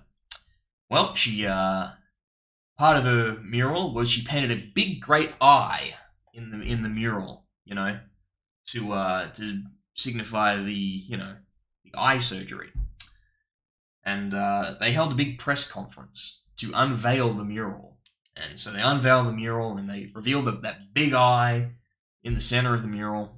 And it's all wonderful and lovely, and everyone loves it. And a reporter there asks the doctor, "Doctor, what was your first reaction upon seeing that big eye on the mural?" And the doctor said, "Well, my first thought was, I'm glad I'm not a gynecologist."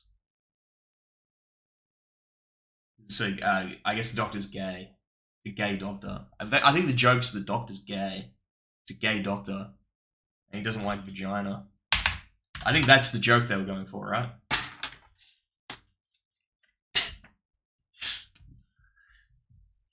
A Frenchman named Guy, mycologist. I know a guy called Guy.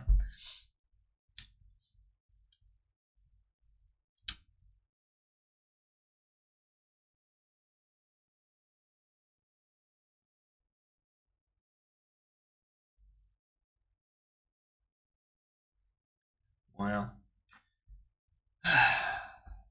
This one is about doctors' hubris and superiority complexes. Anyway, 4 surgeons are having a coffee break, and they're talking about work. And the first guy goes, I think accountants are the easiest to operate on. You open them up, and everything's numbered. And then the next surgeon's like, well, I think librarians are actually the easiest to operate on. You open them up and everything's alphabetical. And then the third surgeon's like, I think I like operating on electricians. You open them up, everything's color coded. And then the fourth guy's like, I like operating on lawyers. They're heartless, spineless, gutless, and their heads and ass are interchangeable.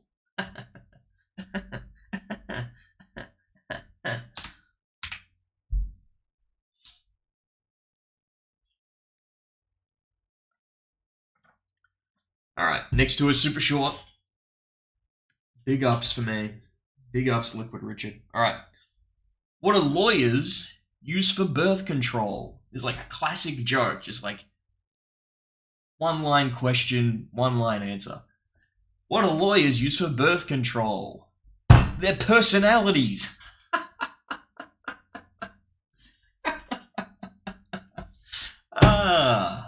So good. Yeah, called it. Alright. What can a goose do that a duck can't and a lawyer should? What can a goose do that a duck can't that a lawyer should? Stick his bill up his ass.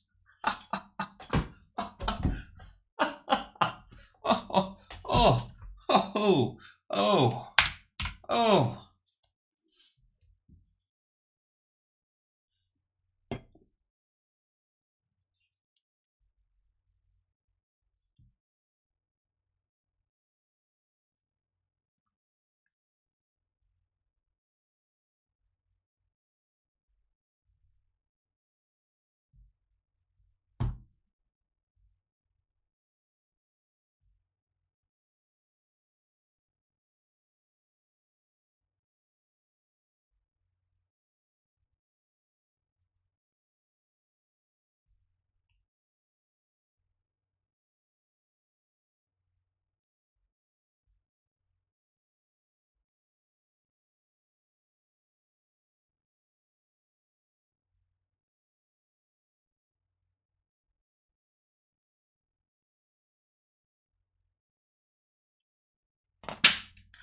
Alright.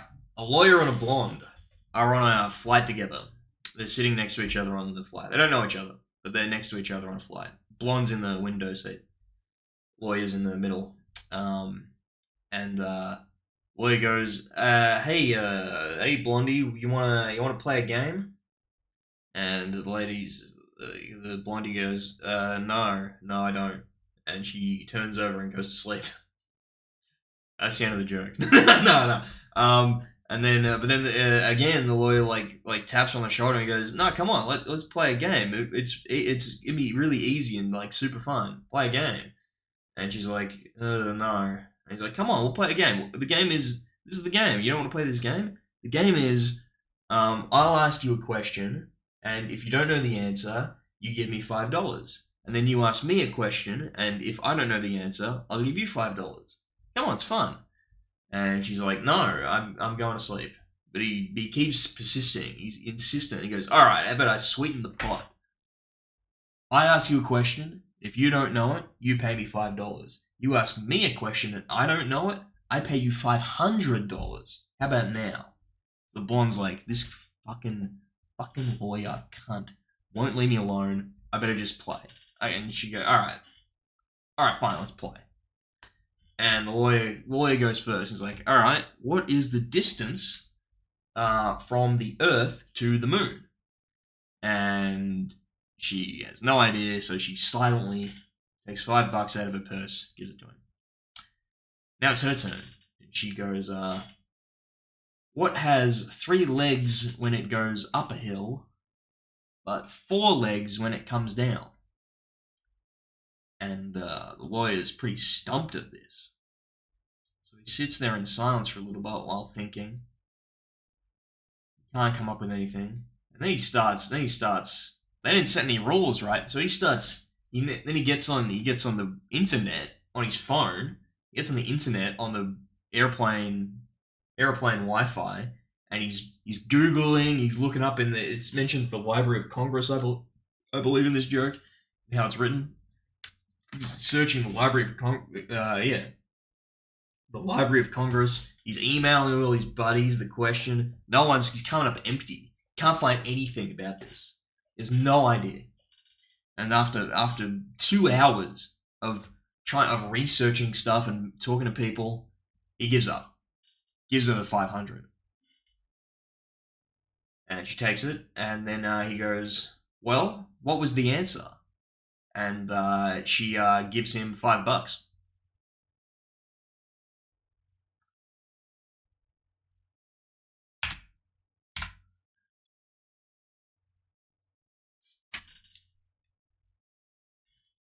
There are 3 types of people. Those who can count, and those who can't.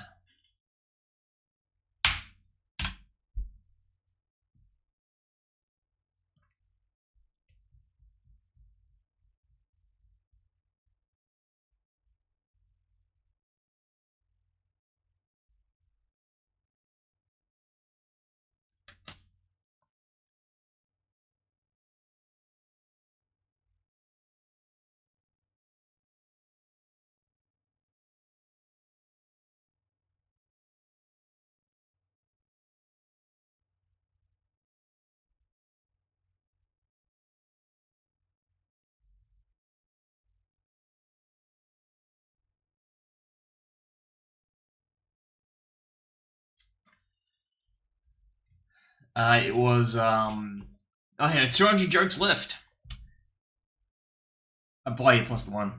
It was, Psychroptic. And I think he's just, I think he's been subscribed to me since he first subscribed years ago. So he just redeemed the, thing. The thing. Wow. A second David Clemens has hit the Samurai Sammy Twitch chat. Alright. 3 engineers and 3 accountants are traveling by train to a conference. And they're on the way to the conference, and the accountants each buy a ticket. But then they see that the 3 engineers just buy 1 ticket. And they're confused, like, how are you going to get away with this? How are you going to travel with just 1 ticket? And they go, don't worry, you'll see. So, the accountants all get on, and they take their seats, and then they see the 3 engineers all cram themselves into a toilet. And then the ticket collector comes around, and he takes the tickets from the accountants, and then he knocks on the bathroom door, and he says, tickets please, and 1 arm sticks out, gives him the ticket, and the ticket collector moves on. And the accountants are like, wow, that was pretty cool. That's pretty smart. We're going to do that on the way home. So they all go to the conference, have a great time. Then they're buying their tickets to go home. And the accountants buy just 1 ticket. But then they notice that the engineers don't buy any tickets. It's like, well, what's going on? How are you gonna do it with no ticket? How are you gonna do this now? And they say, no, you'll see. So they get on the train, and the 3 accountants all cram themselves into one of the toilets, and the engineers do the same. Then, after a few minutes, one of the engineers comes out of the bathroom, knocks on the toilet with the accountants, and says, tickets please.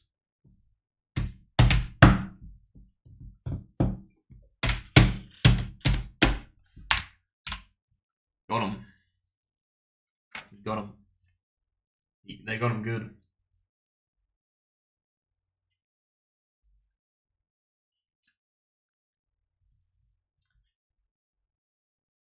All right, we got a lot of short ones, but they're all grouped together, so it counts as one. It counts as one joke. All right. An accountant's having a hard time going to sleep, and he goes to a doctor. And the doctor says, "Well, have you tried counting sheep?" And the accountant says, "Yeah, but I make a mistake, and I've got to spend 3 hours trying to find it."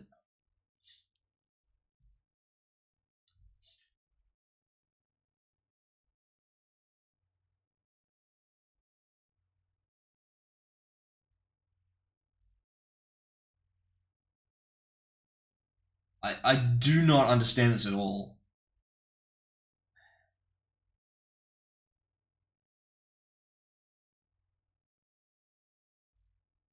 Oh, okay.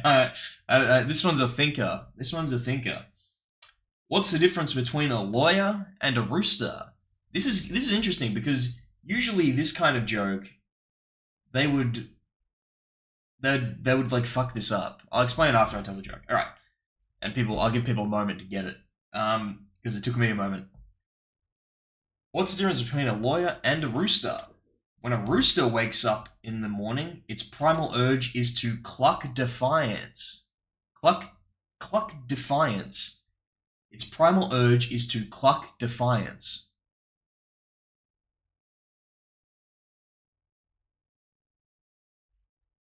When a rooster wakes up in the morning, its primal urge is to cluck defiance.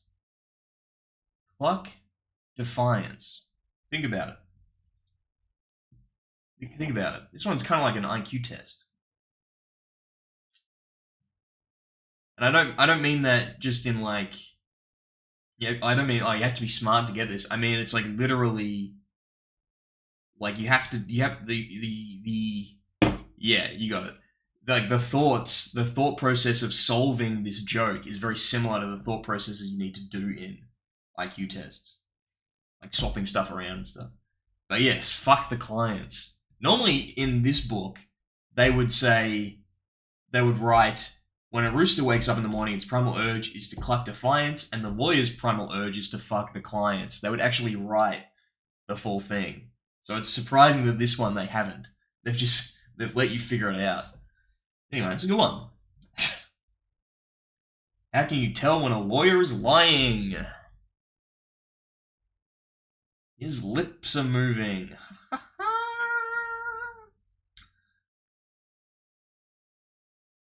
How many lawyers does it take to roof a house? Depends on how thin you slice them.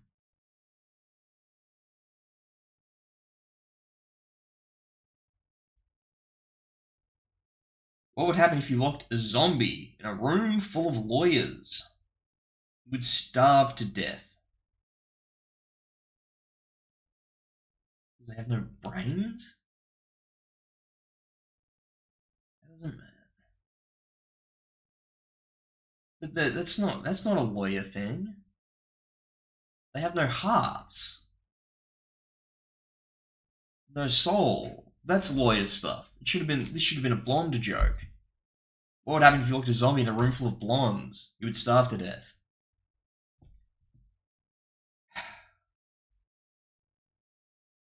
What do you call a lawyer gone bad? Your Honor.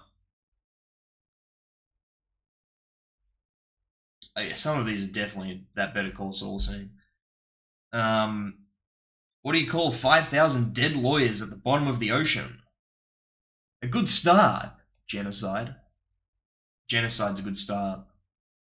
That's what this book said. That's what this book I'm reading said. The book I'm reading said genocide's a good start.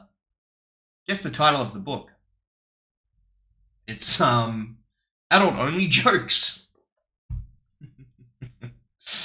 What do you have when a lawyer is buried up to his neck in sand? A shortage of sand. Good lord.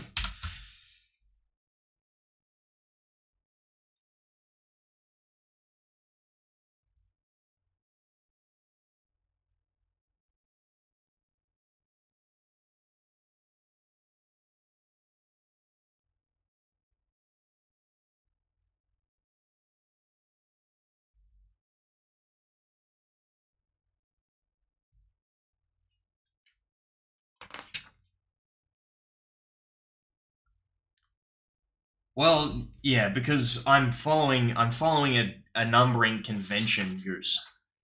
Um, to keep track. If I want to go back and recount the jokes, to keep track, I'm using the big letters to count. And so these are all short ones collected together in one section. They're all under this A, so I'm counting it as one because that's just the convention I'm using. Why are these all collected under one when just a few pages ago there were these two ones that would perfectly fit in this section, and they're separated by letters? I don't know. That's on the book. I'm following my convention. Blame the book. Anyway. Alright. One day, a teacher, a garbage man, and a lawyer all die in a horrible bus accident. I'm the one who always makes it a bus accident, by the way. They never say how that they all die. Anyway, they all die and they go up to heaven and they go see St. Peter at the pearly gates. How many of these fucking jokes in this book? How many St. Peter jokes? It's like every joke is St. Peter. Oh my god. 10% of the jokes in this book involve people dying and going to heaven. Seeing St. Peter. Alright, so they're waiting to get into heaven, but St. Peter's having a bad day. Heaven's super crowded because of all these bus accidents. And so he decides he's gonna ask people. They have to answer. They have to get a question right. They have to pass a trivia quiz if they want to get into heaven. So heaven doesn't get all crowded. And so he goes to the teacher and he's like, "Well, teachers are pretty good. Teachers are the real heroes. We'll give a nice easy one to the teacher." And he goes, "What was the name of the large ship that crashed into an iceberg and killed everyone? Not everyone, but killed a lot of people on board." Yeah, heaven's crowded because of COVID. And the teacher goes, "Yeah, that's the Titanic." And St. Peter goes, "All right, in you go." And then next is the garbage man, and St. Peter's thinking, "Do I really want a garbage man in heaven, stinking up the place? He smells like garbage because he fucking rolls around in it all day. This garbage man. Do we really want to stink heaven up with garbage?" I'll make the question a little harder.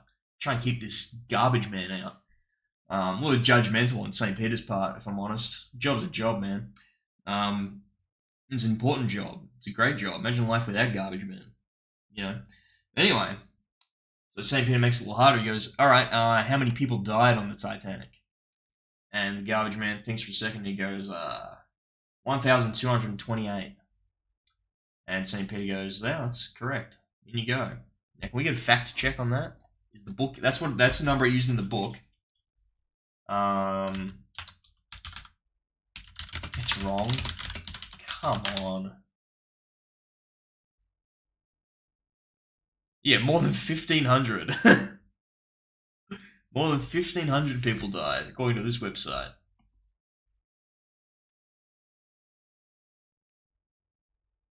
Do we even have an exact number? Over 1,500 is just what I'm saying. It is wrong. Totally wrong.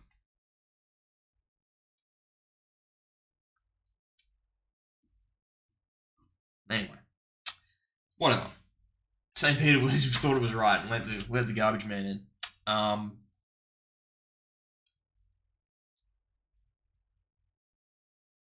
Then it's the lawyer, and St. Peter says, "All right, name them. Name everyone who died on the Titanic." He really didn't want the lawyer in. That's the fucking joke. I should have done the fact check after. I fucked up the timing.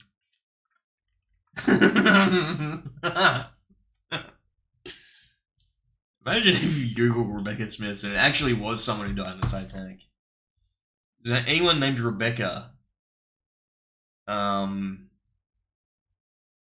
the Titanic? Because if there was, there's a decent chance there was a Rebecca Smith. Complete passenger list. Crew. Oh my god, we can look it up.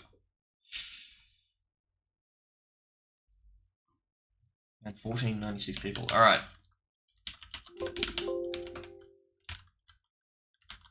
No Rebecca.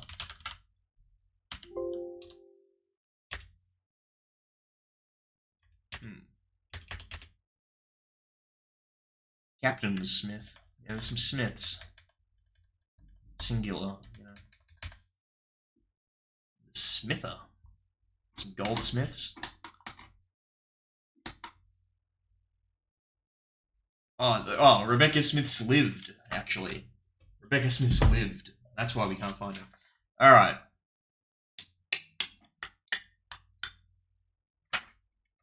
Okay. 2 more jokes in the business section. Next one is toilet humor, so strap yourself in. Alright.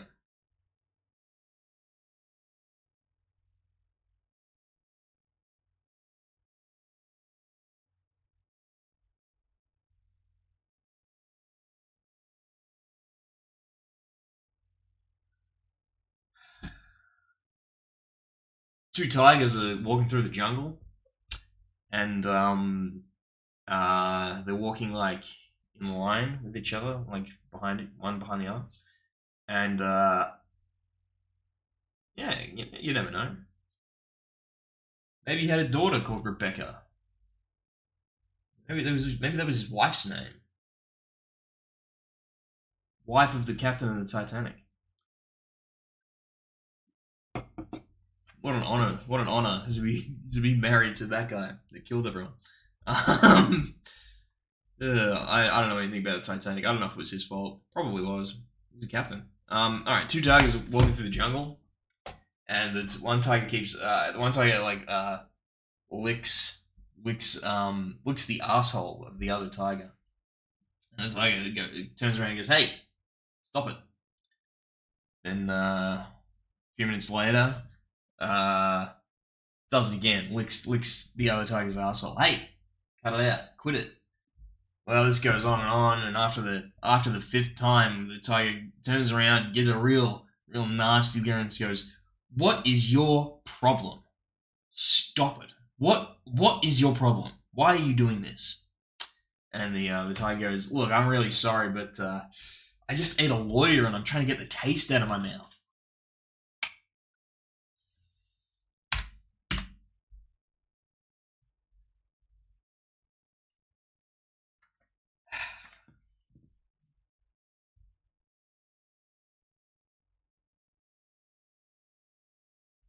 All right, 2 more jokes, but they're wrapped up in one. So the short ones.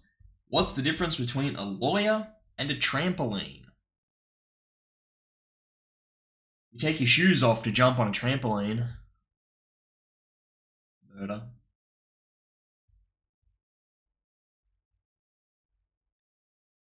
What's the difference between a dead skunk in the road and a dead lawyer in the road? There are skid marks in front of the skunk. Vehicular manslaughter.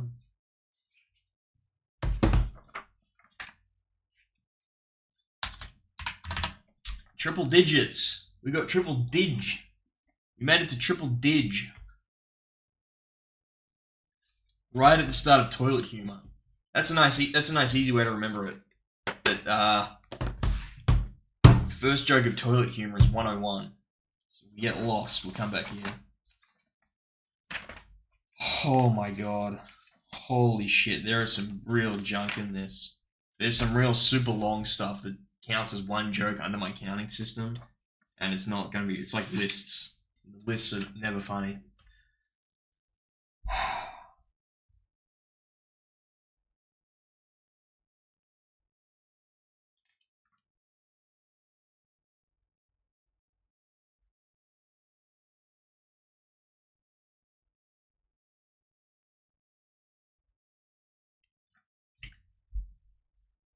Makes sense. Alright.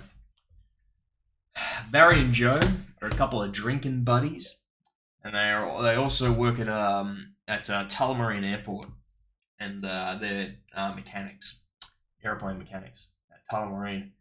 And one day everything gets grounded due to storms, and the guys go, "Well, man, we're stuck here. Man, we can't do anything. I wish you had something to drink. It'd be nice to get drunk right now." And Joe goes, that was Barry. Joe goes, "Oh, well, Barry, yeah, I'd love to get fucking smashed too, but I heard a rumor that you can drink jet fuel and it gets you real drunk." And Barry's like, "Well, let's give it a go. Why not?" Many reasons why not, but anyway, they decide to give it a go. And they get totally off their heads. 3 sheets to the wind. Well, so it worked. Next morning, they wake up. Barry wakes up and he feels great. No hangover. Just feels fantastic. He's like, "Oh my god, this is incredible. What a discovery we've made here." And so he calls up Joe on the phone and he goes, "Hey Joe, how you feeling? You hungover at all?" And Joe goes, "No, I feel great. No hangover." And Barry's like, "Well, jet fuel is incredible. We should do this all the time. We do this all the time. Just be drunk on jet fuel all the time. Why not?" And Joe's like, "Well, there is one thing though." And Barry's like, "What?" And Joe's like, "Have you farted yet?" And Barry's like, "No." And Joe's like, "Well, don't, because I'm in Canberra."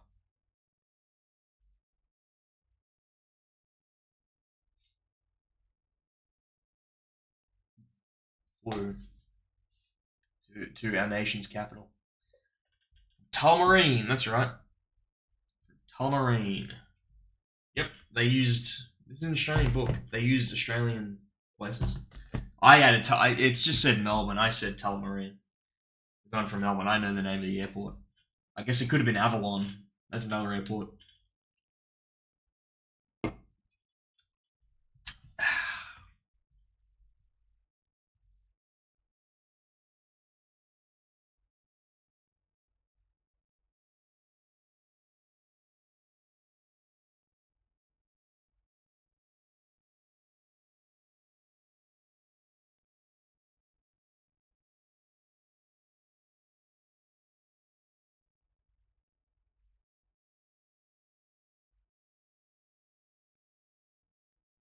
Yeah, this is like a weird joke. It's like a weird joke. I think the thing in this joke is a very old thing that yeah, like this is like an old thing. And only like very specific places would this be a thing. Anyway, man has a big problem.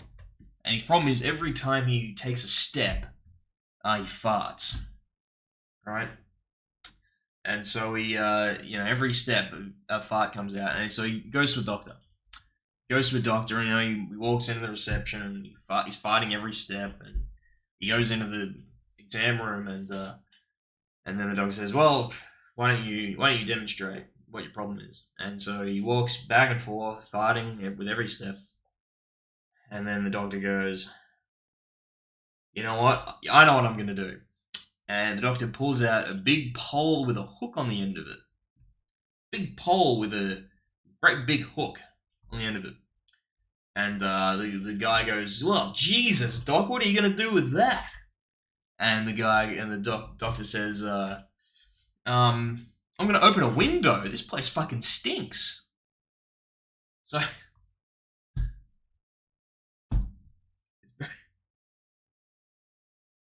like, opening a window with, like, a big hook on a pole, like, that's only...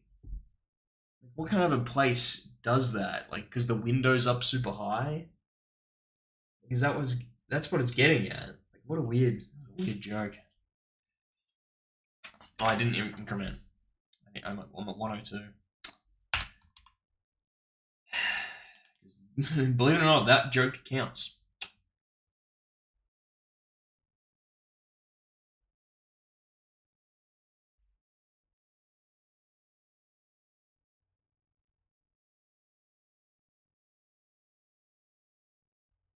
Three... I gotta use the word lunatics here. 3 lunatics were walking down the road. It should just be like idiots. 3 idiots are walking down the road when they come across a big, huge pile of shit. And the first guy, puts his eye into it. He puts his eye into the shit. That's what this joke says. He puts his eye into the shit and goes, "Yep, looks like shit." And then the next idiot, puts his nose into the shit. This makes more sense. And goes, "Yep, smells like shit." And then the last guy puts his tongue into the shit and goes, "Yep, tastes like shit." And they all look at each other and go, "Thank God we didn't step in it."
Two beggars.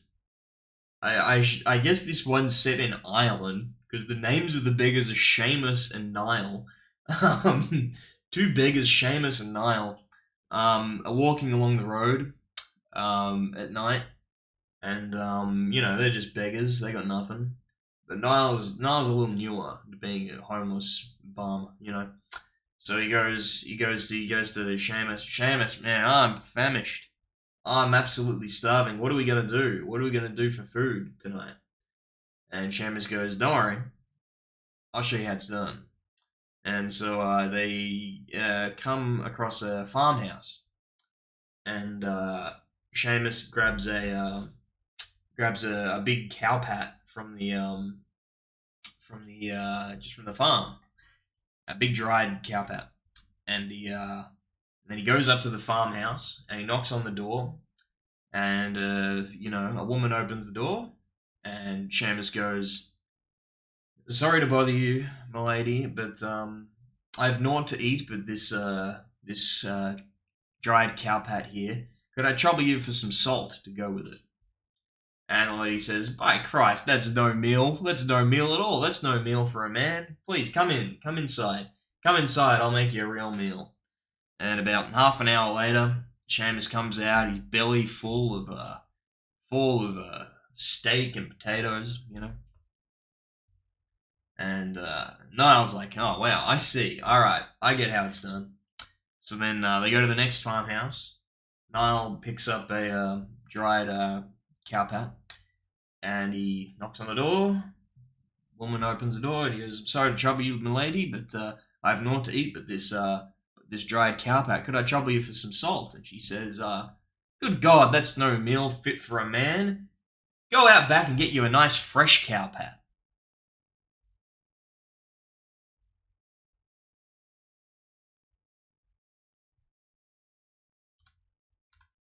Are you laughing?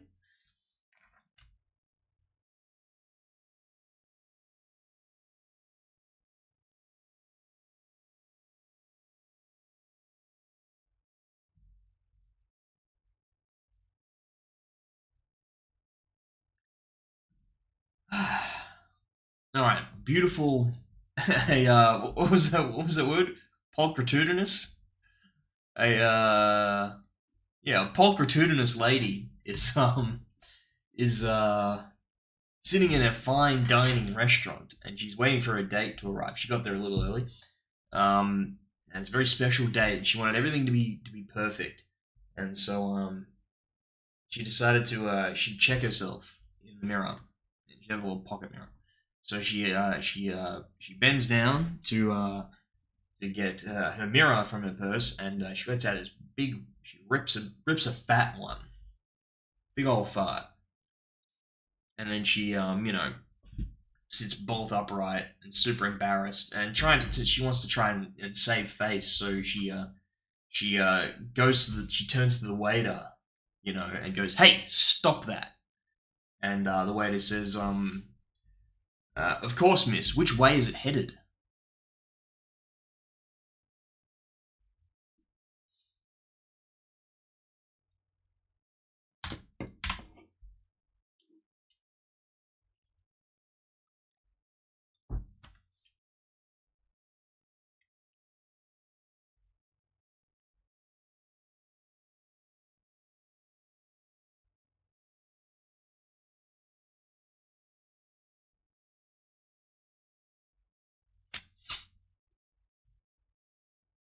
Guy's going on a date, and he gets to the lady's house, but she's still getting ready, as women, as women do, and so he has to wait downstairs for her with her parents.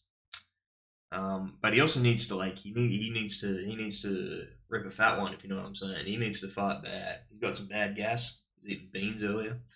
Um, Now, luckily, there was this yappy little dog. They had this yappy little dog, and so the dog jumped up on the couch and sat next to him, and he thought, "Well, this is great. I'll uh, hold on, check my count. Do I? Oh yeah. All right. So the dog's next to me. If I let out a little fart, um, they'll blame the dog. I can get away with it. And so he lets out a little toot, and his date's mum goes, "Molly, get down off the couch." And he's thinking, "Well, great, this worked perfectly. My little scheme has worked great." And so then eventually the dog comes back on the couch, and he does it again. This goes on, and every time he lets out a little fart, the mum goes, "Molly, get off the couch." And after about 8 or 9 of these, the mum yells, "For God's sakes, get off the couch before he shits on you."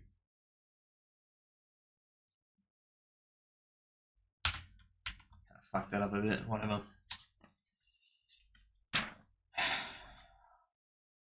Alright, this next one's rough. This next one is things to ponder. Things to ponder on the loo, and it's 3 pages. It's 3 pages long, and it's going to count as one joke.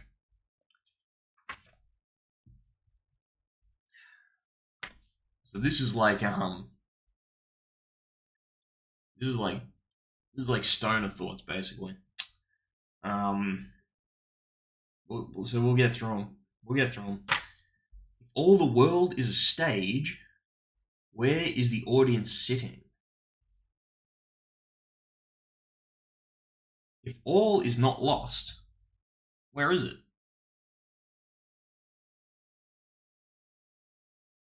If God dropped acid, would he see people?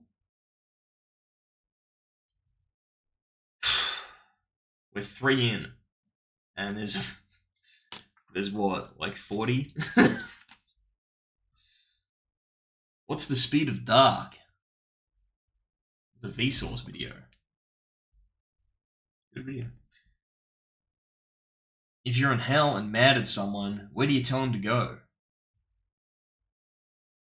This is like old like George Miller stuff.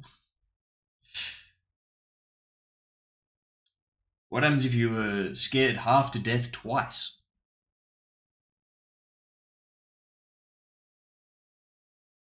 How is it possible to have a civil war?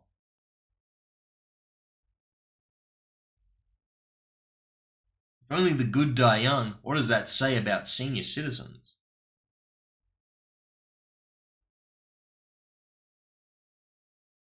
How can you be alone with someone? If corn oil comes from corn, where does baby oil come from? What do sheep count when they can't get to sleep? If it's tourist season, why can't we shoot them? Why do they call it instant credit when it actually means instant debt?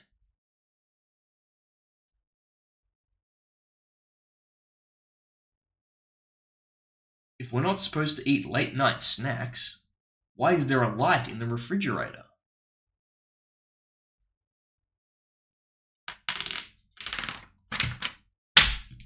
Two more pages, and that was the short page. Why is it called a TV set when you only get one?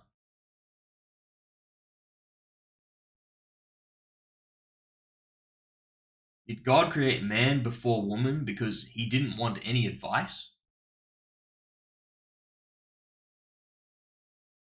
Isn't it scary that doctors call what they do practice? Why do they sterilize needles for a lethal injection?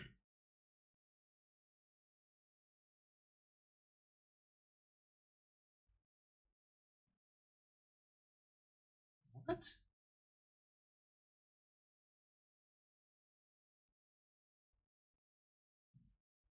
Oh, this took me too long to understand.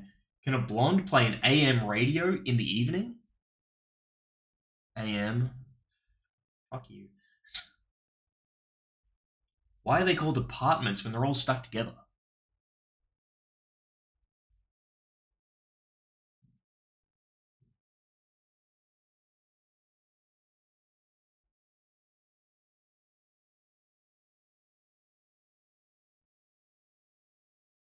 I really don't understand this one.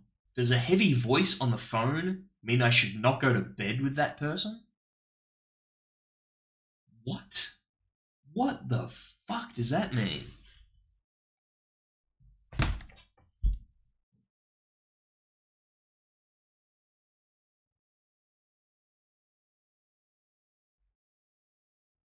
What does it mean by heavy voice?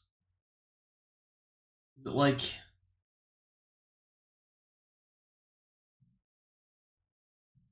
Does it mean like fat person? Like, what does it mean? What does this mean? What does this mean? Does a heavy voice on the phone mean I should not go to bed with that person?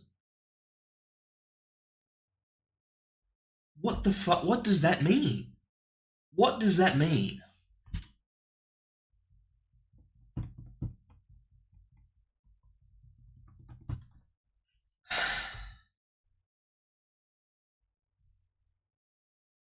How come wrong numbers are never busy? If a word in the dictionary was misspelled, how would we know? If space is a vacuum, who changes the bags? That's an old. Vacuums ain't had bags for 10 years. 20 years. Where do they keep daylight savings time?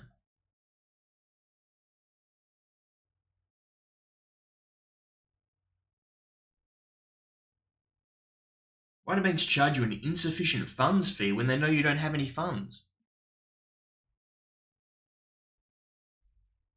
If the number 2 pencil is the most popular, why is it still number 2? Can a stupid person be a smartass?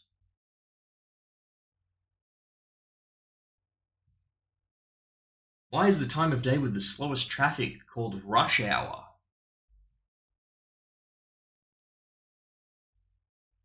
Since Australians throw rice at weddings, is that an Australian thing only? Is that really an Australian thing? That can't be just an Australian thing.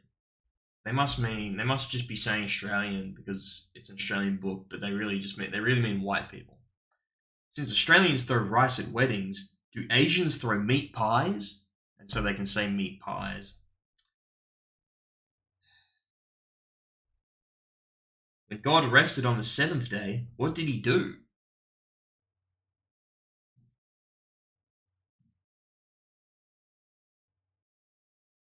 And if he played golf, did he set a course record?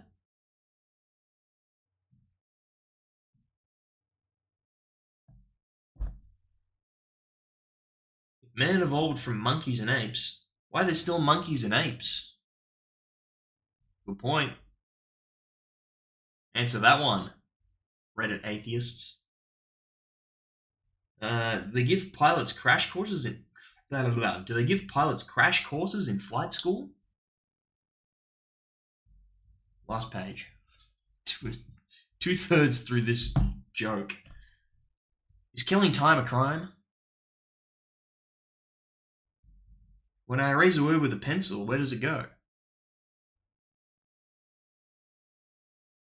How do you get off a non-stop flight?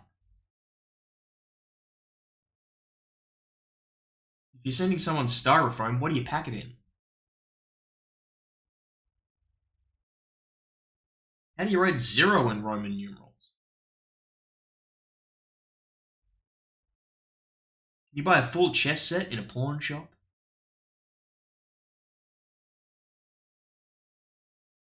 Why is the third hand on a watch called the second hand?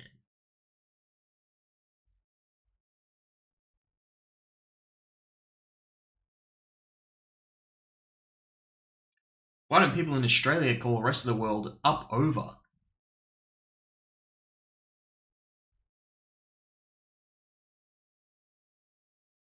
If all these psychics know the winning lottery numbers, why are they still working for a living?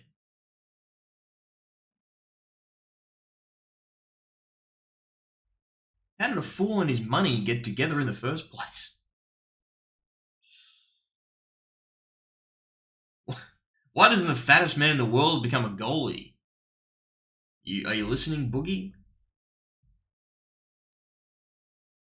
How can someone draw a blank? Before they invented drawing boards, what did they go back to?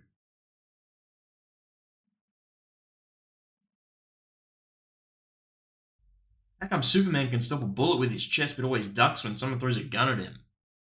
True? Can we verify that? Why do we wait until a pig is dead before we cure it?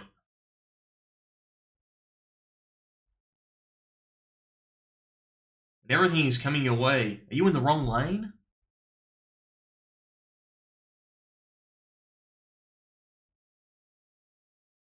If tin whistles are made out of tin, what are foghorns made out of? Vegetarians eat animal crackers?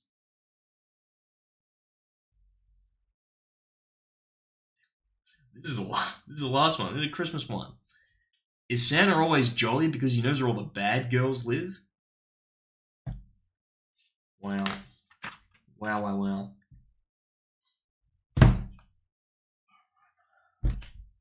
I turned the page, and there's a joke, but then there's more things to ponder on the word.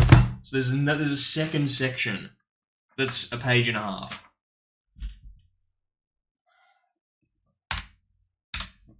This is when I thought I was out. They pull me back in. Ah.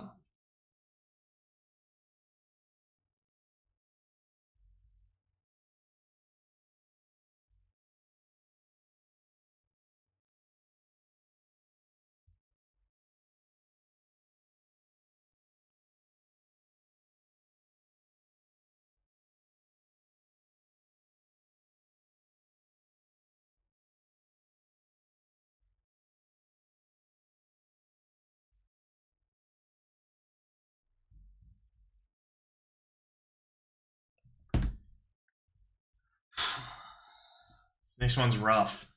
This next one's rough. And our reward is more things to ponder on the loo. So let's just bear with me for this one.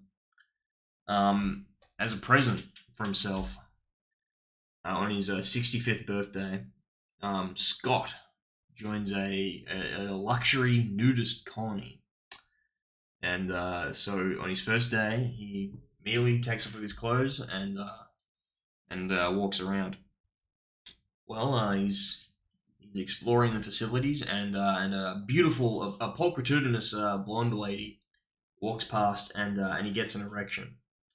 The lady sees this, and she walks over to him, smiling, and says, "Sir, did you call me?"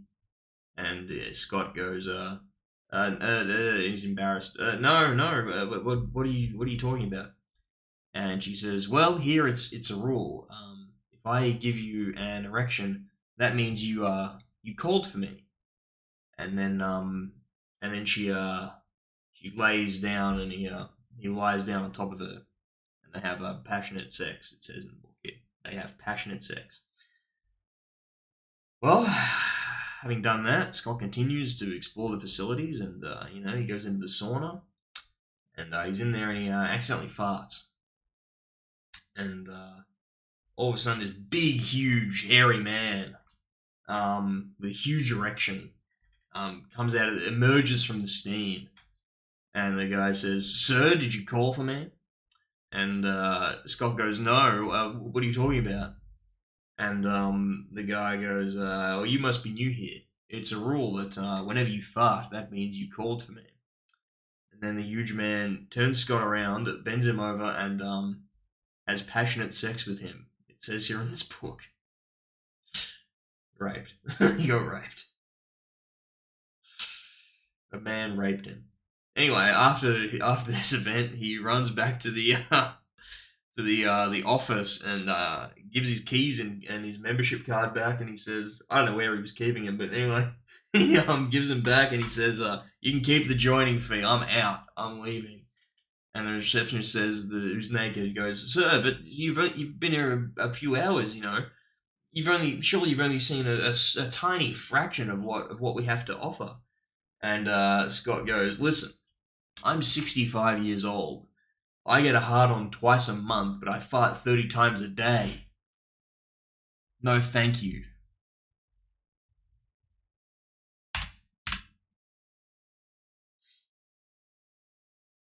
All right, we got through it. Oh my god. So it's time for more things to ponder on the loo. I looked ahead. There is yet more. There's even more things to ponder on the loo. This whole there's another fucking 3 pages.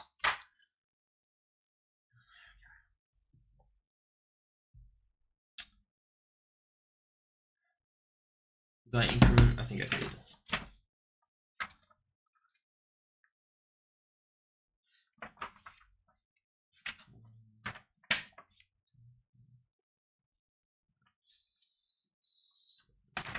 I did, yeah.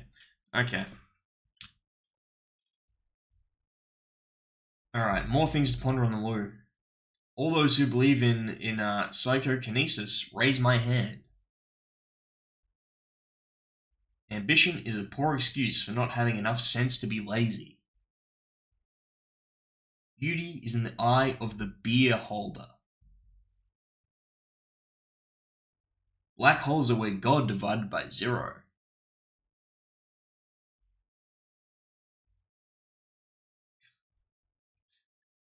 Actually, I really like this next one, actually. This next one's good. This next one's actually really good. Corduroy pillows. They're making headlines. I like that one. Corduroy pillows. They're making headlines. Drink till she's cute, but stop before the wedding. Eagles may soar, but weasels don't get sucked into jet engines. This one's like a headline. Much like...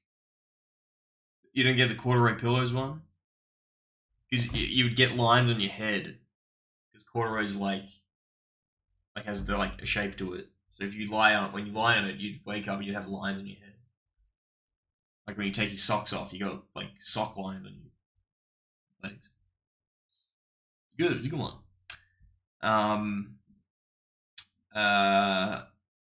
Oh yeah, this is like a headline, much like corduroy pillows would give you. Energizer Bunny arrested, charged with battery. Everyone has a photographic memory, but some don't have any film. Excuses. This is like, why would they change this? Excuses are like asses. Everyone's got them and they all stink. Opinions.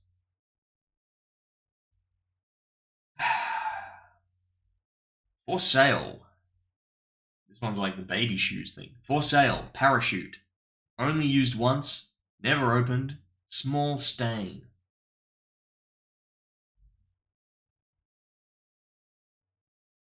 Give a man a free hand, and he'll run it all over you. What? Give a man a free hand, and he'll run it all over you.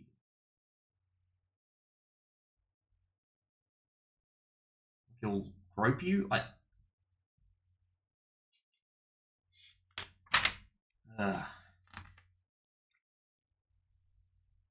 Speaking of things to ponder in the loo, I need to take a small break. I'll be back shortly.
Alright. How do you tell when you run out of invisible ink? I almost had a psychic girlfriend, but she left me before we met. I couldn't repair your brakes, so I made your horn louder. I drive way too fast to worry about cholesterol.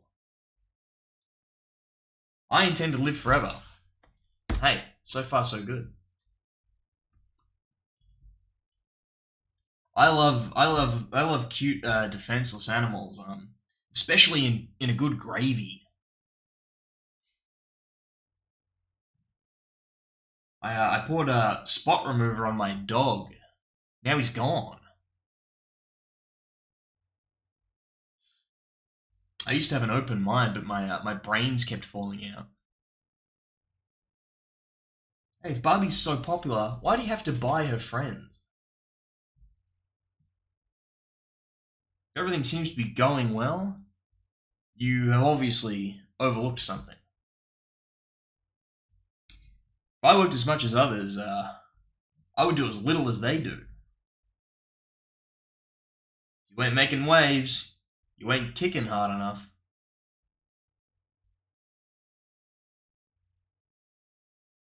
If you choke a Smurf, what color does it turn?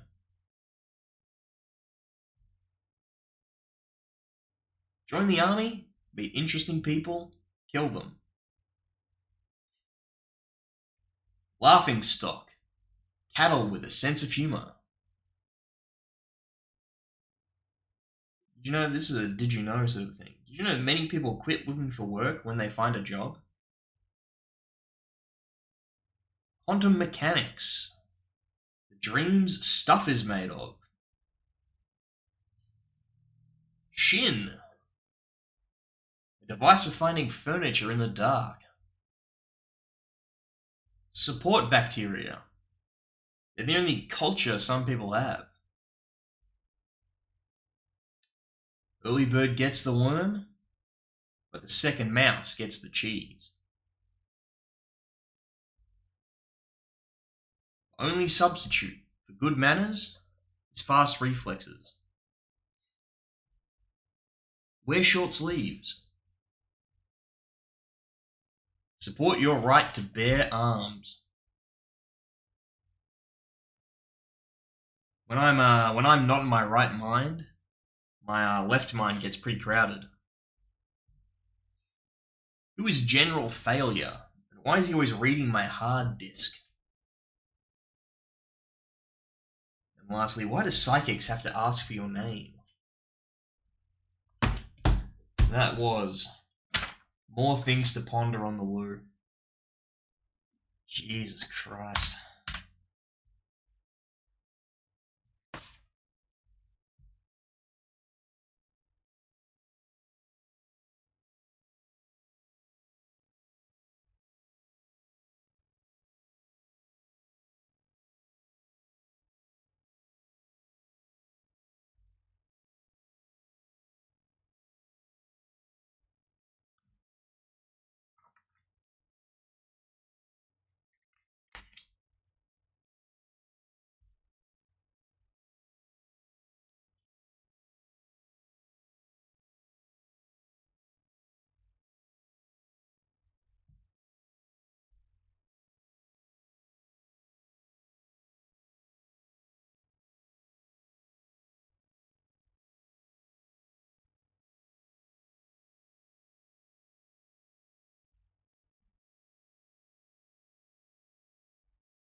Hey, Sayonara.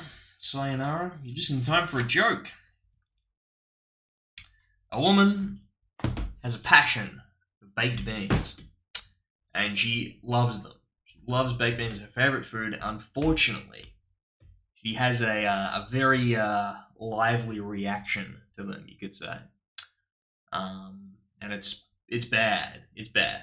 Trust me, it's bad. And then one day she meets the love of her life, and she goes, "Well, if you know, if I am ripping ass all day on this guy, I'll never keep him. I just have to give up the baked beans. I'm sorry. I gotta give him up. I love him, but I love this man more. I gotta give up the baked beans." And she does, and everything's fine. One day she breaks down on the side of the road, and she has to walk home. And it's quite a long walk. It's many miles. And so she starts walking, and she quickly comes across a diner, and the smell of baked beans is wafting out from this diner, and she can't take it. She has to go have some, and she figures that she can get rid of the rest of the gas by the time she's finished walking home. Well, she goes in the diner and eats 3 big plates of baked beans, and starts walking, gassing the whole way home. Well, she gets to a door, and she still has a little left, but she thinks she can keep it under control. Then, as soon as she gets to the door, her husband greets her and goes, "Honey, you're finally here. Here, put this blindfold on. I have a surprise for you." And so he puts the blindfold on her, and he walks her into the dining room and sits her down. She's wearing the blindfold, but then he gets a phone call, and he goes, "Oh, honey, I gotta go answer the phone. Whatever you do, don't take the blindfold off." And so then he goes to answer the phone, and she can hear him in the next room on the phone. So he's distracted, and he's out of the room. So she thinks it's safe. So she leans to one side and lets loose. And not only is it loud, but it's disgusting. It smells like what phrase they use here? It smells like a fertilizer truck running over a skunk in front of a pulpwood mill. I don't know what a pulpwood mill is, but I guess it smells bad. I don't know what pulpwood is. It's rotten wood, wet wood. Anyway, so then once she's done, she starts wafting the air, clear it out. You can still hear him in the next room, and she goes to the other cheek and lets loose, and three more, which reminded her of cabbage cooking. It says here. Anyway, this goes on for about 10 minutes. She's ripping ass while he's on the phone. And then she can hear he's coming back, so she stops. When he walks back in the room, she looks perfectly innocent. Absolutely wouldn't know. You wouldn't know. Your husband would have no idea. Well, then he takes the blindfold off, and she's sitting at the table with 12 of her best friends that are there to celebrate her birthday. They were sitting in silence as she ripped ass. Was that 110 or 111?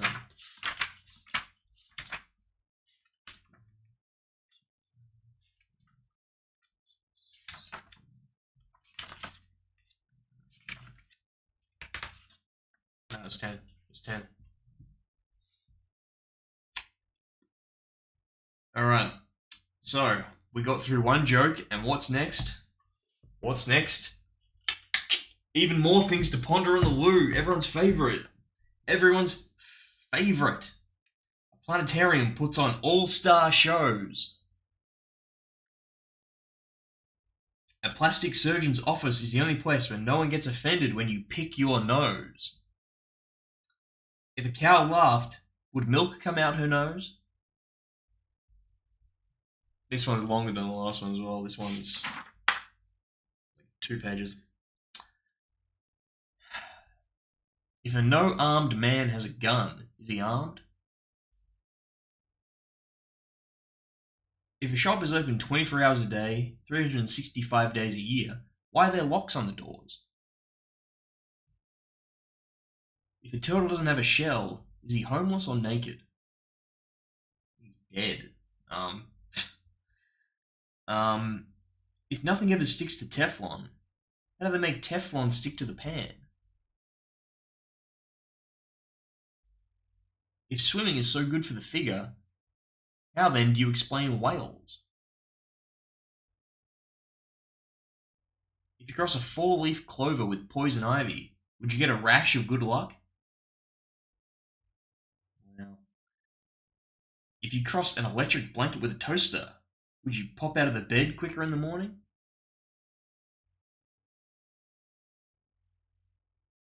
Well, if you feed gunpowder to a chicken, do you get an egg explosion?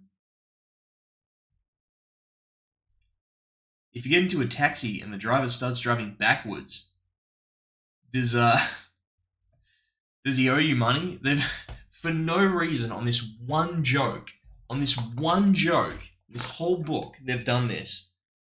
They've done she, S/he, like it's she or he, instead of just picking one. Instead of just picking a random one. It could be, it's whichever. They haven't done that anywhere else in the book. Everywhere else in the book, they just pick one and use it. All right. If you tied buttered toast to the back of a cat and dropped it from a height, which way would it end up? I mean, that's like a classic internet thing. There's like a comic where someone does that and the cat spins forever. Um, is it bad luck to be superstitious? Is it true that cannibals won't eat clowns because they taste funny? Is there another word for synonym? Smoking kills. And if you're killed, you've lost a very important part of your life. What? I'm sorry, what?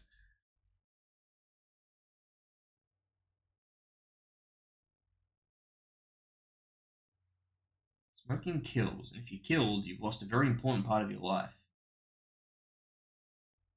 Smoking, I guess. Whatever. The trouble with most referees is that they don't care who wins. What do people in China call their best plates?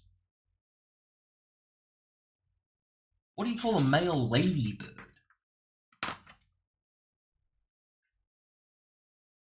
What was the best thing before sliced bread?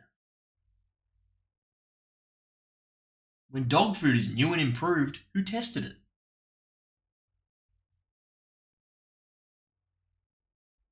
Who says nothing is impossible? Some people do it every day.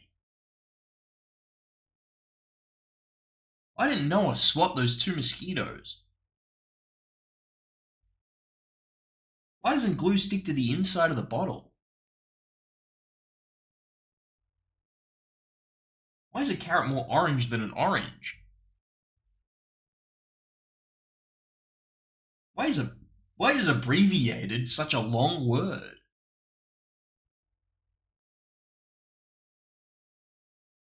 Why is it when a door is open, it's ajar, yet when a jar is open, it's not a door?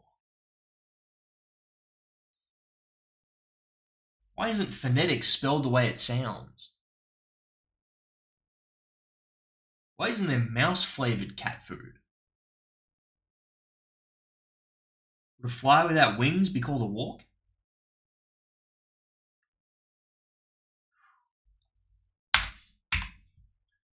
We did it. That's the last. That's the last. Things to ponder on the loop. Now in the kids section. Aren't kids cute? Aren't kids cute? Aren't kids cute?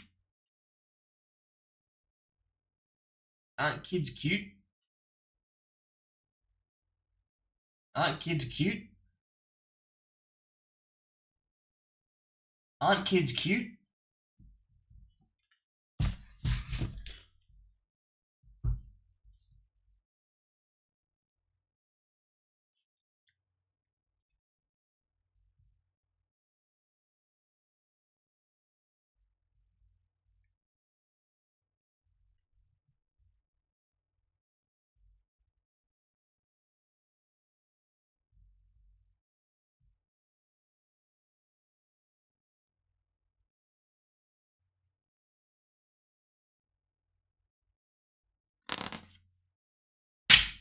Aren't kids cute?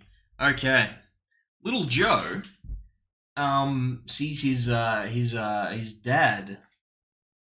Little Joe's at the playground and he sees his dad's car drive past and turn into the nearby forest.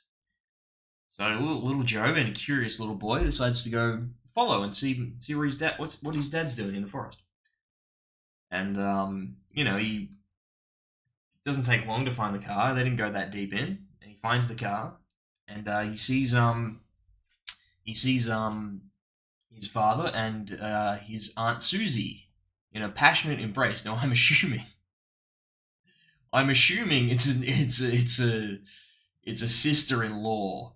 I'm gonna give the book the benefit of the doubt that Aunt Susie is the boy's aunt because it's his mother's sister. I'm gonna give the book the benefit of the doubt that this is not an incestuous embrace.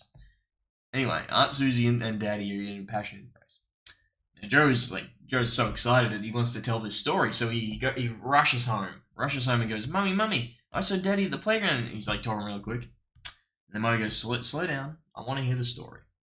And so he slows down, and little Joe goes, well, I was I was at the playground, and I saw Daddy go into the woods with Aunt Susie, and I went back to look, and he was giving Aunt Susie a big kiss, and then he helped Aunt Susie take her shirt off, and then Aunt Susie helped Daddy take his pants off, and then Aunt Susie laid back on the seat, and then Daddy, and then Mum cuts him off and goes, Joe, this is such an interesting story. I think you should tell it. I think you should tell the rest of it at dinner tonight, because I would love to see Daddy's reaction to the story. And Joe goes, "Okay, that's all right. I'll save it. I'll save it for dinner." Well, at the dinner table, and Mummy goes, "Now, Joe, you were telling me an interesting story. Do you want to finish that story?" And Joe goes, "Well, all right. I'll start from the beginning." And he tells the story again. He gets to the point, Aunt Susie helped Daddy take his pants off. Aunt Susie laid back in the seat, and then Daddy and Aunt Susie did the same thing that Mummy and Uncle Bill used to do when Daddy was on his business trips.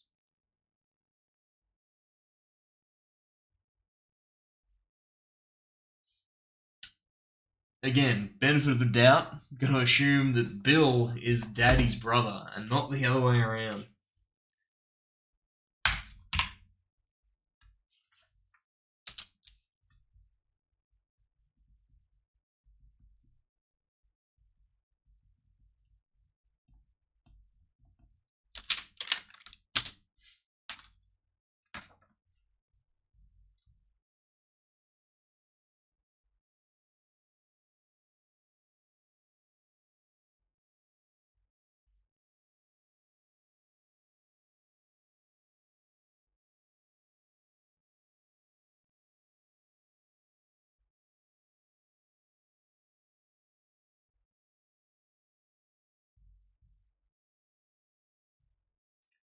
This is a Dirty Johnny joke. We have a Dirty Johnny joke. Alright, so it's a Dirty Johnny. So we're in class, and the teacher says, "Okay, kids, today we're going to learn about multi-syllable words." And so she explains what a syllable is. Does anyone have an example of a multi-syllable word? And Jane puts her hand up, and yes, Jane. And Jane goes, Monday. And teacher goes, yes, that's a great example of a multi-syllable word. Monday. That's 2 syllables. Does anyone know a 3-syllable word? And then Dirty Johnny goes, ooh, I know a multi-syllable word. I know a good one. But this is Dirty Johnny. The teacher doesn't want to call him Dirty Johnny, so she goes, hey, Mike, do you have one? Mike goes, Saturday. And the teacher goes, yes, that's great. Saturday. That's 3 syllables. Very good. And now Johnny's arms coming out of his socket. Oh, I got a 4-syllable word. And the teacher's thinking, well, Dirty Johnny's a little dirty, but he probably can't. How dirty could he be with 4 syllables? That's pretty advanced. He probably doesn't know that many words with 4 syllables. He probably doesn't know a dirty one. It's probably just a normal one. So, all right, Dirty Johnny, what do you got? And Dirty Johnny goes, masturbation. And the teacher goes, oh Christ, but keeps it cool and tries to just go past it. And she goes, wow, Dirty Johnny, that's great. 4 syllables. That's really a mouthful. And Dirty Johnny goes, no, ma'am, you're thinking of a blowjob, and that's only 2 syllables. Dirty Johnny, ladies and gentlemen.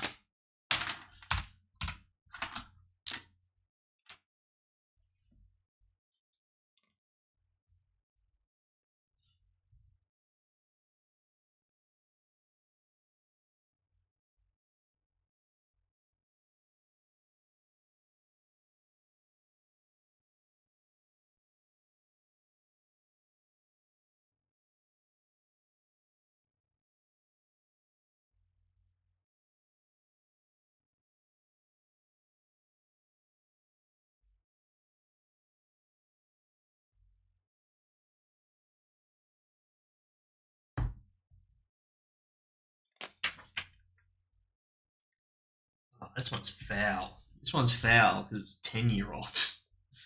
But it's this is Mr. Smith. Mr. Smith, not making up, Mr. Smith. So I'm going to change the name of the girl, Mr. Smith's daughter, to Rebecca. So Mikey and Rebecca are only 10 years old, but they just know that they're in love. They know they're in love. And so one day they decide to get married. They're 10. They're 10. So Mikey goes over to Rebecca Smith's dad, Mr. Smith's, and goes, Mr.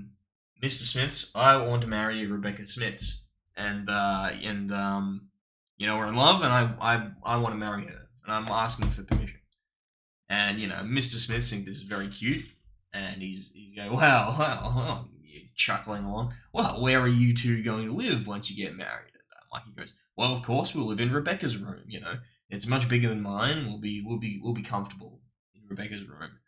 And still chuckling, Mr. Smith goes, well, what will you do for money? You can't. You're too young for a job. How are you gonna survive? And Mikey goes, well, with our allowances, she gets $5 a week, I get 10, so that's about $60 a month, and we can do just fine off that. And now Mr. Smith is a little impressed that Mikey's put so much thought into this, and he goes, well there, Mikey. And now he's trying to stump him. He's trying to come up with a reason they can't do this. They can't do this marriage. And he goes, well, Mikey, what would you guys do if you would ever have some little ones of your own someday? And Mikey goes, well, hey, we've been lucky so far.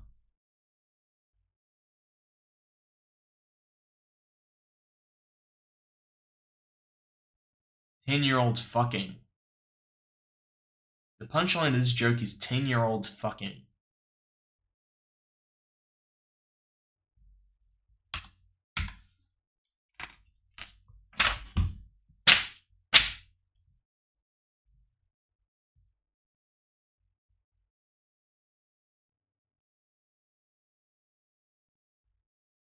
I think so. In fact, it's probably the least normal it's been in human history. Today, right now, there's probably the least amount of 10-year-olds fucking at any time in human history. Look up the stats. Sex is out. Inceldom is in, even for 10-year-olds. You know what? Especially for 10-year-olds. I hope. Anyway.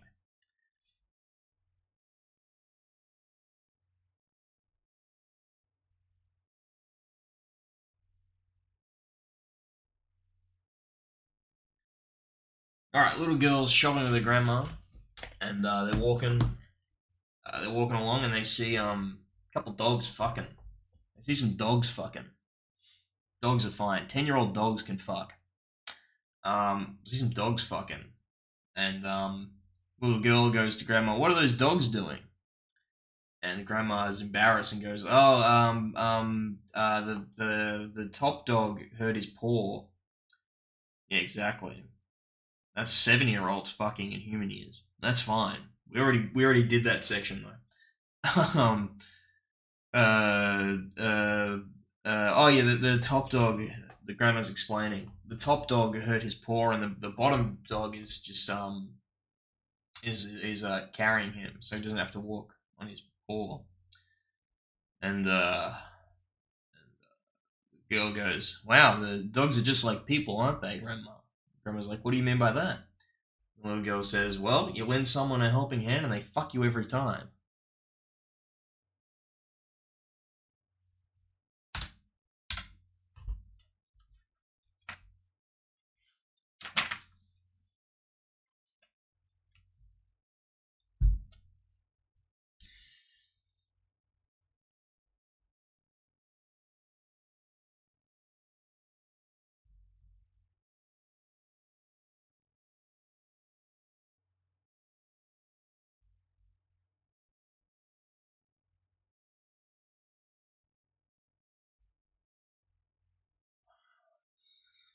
It doesn't work. It doesn't work. This joke doesn't work. Doesn't make sense. Doesn't work at all. But I'll tell it anyway. Right, a boy gets up in the middle of the night and he's going to the bathroom. And on his way to the bathroom, he passes his parents' bedroom. And he looks at the door's ajar. And the jar's a door. The door's ajar, and he sees the sheets bouncing up and down. And so he calls in, "Hey, Dad, what are you doing?" And Dad says, "I'm playing cards." And the kid's like, "You playing cards? Who's your partner?" And Dad goes, your mom."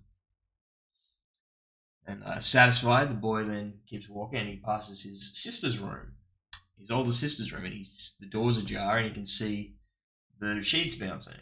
And he goes in, "Hey, sis, what are you doing?" And she goes, "Playing cards." And he's like, "Who's your partner?" And she goes, "Yeah, my boyfriend." And, like, all right. Boy goes to the bathroom, goes back to his room. A little bit later, the dad gets up and he's going to the kitchen, and he walks past the boy's room, and the door's ajar, and he sees the sheets bouncing. And the dad goes in, he goes, "Hey, son, what are you doing?" And the kid goes, "Playing cards." And the dad goes, "Well, who's your partner?" And the kid says back, "You don't need a partner if you've got a good hand."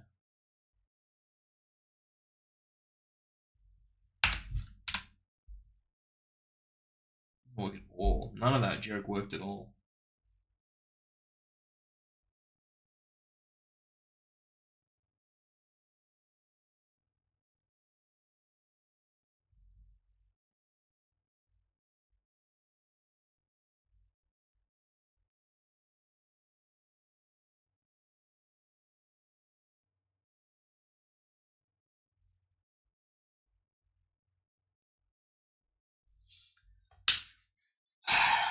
Another Dirty Johnny one. So this one's Dirty Johnny at Catholic school, I guess. Dirty Johnny comes home and he's got a black eye, and his dad's like, "Dirty Johnny, how many times do I have to tell you, you little bastard, stop fighting with the boys at school?" And little Johnny goes, "No, no, no, no, no. You misunderstand. It wasn't the boys at all, and it wasn't my fault. You see, I was doing my prayers, and then I looked up for my prayers, and my teacher was standing in front of me, and her dress had gone between her butt cheeks, and I just reached out to pull the dress out of the butt cheeks, and then she turned around and hit me, and Dirty Johnny's dad goes, listen, Dirty Johnny, you can't." He calls his son Dirty Johnny. You can't do that stuff to women, Dirty Johnny. Dirty Johnny's like, "Okay, okay." Well, very next day, wouldn't you know it, Dirty Johnny comes home with his other eye black, and the dad says, "Dirty Johnny, I thought we talked about this." And Dirty Johnny goes, "No, no, no, it wasn't my fault. It wasn't my fault. Hey, Dinah, it wasn't my fault. It wasn't my fault at all. You see, I what I did was I was praying, and I looked up, and my teacher was standing in front of me, and her dress had gone between her butt cheeks, but I didn't do anything. But Louis sitting next to me, he noticed it, and he did what I did, and he pulled the dress out of her butt crack. But I know she doesn't like that, so I just put the dress back in."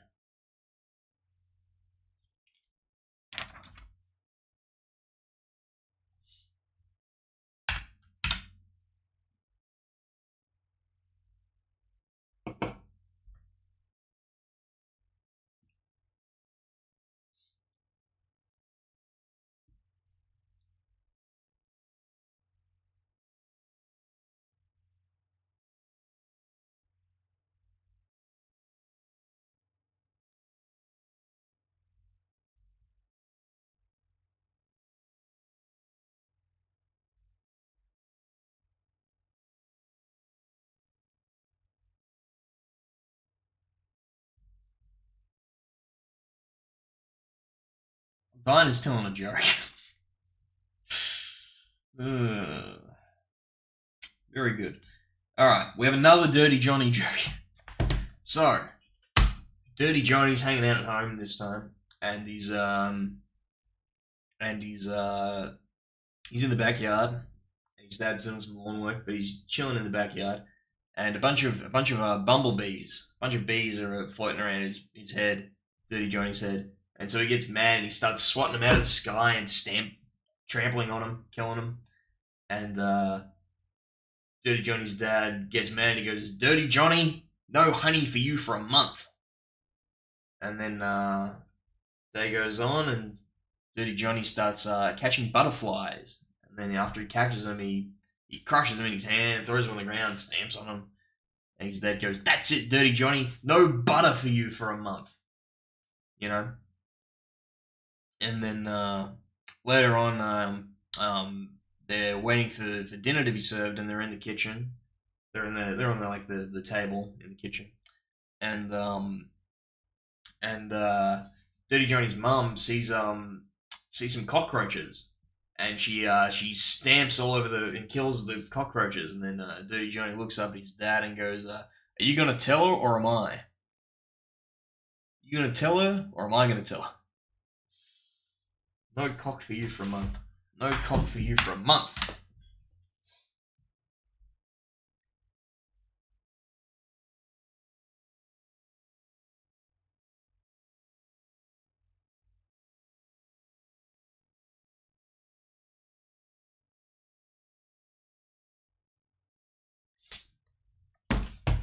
Okay. Two little boys go into a grocery store. One's 9 and the other's 4. And the 9-year-old goes and grabs a box of tampons and takes them to the cash register. And the cashier's like, "Oh, these must be for your mum." And he goes, "Nope, not for my mum." And then he goes, "Oh, it must be for your sister then." And he goes, "Nope, not for my sister." And he goes, "Well, who are they for? Who are they for then?" And he goes, they're for my little brother here." And he goes, "They're for your little brother? Why are you getting them for your little brother?" And he goes, "Well, I saw on the ad on TV that if you use these tampons, you can go swimming and you can ride a bike, and my little brother can't do either of those things."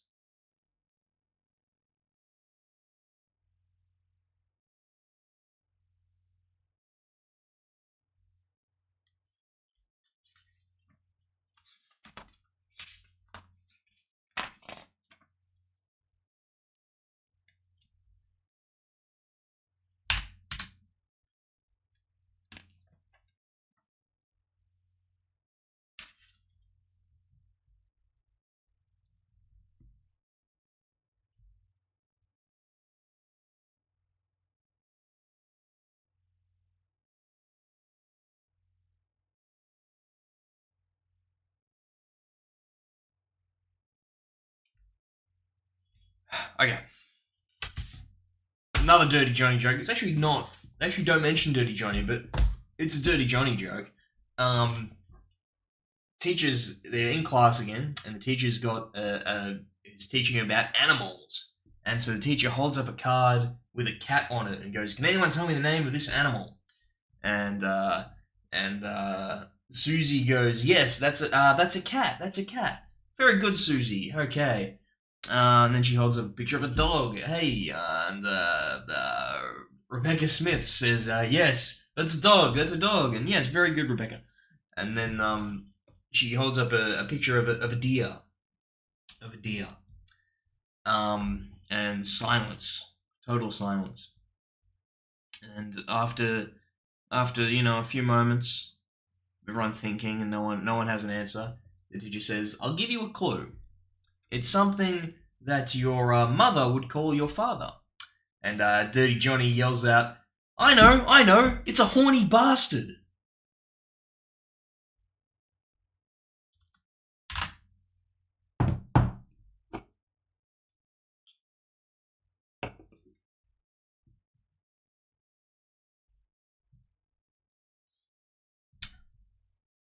one's a conversation.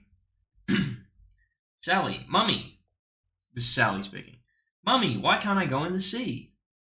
Because there are sharks in the sea.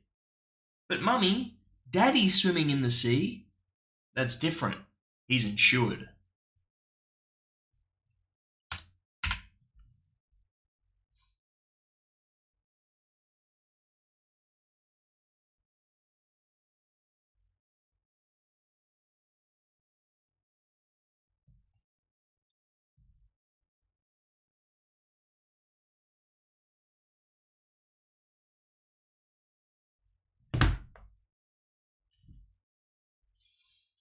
There's another Dirty Johnny joke. This one's a little later in his life. Dirty Johnny's parents get a divorce. Dirty Johnny's parents get a divorce, and after a few months after the divorce, Dirty Johnny, his mum got custody. Um, um, he goes past his mum's bedroom and he sees her rubbing her body all over and moaning, "I need a man, I need a man, I need a man." And he sees this many times over the next few months, and then one day he comes home and he looks into his mother's bedroom, and there's a man on top of it. She's finally getting some. Well, after seeing this, little Johnny immediately runs into his room, takes off all his clothes, starts rubbing his body, and starts going, "I need a bike. I need a bike."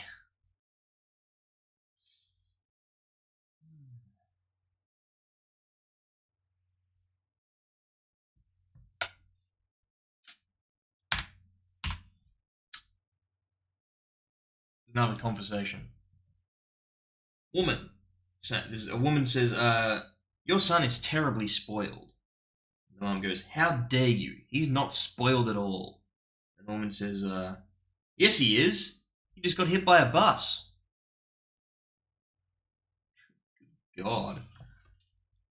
Another bus accident. That one's in the book, though.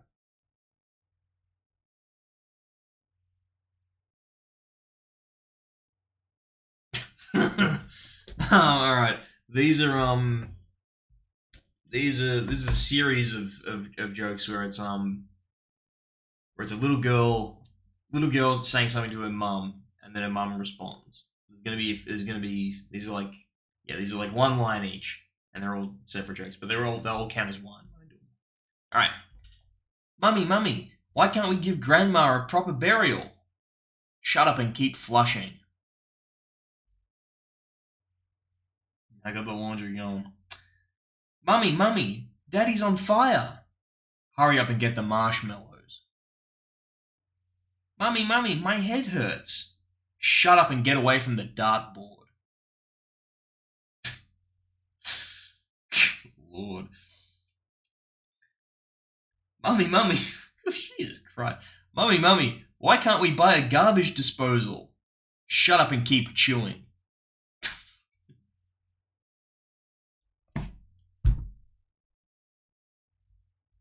These are good. I like these ones. Who wrote this? What was his name? What was his name again? Actually, the guy didn't write them. He just compiled them. Nick Bryant. Nick Bryant wrote these. Or compiled them, at least. Mummy, Dad's going out. Shut up and throw some more petrol on him.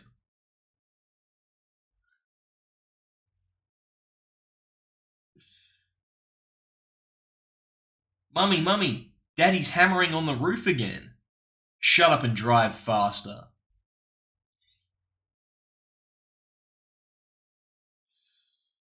Oh my god. Martin's brother. I don't know who Martin is. Martin Noakes? Martin Shkreli? Doesn't matter. Martin Gale? Oh, that was it.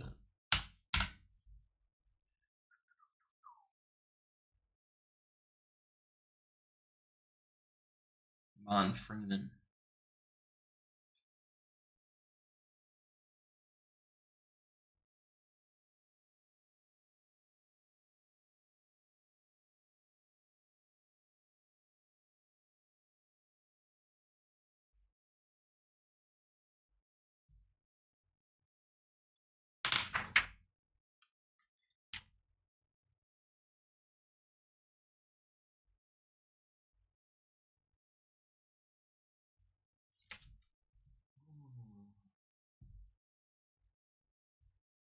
This is bad. This one's bad because it's basically.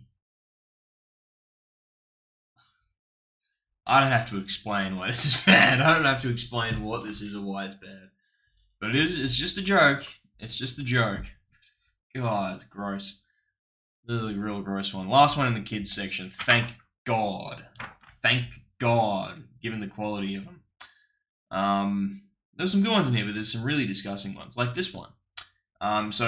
Kids in the playground, he sees Jimmy's got a new watch. Jimmy's got a new Tissot shitter. He's got himself a nice fresh Tissot shitter, and he's looking real cool with his Tissot shitter. And what's the other kid's name? Alex is like, "Hey Jimmy, where'd you get that watch? Get it for your birthday?" And Jimmy's like, "No." Did you get it for Christmas? No. You didn't steal it, did you? No. This is what happened. I walked in on my parents fucking, and my dad gave me this watch to get rid of me. Look at it. And Alex is like, "Wow, that's genius." And so that night, Alex waits outside his parents' bedroom until he hears the unmistakable sounds of lovemaking. And then he bursts open the door and runs in. And the dad's mid pump, and he's like, "What do you want? What the hell do you want?" And the kid's like, "I want a watch." And then the dad's like, "All right, fine, get in the corner and don't make any noise."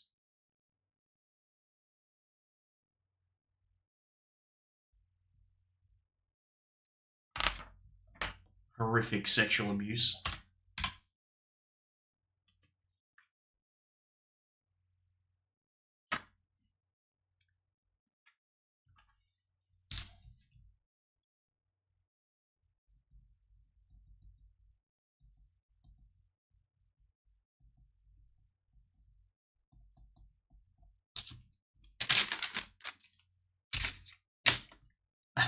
That's the stream, Josh. That's what we're doing.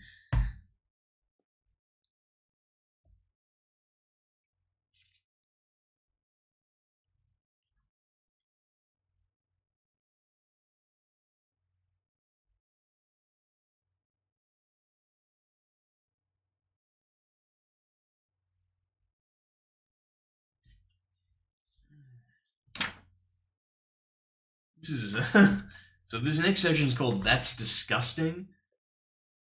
Oh my God, Misty. Oh, just the sound. Okay, okay. That's okay. That's a little different. Anyway, let's move on. Let's please move on from this topic. Um, this is the "That's Disgusting" section. I mean, must be written by a gay man, as you'll see.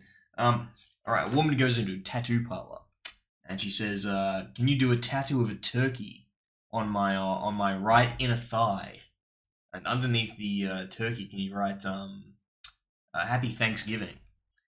And so the tattoo artist does it, and he's like, "All right, now on my other leg, on the inner thigh, can I get a tattoo of Santa with Merry Christmas underneath?" And so the tattoo artist does it, and as she's getting dressed, the tattoo artist is like, "Why did you as the woman's getting dressed, not the tattoo artist, dangling participle, I believe. I believe that's what that is.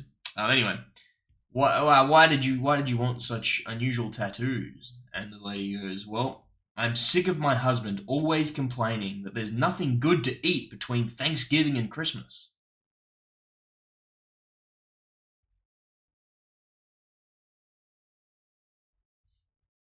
Cunnilingus. Joke one of the "That's Disgusting" section. Cunnilingus. There you go. You heard it here first. You heard it here first. Another Smiths one. Another joke with the Smiths. The Smiths. So another Rebecca Smiths joke.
It is bad. I promise you, it is bad. But is that such a surprise? All right. The Smiths have no children, and so they decide to. I guess Mr. Smith's was infertile. So they decide they're going to use a proxy father, and they're going to do it the old-fashioned way. So Mr. Smith gives his wife a kiss and says, the man should be here soon. I'll get out of here. Half an hour later, just by happenstance, a door-to-door baby photographer knocks on the door, trying to make a sale. And he goes, yeah, good morning, madam. You don't know me, but, I've come to, and she goes, don't say another word. I've been expecting you.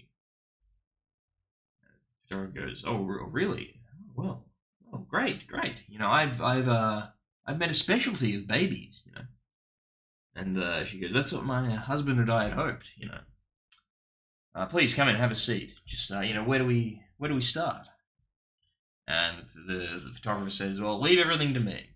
I usually try 2 in the bathtub, 1 on the couch, and perhaps a couple on the bed. And sometimes the living room floor is a fun one too. You can really spread out. Bathtub, living room floor. No wonder it didn't work for Harry and me. Well, ma'am, none of us can guarantee a good one every time. But if we try several different positions, I shoot from 6 or 7 angles, then I'm sure you'll be pleased with the results. I hope we can get this over with quickly, gasps Mrs. Smith. Ma'am, in my line of work, a man has to take his time. I'd love to be in and out in 5 minutes, but you'd be disappointed with that, I'm sure. And don't I know it, Mrs. Smith exclaims. I have to normally I like to take some artistic license. This one I need to just read it out as it's written. As you can see, we're about halfway through. The photographer opens up his briefcase and pulls out a portfolio of baby pictures. He points one. This one was done on top of a bus in the middle of London. Oh my God, Mrs. Smith exclaims, tugging at her handkerchief. And these twins turned out exceptionally well when you consider their mother was so difficult to work with. And he gives her a picture, She was difficult? Questions Mrs. Smith. And yes, I'm afraid so. Eventually I had to take her to Hyde Park to get the job done right. People were crowding around, 4 or 5 deep, pushing to get a good look. 4 or 5 deep? Asked Mrs. Smith, eyes wide in amazement. Yes, and for more than 3 hours too. The mother was constantly squealing and yelling. I could hardly concentrate. Then darkness approached and I began to rush my shots. Finally, when the squirrels began nibbling on my equipment, I just packed it all in. Mrs. Smith leans forward. You mean they actually chewed on your equipment? That's right. Well, ma'am, if you're ready, I'll set up my tripod so we can get to work. Smith goes, your tripod? And the guy goes, yes, I have to use a tripod to rest my cannon on, It's much too big for me to hold while I'm getting ready for action. Ma'am? Ma'am? Good Lord, she's fainted.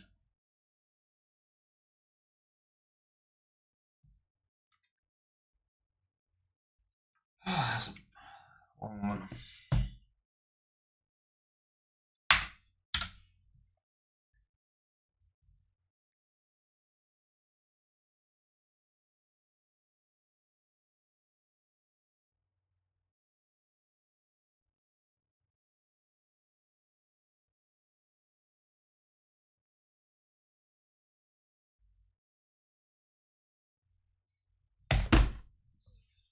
This one's better. This one's better. This one's okay. This is an okay joke. Okay, a construction worker is on the 3rd floor of a building, and he needs a handsaw, right? And so he yells down to a guy on the ground floor, hey buddy, can you bring me a handsaw? But it's too far, and he can't hear. It's loud. There's also some construction going on. Can't hear. So he starts like miming, and so he points to his eye to to mean I, then he points to his knee to mean knee, and then he moves his hand back and forth, to mean handsaw,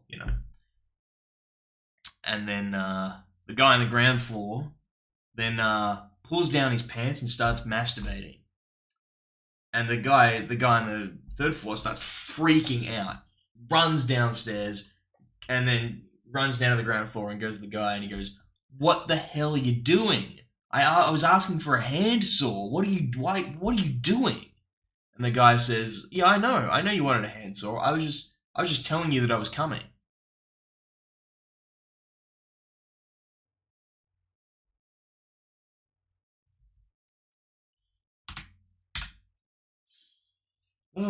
Good one. That's a good one. It's an actual good joke.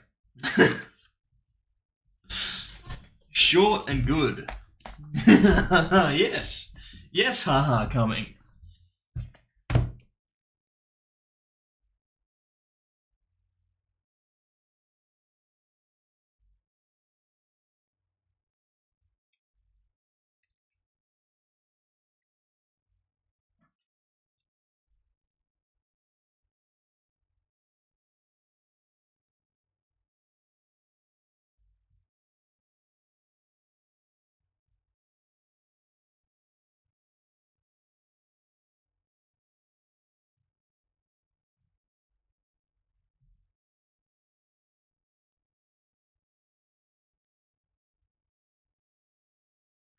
Okay.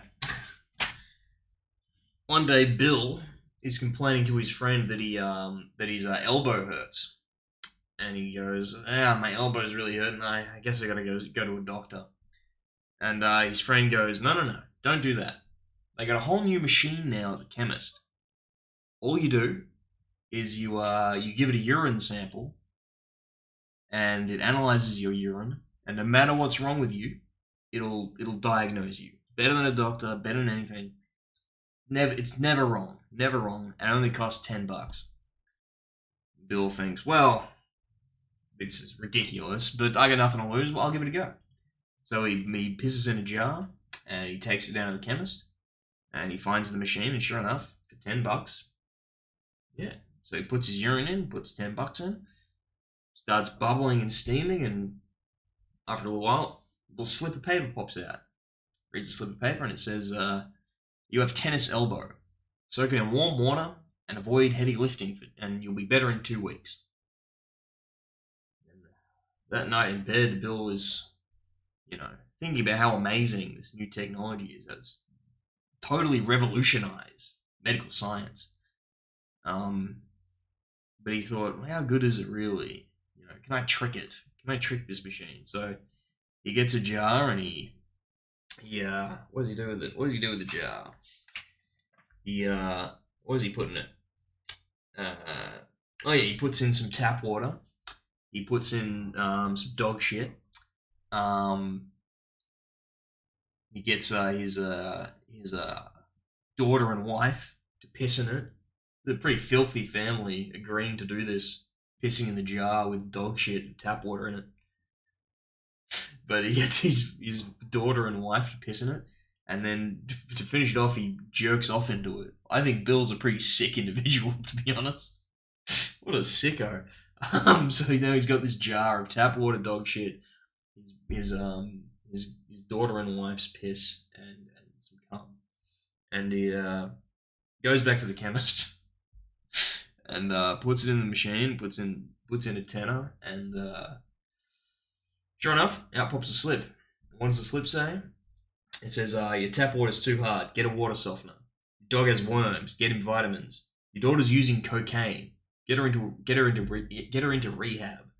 Your wife's pregnant with twins. They're not yours. Get a lawyer. And if you don't stop jerking off, your tennis elbow will never get better."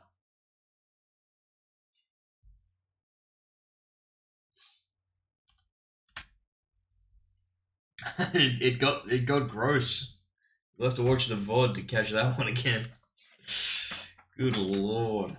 Good lord.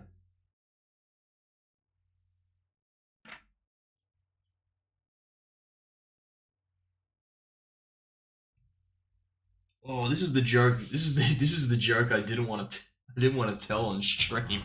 And then eventually did. I owed it to Ben Dimolo. Yeah, I've taken some breaks. But yeah.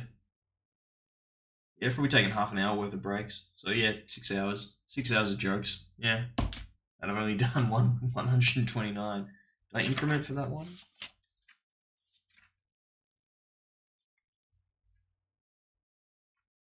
I did, yeah. Okay. That's the greatest joke of them all, yep. Alright.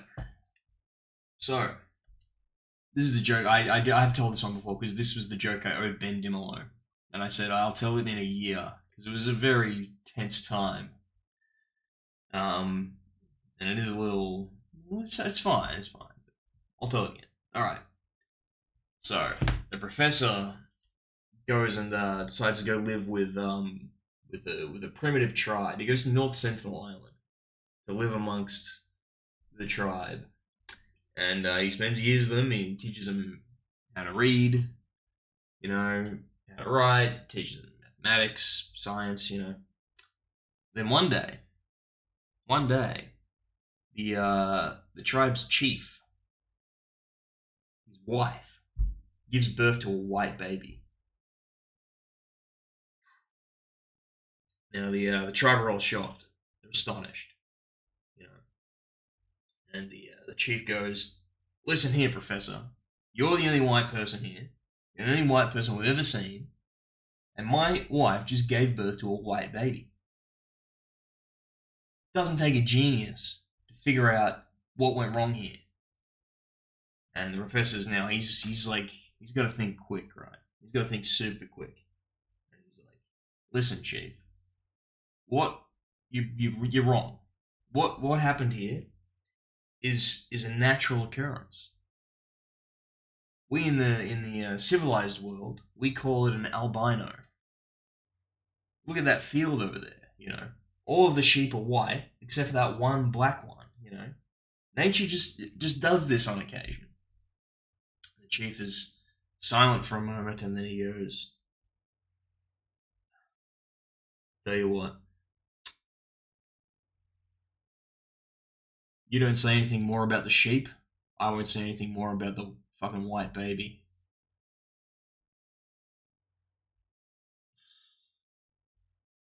Ah, such a rough one. Like, I fucked it up as well. I fucked up the punchline. That's fine. Let's move on.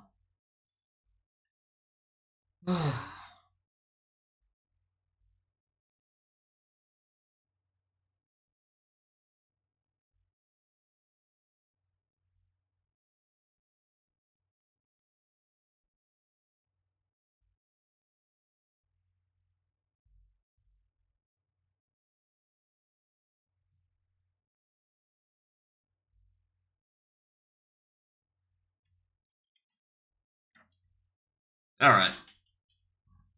Guy's been married for a few years and suddenly he had problems getting an erection.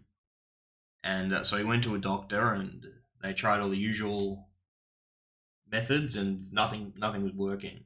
And, you know, checked everything and no, you're perfectly fine. It's must be all psychological. Goes into his psychiatrist. Well, after a long time with psychiatrist gives up. I don't know, I can't help you. And refers him to a witch doctor. Now the witch doctor throws some powder on a flame and gives him a weird potion and all sorts of incantations and stuff. And witch doctor says this is a very powerful spell. I've a healing spell I've used here. Basically, all you have to do is say 1, 2, 3, and you know you'll get an erection, and it'll stay. It will stay indefinitely, but it only works once a year. So you gotta be careful. You gotta be careful when you use it. All you have to do is say 1, 2, 3, or hear 1, 2, 3, and it'll work. It's the hearing that works. So you can say it. That's a way to hear it. but you need to hear 1, 2, 3, and then you'll get an erection. It's like, guys, like, well, that's great, but indefinitely, how do I, when I'm done, how do I get rid of it? And witch doctor's like, it's very simple. Just you just need to hear 1, 2, 3, 4, and it'll go away. I made it a very innocuous thing like counting, so so it wouldn't be suspicious. And the guy's like, well, this is great. This is great. So he rushes home to give it a go. And he goes into the bedroom, sees his wife laying on the bed, and he goes, 1, 2, 3.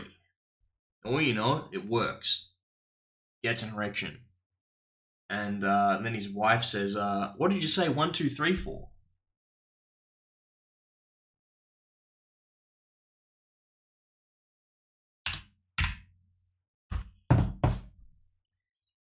Got him.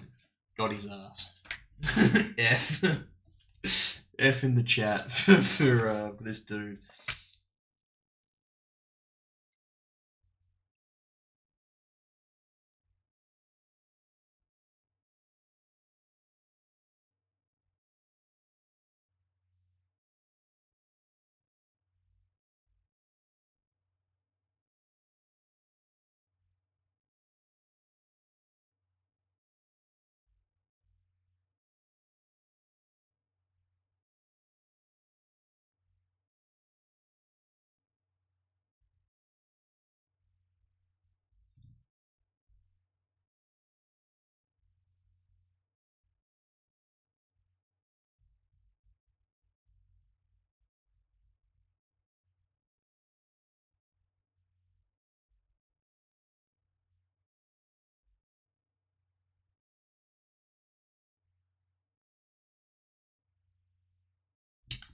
Okay. This nice little old lady goes into a bank and she's got a big sack of cash. And she's like, I would like to open an account and deposit this cash. And she dumps the cash out onto the desk. And the teller's like, well, this is a lot of money. I think you should talk to the bank manager. And she's like, very well. Skips her cash into the sack, goes to the bank manager. I'd like to open an account and deposit this cash. Here's the cash. Dumps it again on the. And she's with the bank manager's office. Dumps it on the desk. And the bank manager goes, well, this is a lot of cash. Where did you get all this cash? And she's like, I make bets. And he's like, what, you make bets? What sort of bets? And she goes, well, for example, how about I offer you a bet? I bet you 25 grand that your balls are square. The bank manager's like, what are you fucking retarded? What, of course my balls aren't square. It's a totally stupid bet. And she's like, well, if it's so stupid, why don't you accept it? Why don't you accept my bet? And he's like, fine, I bet you 25 grand my balls aren't square. She's like, all right, we have a deal. Let's, but this is a lot of money, so I'd like to bring a witness. So I want to bring, let's meet 10 a.m. tomorrow, and I'll bring my lawyer as a witness to the bet and the results of the bet. So I'll bring my lawyer, and then we'll check your balls, and if they're not square, you win. The bank manager's like, okay, sounds good to me. And that night the bank manager's all very nervous. It's totally irrational, but he's nervous that he's going to lose this bet. 25 grand's a lot of money. So he keeps checking his balls in the mirror, still round.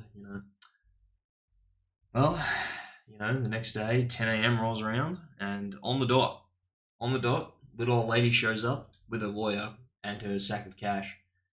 And they go into the bank manager's office, and it's like, all right, let's just reiterate the bet. 25 grand says your balls are square. Bank manager's like, yep, that was that bet. All right, let's see him. Bank manager pulls his pants down, and sure enough, normal balls. But the little old lady's not ready to concede just yet. She's like, "Well, do you think I could feel them just to confirm that they aren't square, just to confirm they're round?" The bank manager's like, "Well, you know what? I get 25 grand's a lot of money. Fair enough. If you want to feel them, you can feel my balls to confirm that they're round and not square." And upon hearing this, her lawyer starts banging his head against the wall.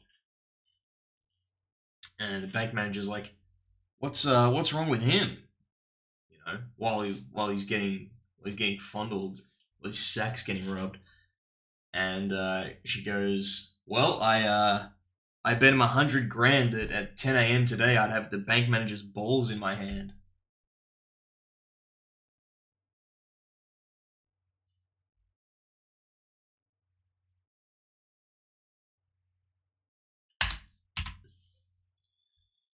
Hmm.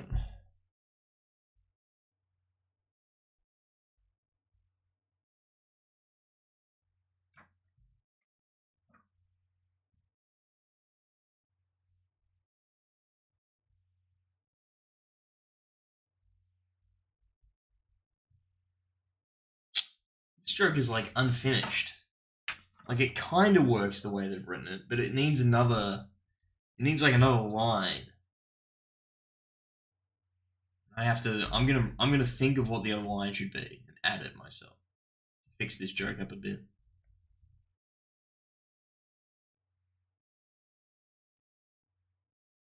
Yeah, that works. Okay. So a woman, representative for a condom company, is going to a conference. She's going to the International Condom Convention. It says in this book. She's going to the International Condom Convention, and but she's late for a flight, so she's running through the airport with her briefcase, and she drops it, and opens up, and condoms spill everywhere, and there's a man standing there seeing this, and he looks at her with concern, and she goes, "Oh no, it's okay. I'm going to a convention." And then the guy goes, "Can I come?" I added the guy's response. It just ended at, "I'm going to a convention." I think it needed a guy.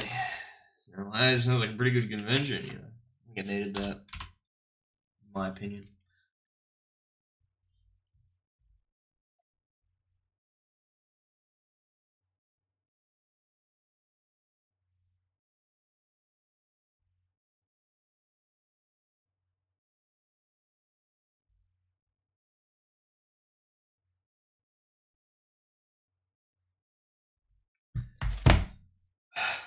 Pork gratuitous woman loves growing tomatoes, but for some reason she can't get them to turn red. They're always just green, which is obviously not good.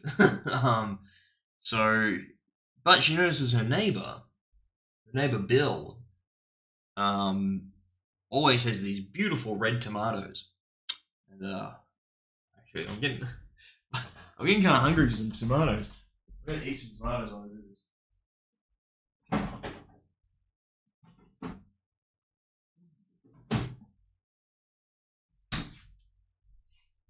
Um, a Yeah, she notices Bill always has these beautiful red tomatoes, and so she goes, "Hey Bill, how do you get those tomatoes so red?"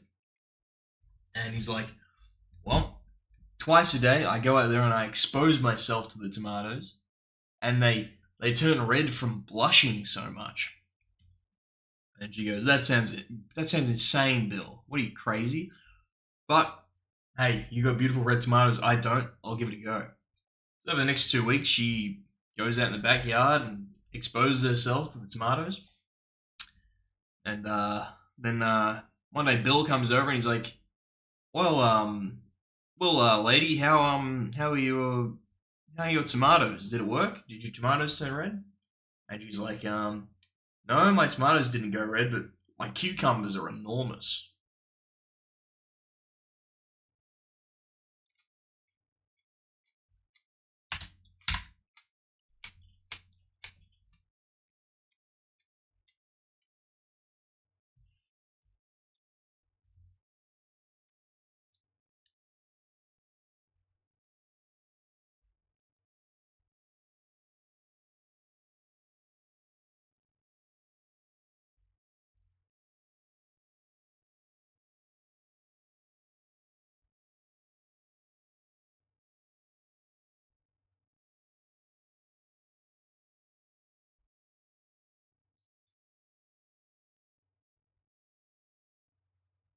I mean, there's most things, right?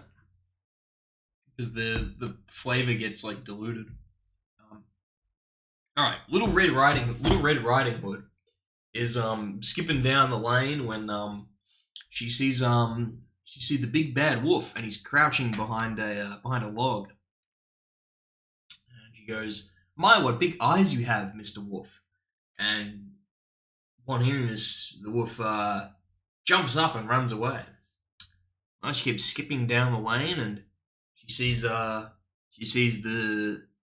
big bad wolf once again, and this time he's crouching behind a bush. And she goes, my what big ears you have, Mister Wolf!" And again he jumps up and runs off.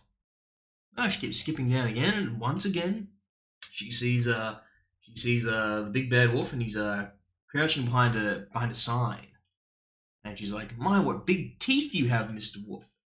And this Mr. Wolf, the big bad wolf, snaps and goes, "Will you fuck off? I'm trying to take a shit."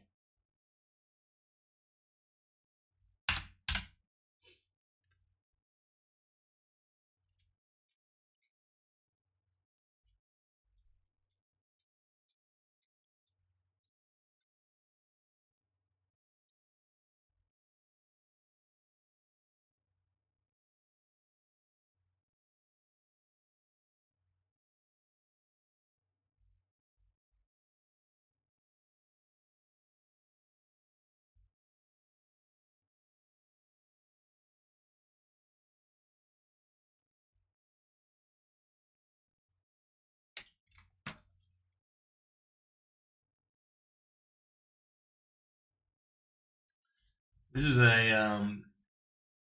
a different version of a joke Super Dave told in a radio interview with where Norm was on as well. Um, we'll tell this version.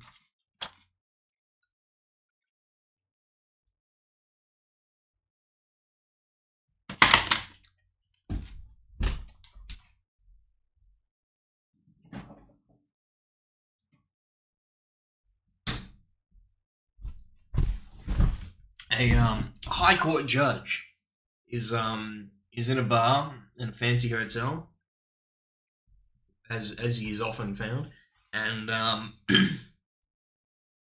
particular night he drinks well into the wee hours. You know, really gets drunk, and as he's walking to his car, he throws up all over himself, and then he gets in his car and he drink drives home, and he's in an absolute state. You know, he falls out of his car, he topples topples to the step of his door, where his wife hears him and opens it, and she's like, "What on earth happened to you?" And he's like, "Well, honey, you know," he's like a judge, he's like a smart guy, so he thinks he's thinking quickly. "Well, honey, I had a few, just a casual couple of drinks at the Shelburne Hotel. And as I was leaving, this drunk guy, he threw up all over my top, you know. But don't worry, the police got him. He's going to be in front of me in the morning, and I'm going to give him 6 months prison. Make him rot. Make that swine rot. Throwing up all over me, a judge." And his wife is like, "Well, okay, fair enough." So she takes his clothes and puts him in a shower and gives him some food and drink. He's in the shower, and when he gets out of the shower, you know, she asks, "How long did you say you were going to give that guy in jail?" And he's like, 6 months. And she's like, "Well, you better make it 12 because he shat in your pants as well."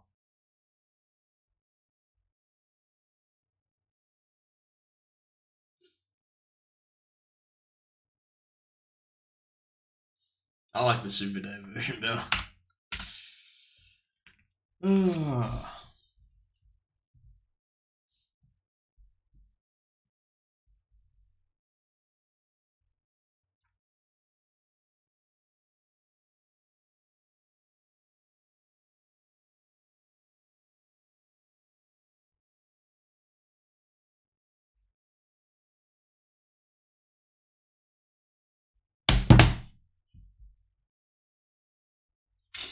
This one's insane.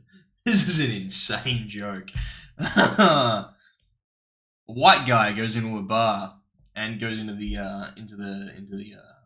pisser, and well, he's at the urinal, and this black guy comes in and whips out his huge BBC, and the white guy looks down at the BBC and he's like, how'd you get such a big cock, bro?" And the black guy's like, "Well, every night I tie a piece of rope, a piece of string around the end of my cock, and I pull it real tight for 5 minutes." The white guy thanks him for the advice, and then off he goes. Well, about 6 months later, just by happenstance, they happen to meet again at the same urinal, and black guy's like, "Hey, how's it going with the cock? How's it going with the cock, bro?" And the white guy's like, "Oh, excellent. Take a look. It's nearly entirely black."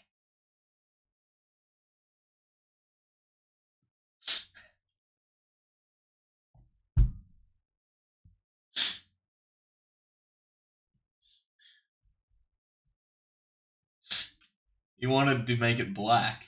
Not big. He wanted to make it black. Uh.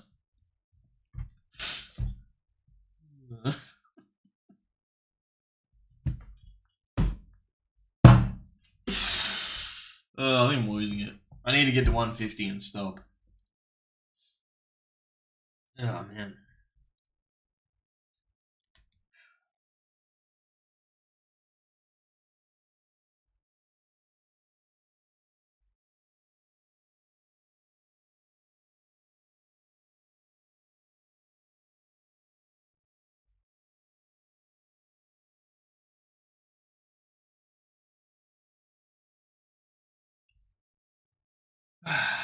A family go to the circus, and they see the elephants, and a little boy. This is when they used to still have elephants at the circus. I don't think they do that anymore. And the little boy sees the elephant, and he sees the elephant's cock, and and he goes to his mum. He goes, "Hey, mum, what's that between the elephant's legs?" And the mum's embarrassed, so she goes, "Oh, that's his that's nothing. That's nothing. That's nothing." And so then the boy, unsatisfied, obviously, asks his dad, and he goes, "Hey, what's that between the elephant's legs?" And the dad goes, "Oh, that's the elephant's penis." So, and the kid goes, why did mum say it was nothing?" And the dad goes, "Because I've spoiled that woman."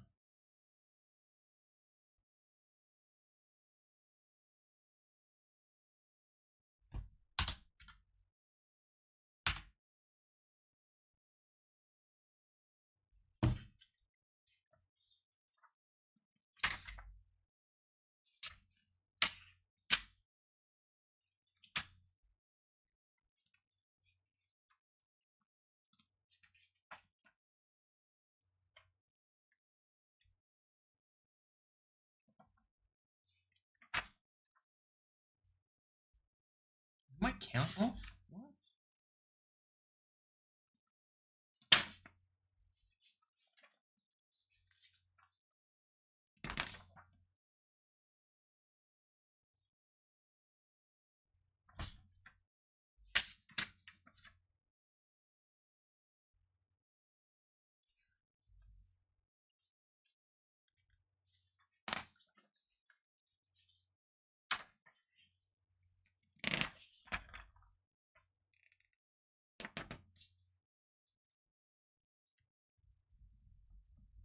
I don't know how my count is so off. Doesn't make sense.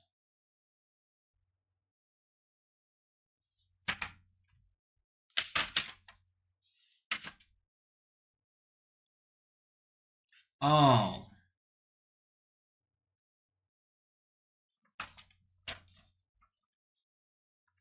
No, it's not off. Okay, I got confused by my notes here. Okay, my count's right. My count's right. Okay.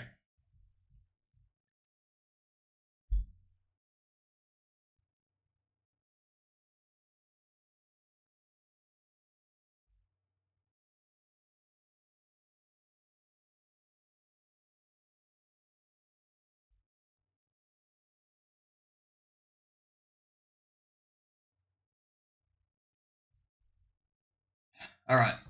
A boy and his father are at the pharmacy, and the boy sees some condoms, and he asks his dad, "Hey, Dad, what are these?" And the dad goes, "Oh, those are condoms, and they're for protection during sex." And the kid goes, well, why is this one a pack of three?" And the dad goes, "Well, son, those are for high school students. You know, one for Friday, one for Saturday, one for Sunday." And the kid goes, "Well, then why does this one have six?" You know, he goes, "Well, those are for university students. You know, two for Friday, two for Saturday, two for Sunday."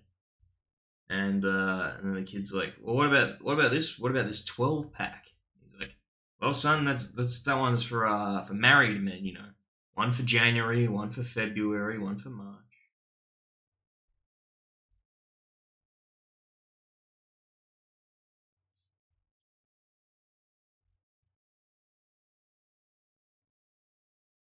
What did you miss? You missed a good joke about There was a good one actually about about black cock,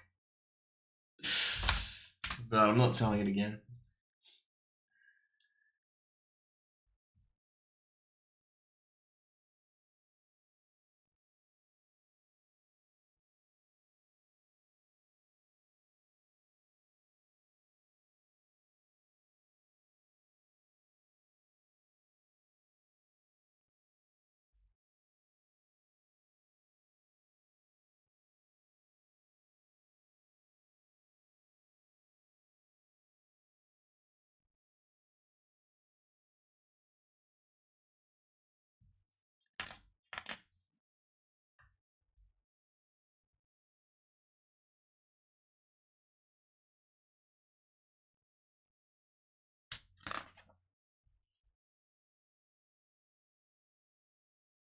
Yeah, of course we're still going. Um, Two lovers are really into spiritualism and reincarnation, and they make a pact that if one of them dies, the one still alive will try to contact the dead one exactly 30 days after they died.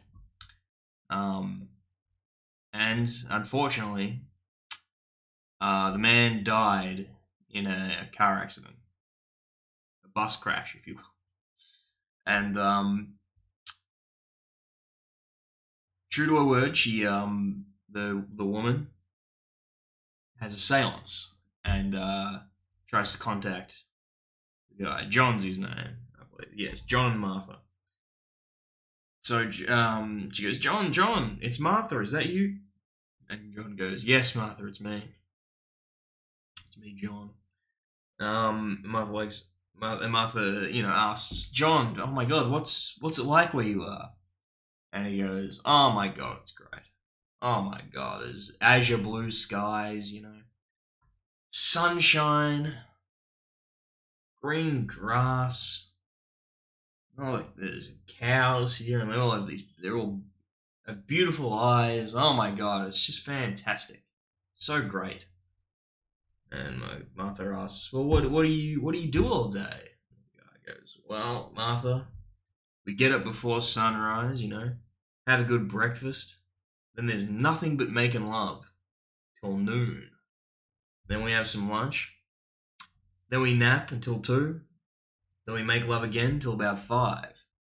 after dinner, we go at it again till we fall asleep around 11. And Martha's like, "Oh my god, is that what heaven's really like?" And John goes, "Heaven? No, I'm not in heaven, Martha." Martha goes, "Well, where are you?" And he says, "I'm a bull on a stud farm."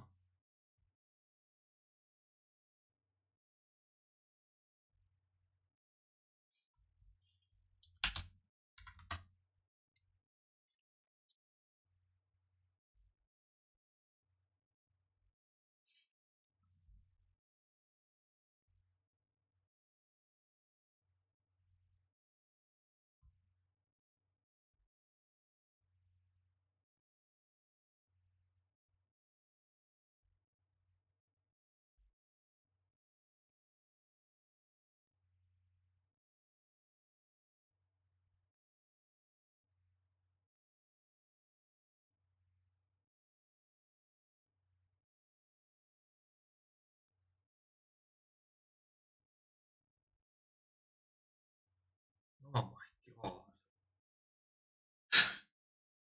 I think I've read this one before. Not on. This one is not on. This joke is cancelled, bro.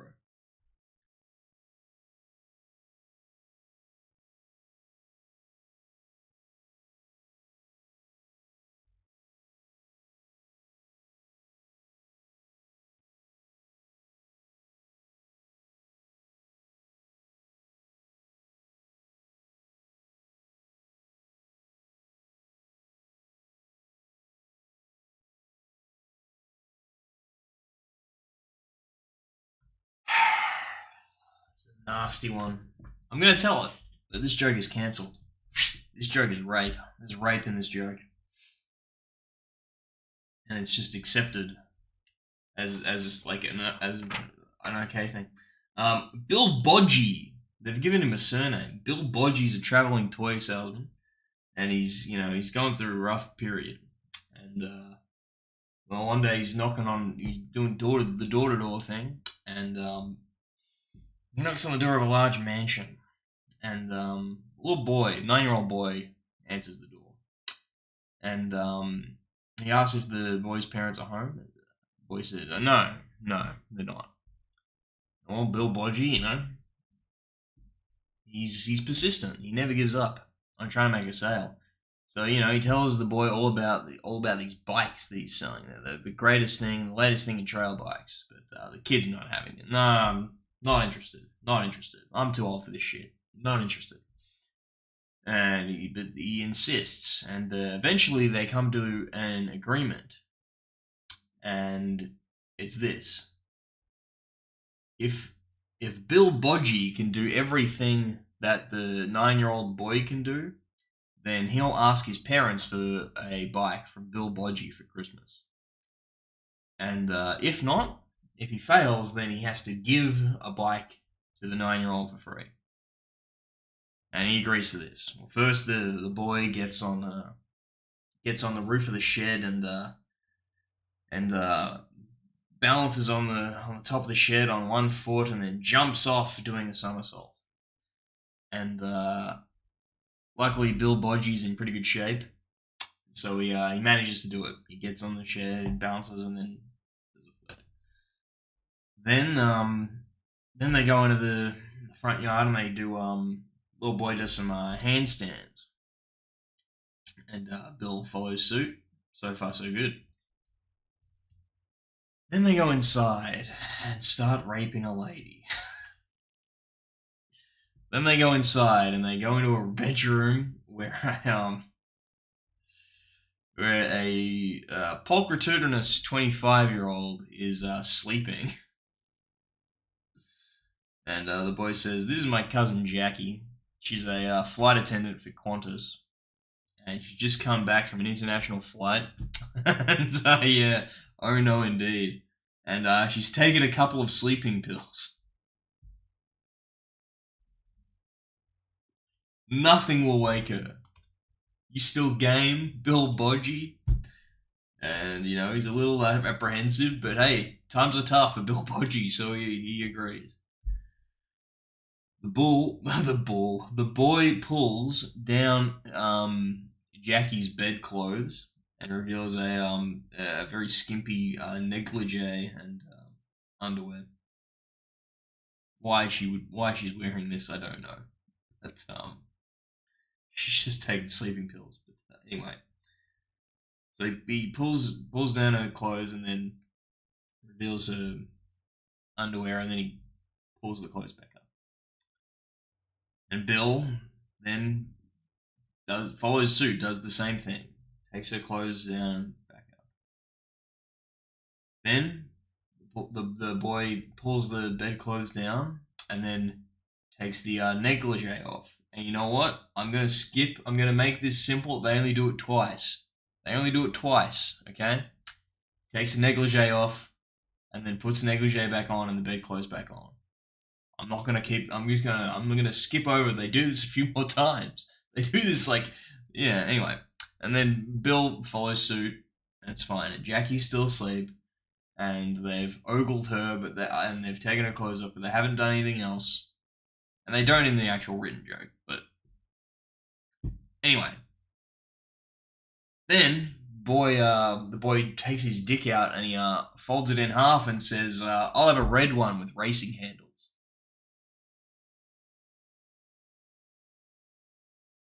Bill Bodgie got a boner from raping Jackie, the Qantas flight attendant, in her home.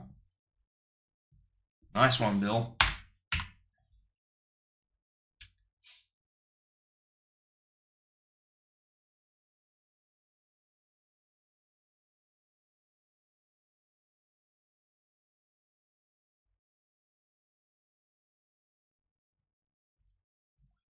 God, this doesn't stop. We're going from bad to maybe worse. I don't know.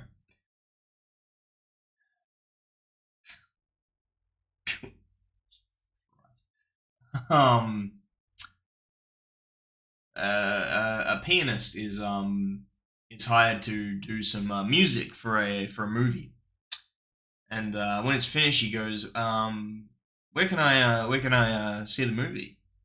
And the producer, admits, well, actually, it's a porno, so you can see it at the porno theater. And it'll be out in a month. So a month later, the pianist,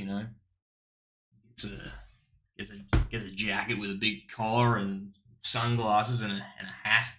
He's in disguise, looking like a spy, to go to the porno, to see the movie that his music's in.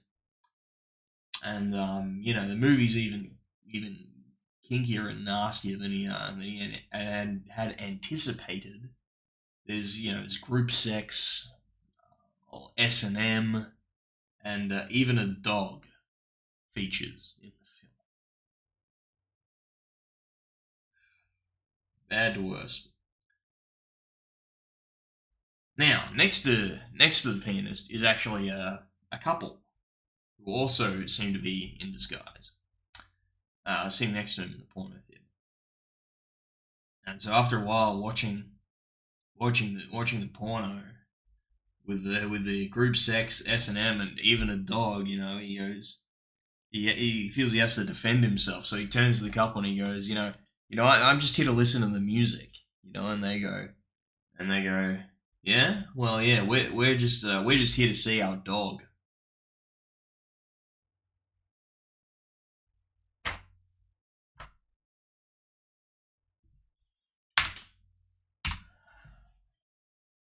Not funny, and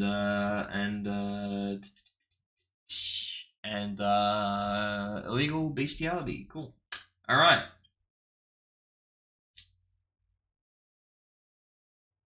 Oh yes. Okay. Yes. I've said yes. I missed one. A friend of mine once sent me this joke after I had told him. I told him a lot of these sorts of Norm Macdonald jokes, and they sent me this one. So I've told this one before. Pingy the Penguin is a long haul truck driver. Pingy the Penguin's a truck driver, and he's driving from Melbourne to Adelaide, and he breaks down in Bordertown. Breaks down in Bordertown. Sounds like a song. Break down in Bordertown. So he breaks down in Bordertown, on the border of Victoria and South Australia, and luckily there's a mechanic. There's a mechanic there. So he goes to the garage, and he says, "Hey, my truck's broken down. Can you take a look at it?" And he goes, "Well, all right, I'll take a look at it. Look at it." And so the mechanic's working on the truck, diagnosing it, and it's a hot day. It's a hot day. It's middle of summer, out in rural Australia, in the middle, basically. Pretty hot in Bordertown. And so the penguin, and it's a penguin, he's not used to the climate, so he's boiling. He's having a hell of a time. And so he goes and he goes into the corner store, and he buys some ice cream. And so he gets some ice cream, but he's got like flippers, so it's hard for him to eat it. He's trying to eat the ice cream. He's a penguin. He's got his beak out, and he's trying to eat ice cream while holding it in his flippers, and it's hot, so it's like melting, and he's spilling it all over himself, and he's just covered in ice cream. Covered in head to toe. Pingy the penguin is covered head to toe with ice cream. Vanilla ice cream all over him. He bought a big thing of it, all over him. And normally he'd be mortified, but it's such a hot day that actually is quite refreshing to be covered in the ice cream. Anyway, having done that, he goes back to the garage and goes to the mechanic. How's it going? What's going on? And the mechanic says, well, looks like you've blown a seal. And Pingy the penguin goes, oh, no, it's just ice cream.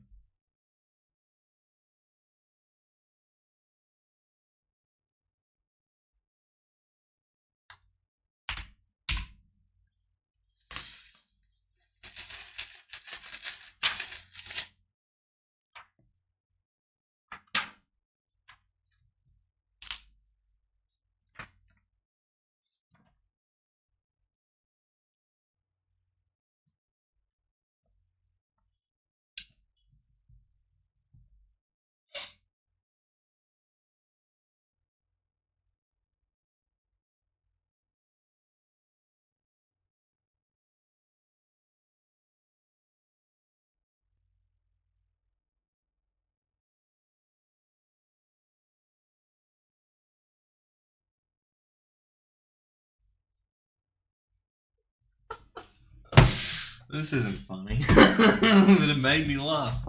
All right. A man suspects his wife is having an affair, right? And so he's concocted a genius plan to catch her. And so what he's done is he's filled a bowl with milk. Put some milk in a bowl, and he's dangled a spoon from the bottom of the mattress, and he puts the milk under the spoon that's dangling from the bottom of the mattress, right? And so he's calibrated it in such a way that the weight of his wife lying on the bed, he's going away for a day on a business trip. So the weight of his wife on the bed alone wouldn't dip the spoon into the milk, but if there was someone else as well on the bed, the spoon would dip into the milk and be able to see the dried milk on the spoon when he gets back, right? This is his method of detecting that his wife's cheating on him. So he sets all that up, and he goes away on his trip, and he comes back, and the very first thing he does is he checks under the bed, and the bowl of milk is now a bowl of butter.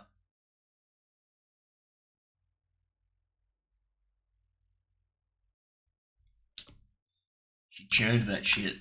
She straight churned that shit.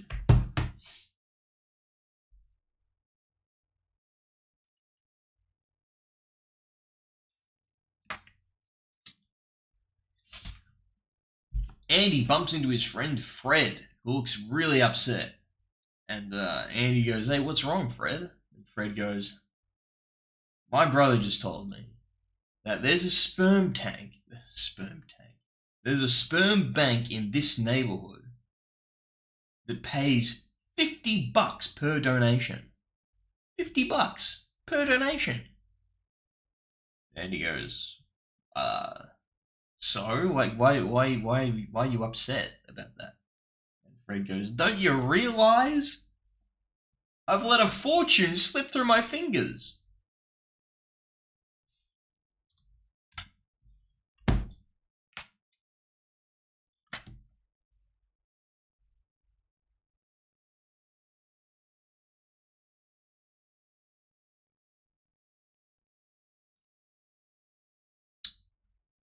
2 women at a shopping mall, and they see one of their husbands walking out of a florist's with a big bunch of roses, and the wife of the guy with the roses is like, "Well, looks like I'll have to spread my legs tonight." And the other woman goes, "Why? Don't you own a vase?"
Guy buys a motorcycle, secondhand Harley Davidson, and it's in basically mint condition.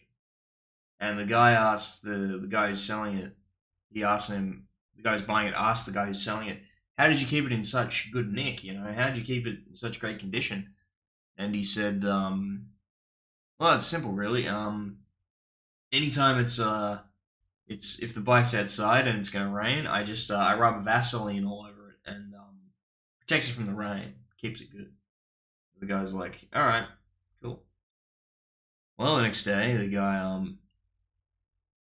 is who bought the motorcycle is going to his girlfriend's house for dinner, and she lives with her parents, and it's his first time going over there. He hasn't been over there yet. It's a new relationship.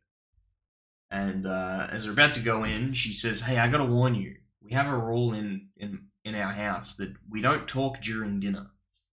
And in fact, if you talk during dinner, then you have to do the dishes." And he's like, "Okay, fair enough, fair enough. Little odd, but whatever." So he goes in, and as soon as he walks in, the whole house covered in dirty dishes. Just stacks and stacks and stacks of dirty dishes. Like Mark Ritsu, eat your heart out. This is dishes in everywhere you look. Big piles and piles and piles of dishes. Dishes everywhere. Everywhere you look, every room filled to the ceiling with dishes, you know. Just totally filled with dishes. Dirty dishes. And so obviously they take this very seriously. So they sit down to dinner, and sure enough, no one says a word. No one says a damn thing. And the guy with the motorcycle, he realizes this. He realizes he can take advantage. It's have a little fun. So he starts making out with his girlfriend, and sure enough, her parents just sit there watching, don't say anything.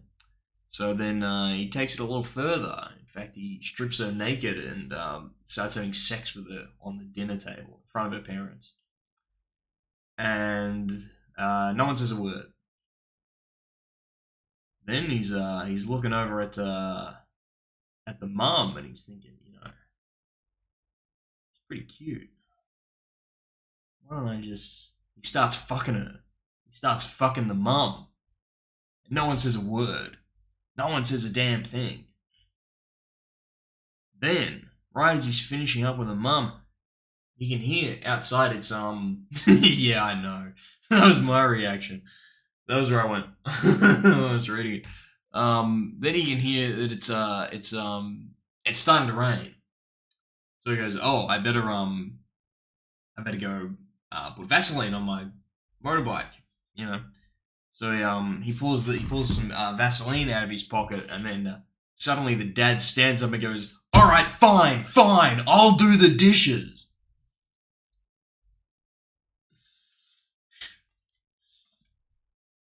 He thought he was getting fucked. He thought he was about to get fucked.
We're in the Vaseline.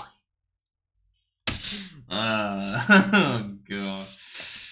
Maybe that ruins the joke after that. Oh, whatever. We'll tell it. We'll tell it. A convicted murderer escapes from prison after 25 years in the can. Yeah, halfway through, yeah. Not quite, actually. I think one more's halfway. Right? 296? Yeah, one more. One more. This is a doozy. Alright, convicted murderer escapes from prison after 25 years in the can. Very first thing he does is he breaks into a house of a young married couple. And first thing he does is he ties the man to a chair in the bedroom, and he ties the woman to the bed. Then and he gags him. Then he's lying over the woman, and where the husband's sitting, it looks like he's kissing her neck, caressing her, and then all of a sudden he gets up and runs out of the room. Now with him out of the room, the husband gets his gag off and he scoots the chair over to his wife and he goes, "Honey, listen, this is a very dangerous individual, a very dangerous, scary man. He hasn't seen a woman in 25 years. I don't know how the man knows that. But anyway, I saw him kissing your neck, and listen, whatever he wants to do, just go along with it. Pretend you like it. Just whatever he does, just be strong, honey. Just be strong. Our lives depend on it. You just got to be strong." And the woman takes a gag out of her mouth and she goes, "Honey, I'm very glad you feel that way, honey. I'm very glad you feel that way. You're right. You're absolutely right. But you're wrong about one thing. He wasn't kissing my neck. He was whispering in my ear. he was asking me where we keep the Vaseline. Um, he he said he thinks you're pretty cute, but just be strong, honey. Be strong. I fucked that up so bad. I bungled that so bad. Ugh. But yeah, the guy he wants to rape the man. He wants to rape the man, not the lady. Alright, this is the halfway point. I could stop here, but let's stop at a nice round 150. How about that? Because I do have to. I get I gotta go to work tomorrow, so we'll do the other half. No, I'm not, because it's 296. Because there's a sub. There's a sub. 295 plus subs. 296. 296 divided by 2. 148. We're at exactly halfway. Okay. I'll go to 150. Then I'll stop for the night. We'll do the other half tomorrow on Christmas Eve. On New Year's Eve, because I don't have any plans really. I got plans. I got big plans, big celebratory, big party stuff going on the first, not on the actual day. So on the actual day, I'm gonna be here telling jokes to keep my New Year's resolution from last year. Okay. Exactly. I'm going in debt free.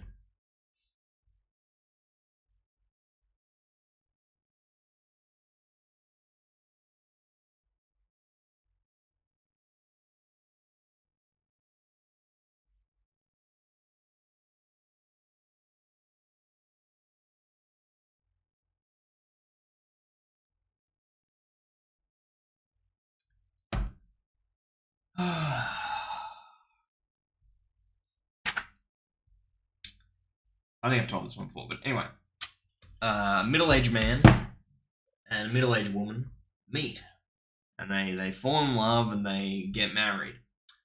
Um, and then on their wedding night, they go into the bridal suite, and he lays her down on the bed, and then she says, "Honey, please promise to be gentle. I am still a virgin."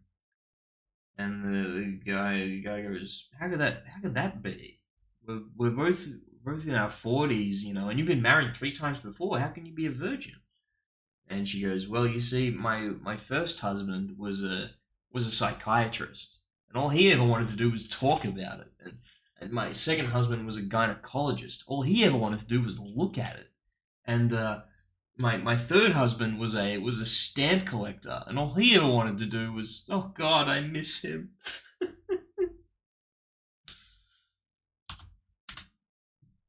Lick it. Lick it. The joke is lick it.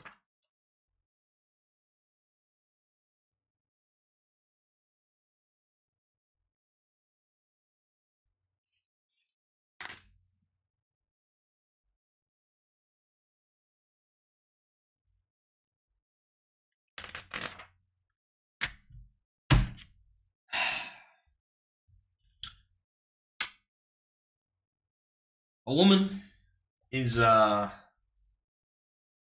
making dinner, and her daughter walks in, and she asks, "Hey, mum, where do babies come from?"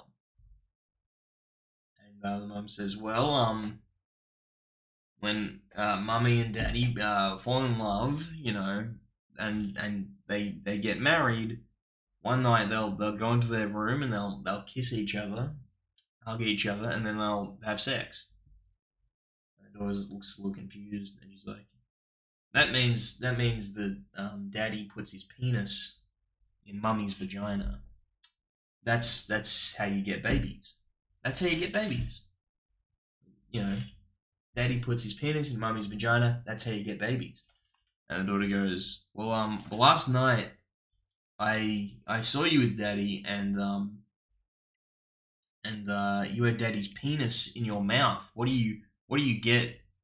What do you get when you do that?" And the mum goes, "You get jewelry, dear. You get jewelry."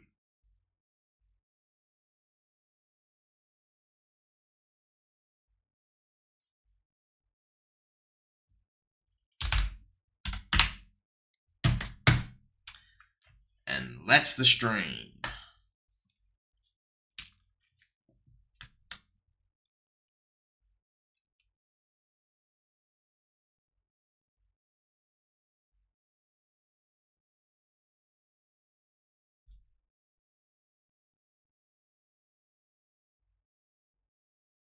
So I read the next joke and I don't understand it. I don't really understand it. All right, there we go. That's the stream. Oh my god, these are all gone. Okay, 150 jokes, which covers my Twitch debt already. So that's cleared. I'm Twitch joke debt free, and now I got 146 left on Instagram. Actually, I only have 145 for Instagram. I promised 365 for Instagram, so that can't increase. So actually, I have a joke debt of 1 for Twitch.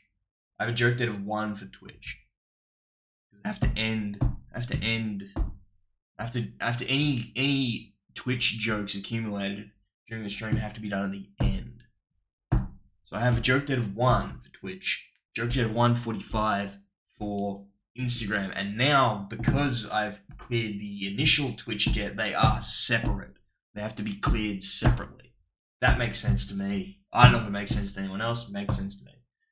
My New Year's resolution last year was to tell a joke on. I've never used Instagram, so I had this empty account. I thought every day I'm going to upload a joke from a joke book, and I did it for a few months, and then I was already by April I'd already accumulated a joke debt, and that was the last time I uploaded.